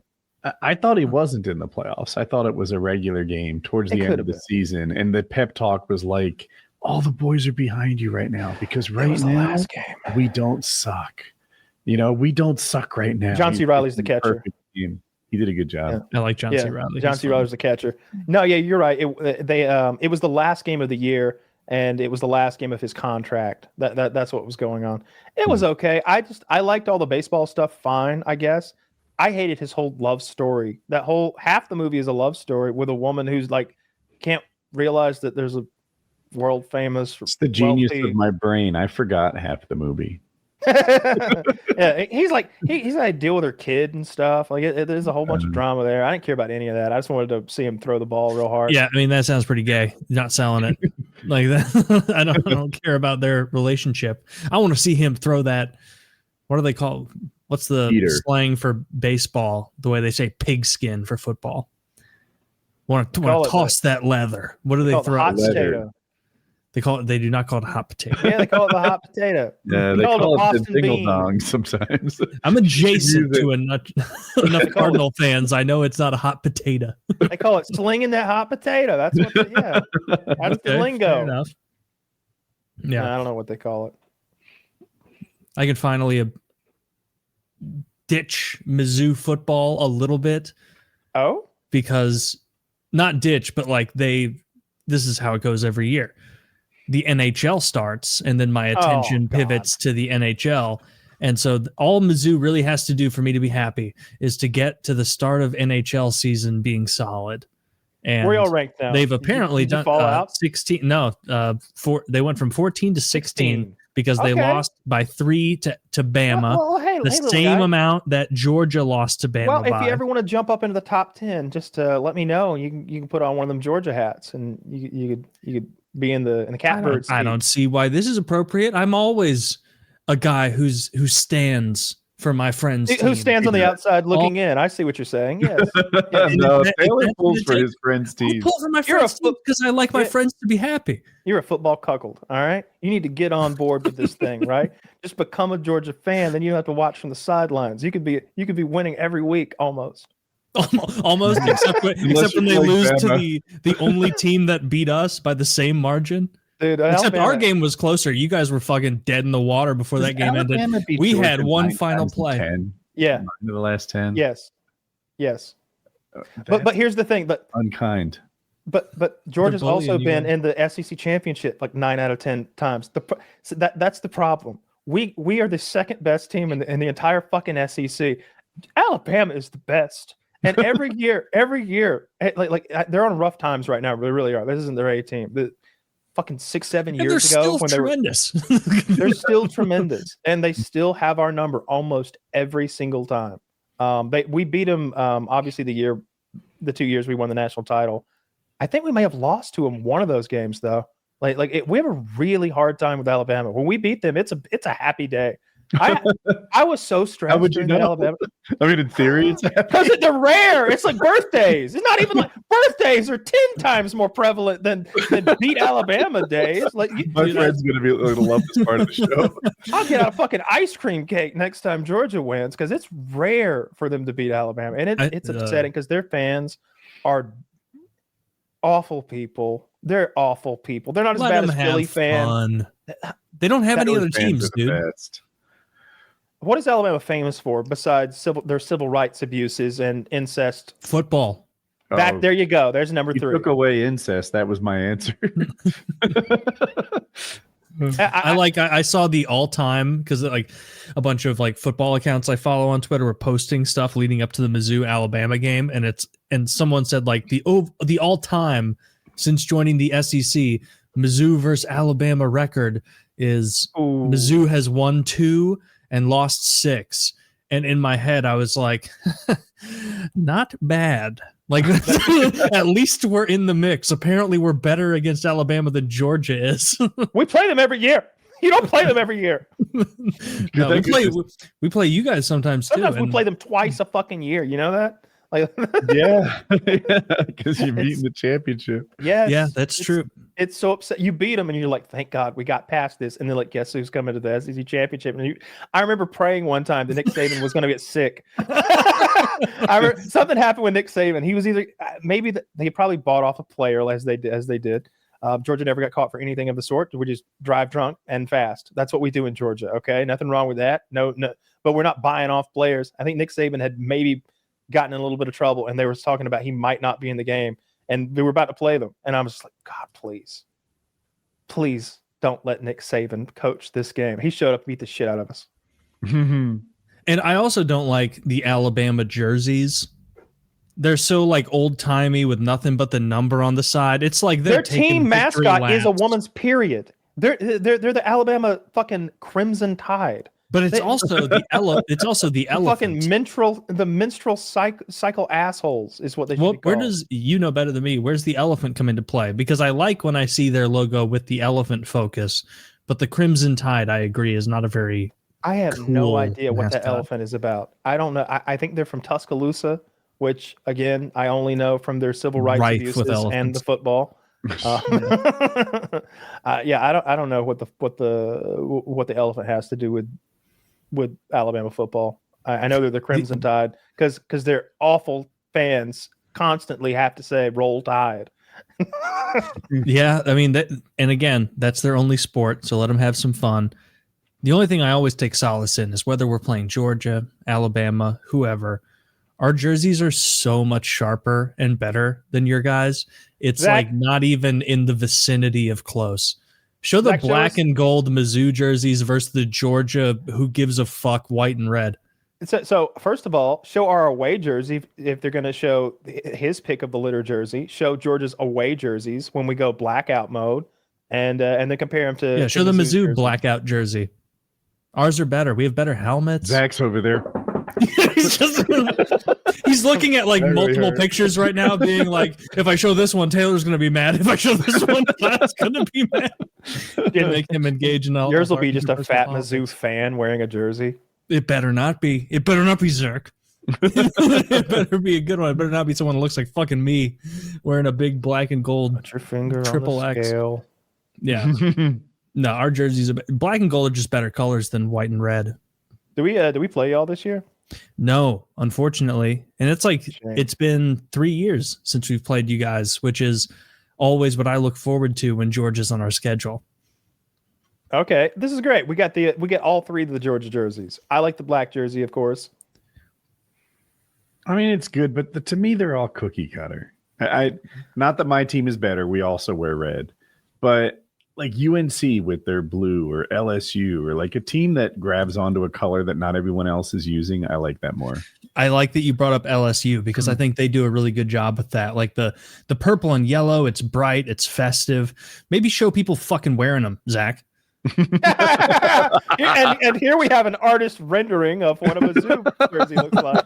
Zach, you nailed it. You son of a bitch. I appreciate that this drawing also accentuates the camel toe of the average Missouri football player. I like that. Yeah, those ladies are wearing Spanx. No camp. That's you gotta find a better picture than this. Yeah, pretty clear that the Mizzou Bumblebees don't have quite the nice of a jersey. I'm gonna go black and red. You have the same colors as that team you were calling the period team 2 seconds ago. No, that's a different shade of red. Oh, it's a different red and white.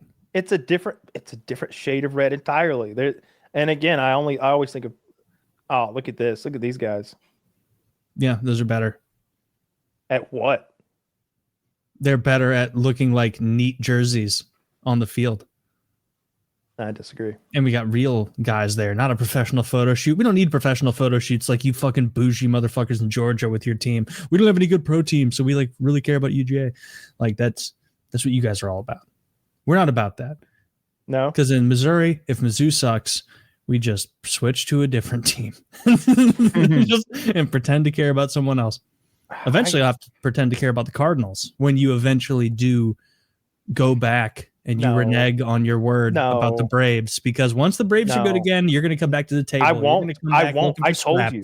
I told you they would have to go back to back for me to consider being a fan of that organization. Back to back now? They'd have they'd have to go back to back. One if they just won a random series and then because they just trade all their fucking talent away because they couldn't afford to have them anymore. No, if anything, I maybe I'll be a Dodgers fan. Like at least they know how to fucking win a baseball game.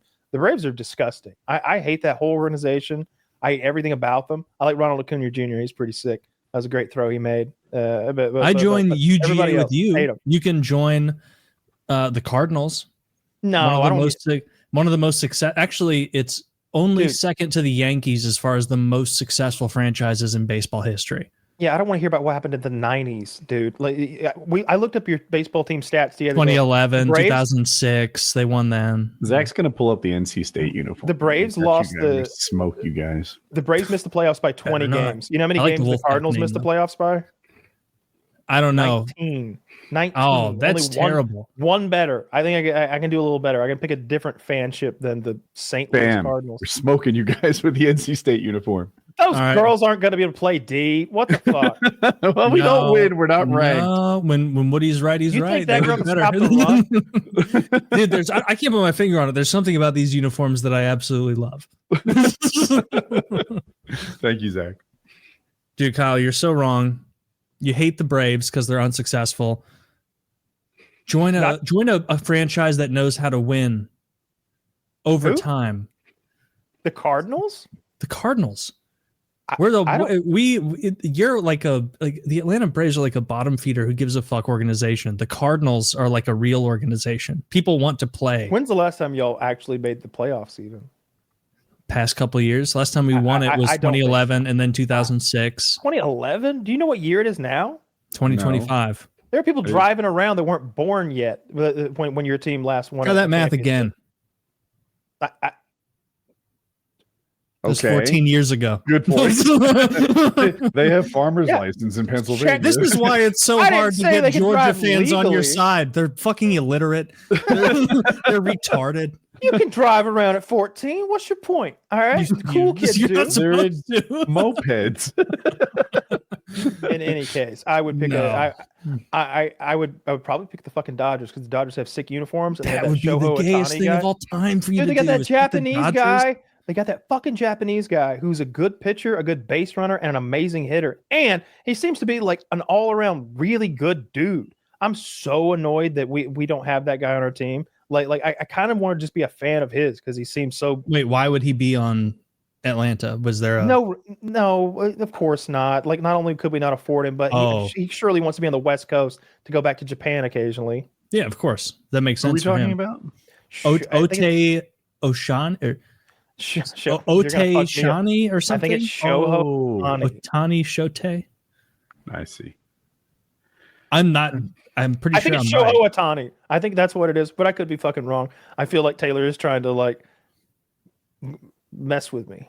That's not something. Imagine someone doing that to someone on this show. I got it then. Shohei Otani. Taylor, they call the baseball the hot potato. They do call it the hot potato. They call it slinging the tater.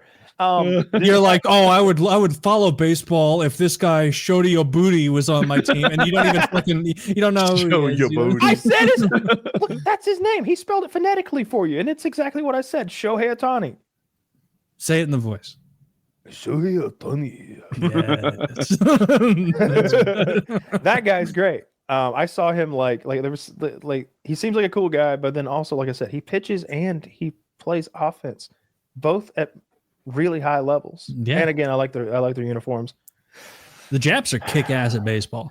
They didn't good. used to be. It used to be they were fifth on the list or something, like Americans, Dominicans, Cubans. Mm-hmm. I don't know what else.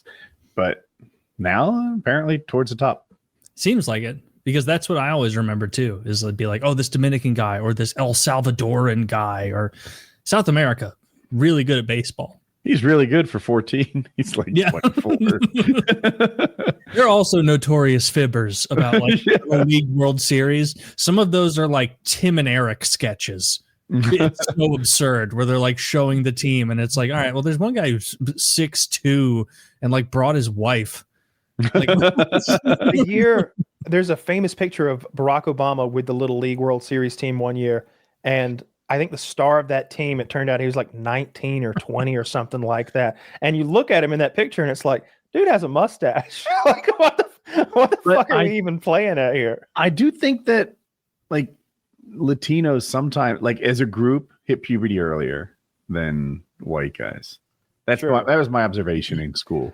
It seems like when people are immigrants in sports and they're trying to get into a country and trying to get the ball rolling on a career, they frequently lie about their age because it makes them a more interesting prospect. Mm-hmm. If you think a guy's 19, but he's 28 and he's got 28 years of experience and some talent, you'll see a 19-year-old who has potential. But what you're really seeing is a 28-year-old in the prime of his career, who has the ceiling is, he's bumping his head against it right now while you draft him out of Uganda. Uganda. What's his name? Francis. Baseball country. At least I'm talking Georgia about admits fighting. their quarterback is 26. Yeah, that's hilarious. You guys You are couldn't like, lie we're the about that best one. He team in looks the league. 36. The dude's got a receding hairline. He looks like Al Bundy out there. Like Dude, you guys have quarterbacks that are like divorced, like very adult things to have happened. It's literally like some water boy rules. We'll bring people back that are 31 years old and played a little Canadian football to play at UGA. Whatever gets the wins, whatever gets us wins. Yeah, that's funny. You guys ready to wrap? I suppose so. I want to play some Battlefield. All right. PKA 774.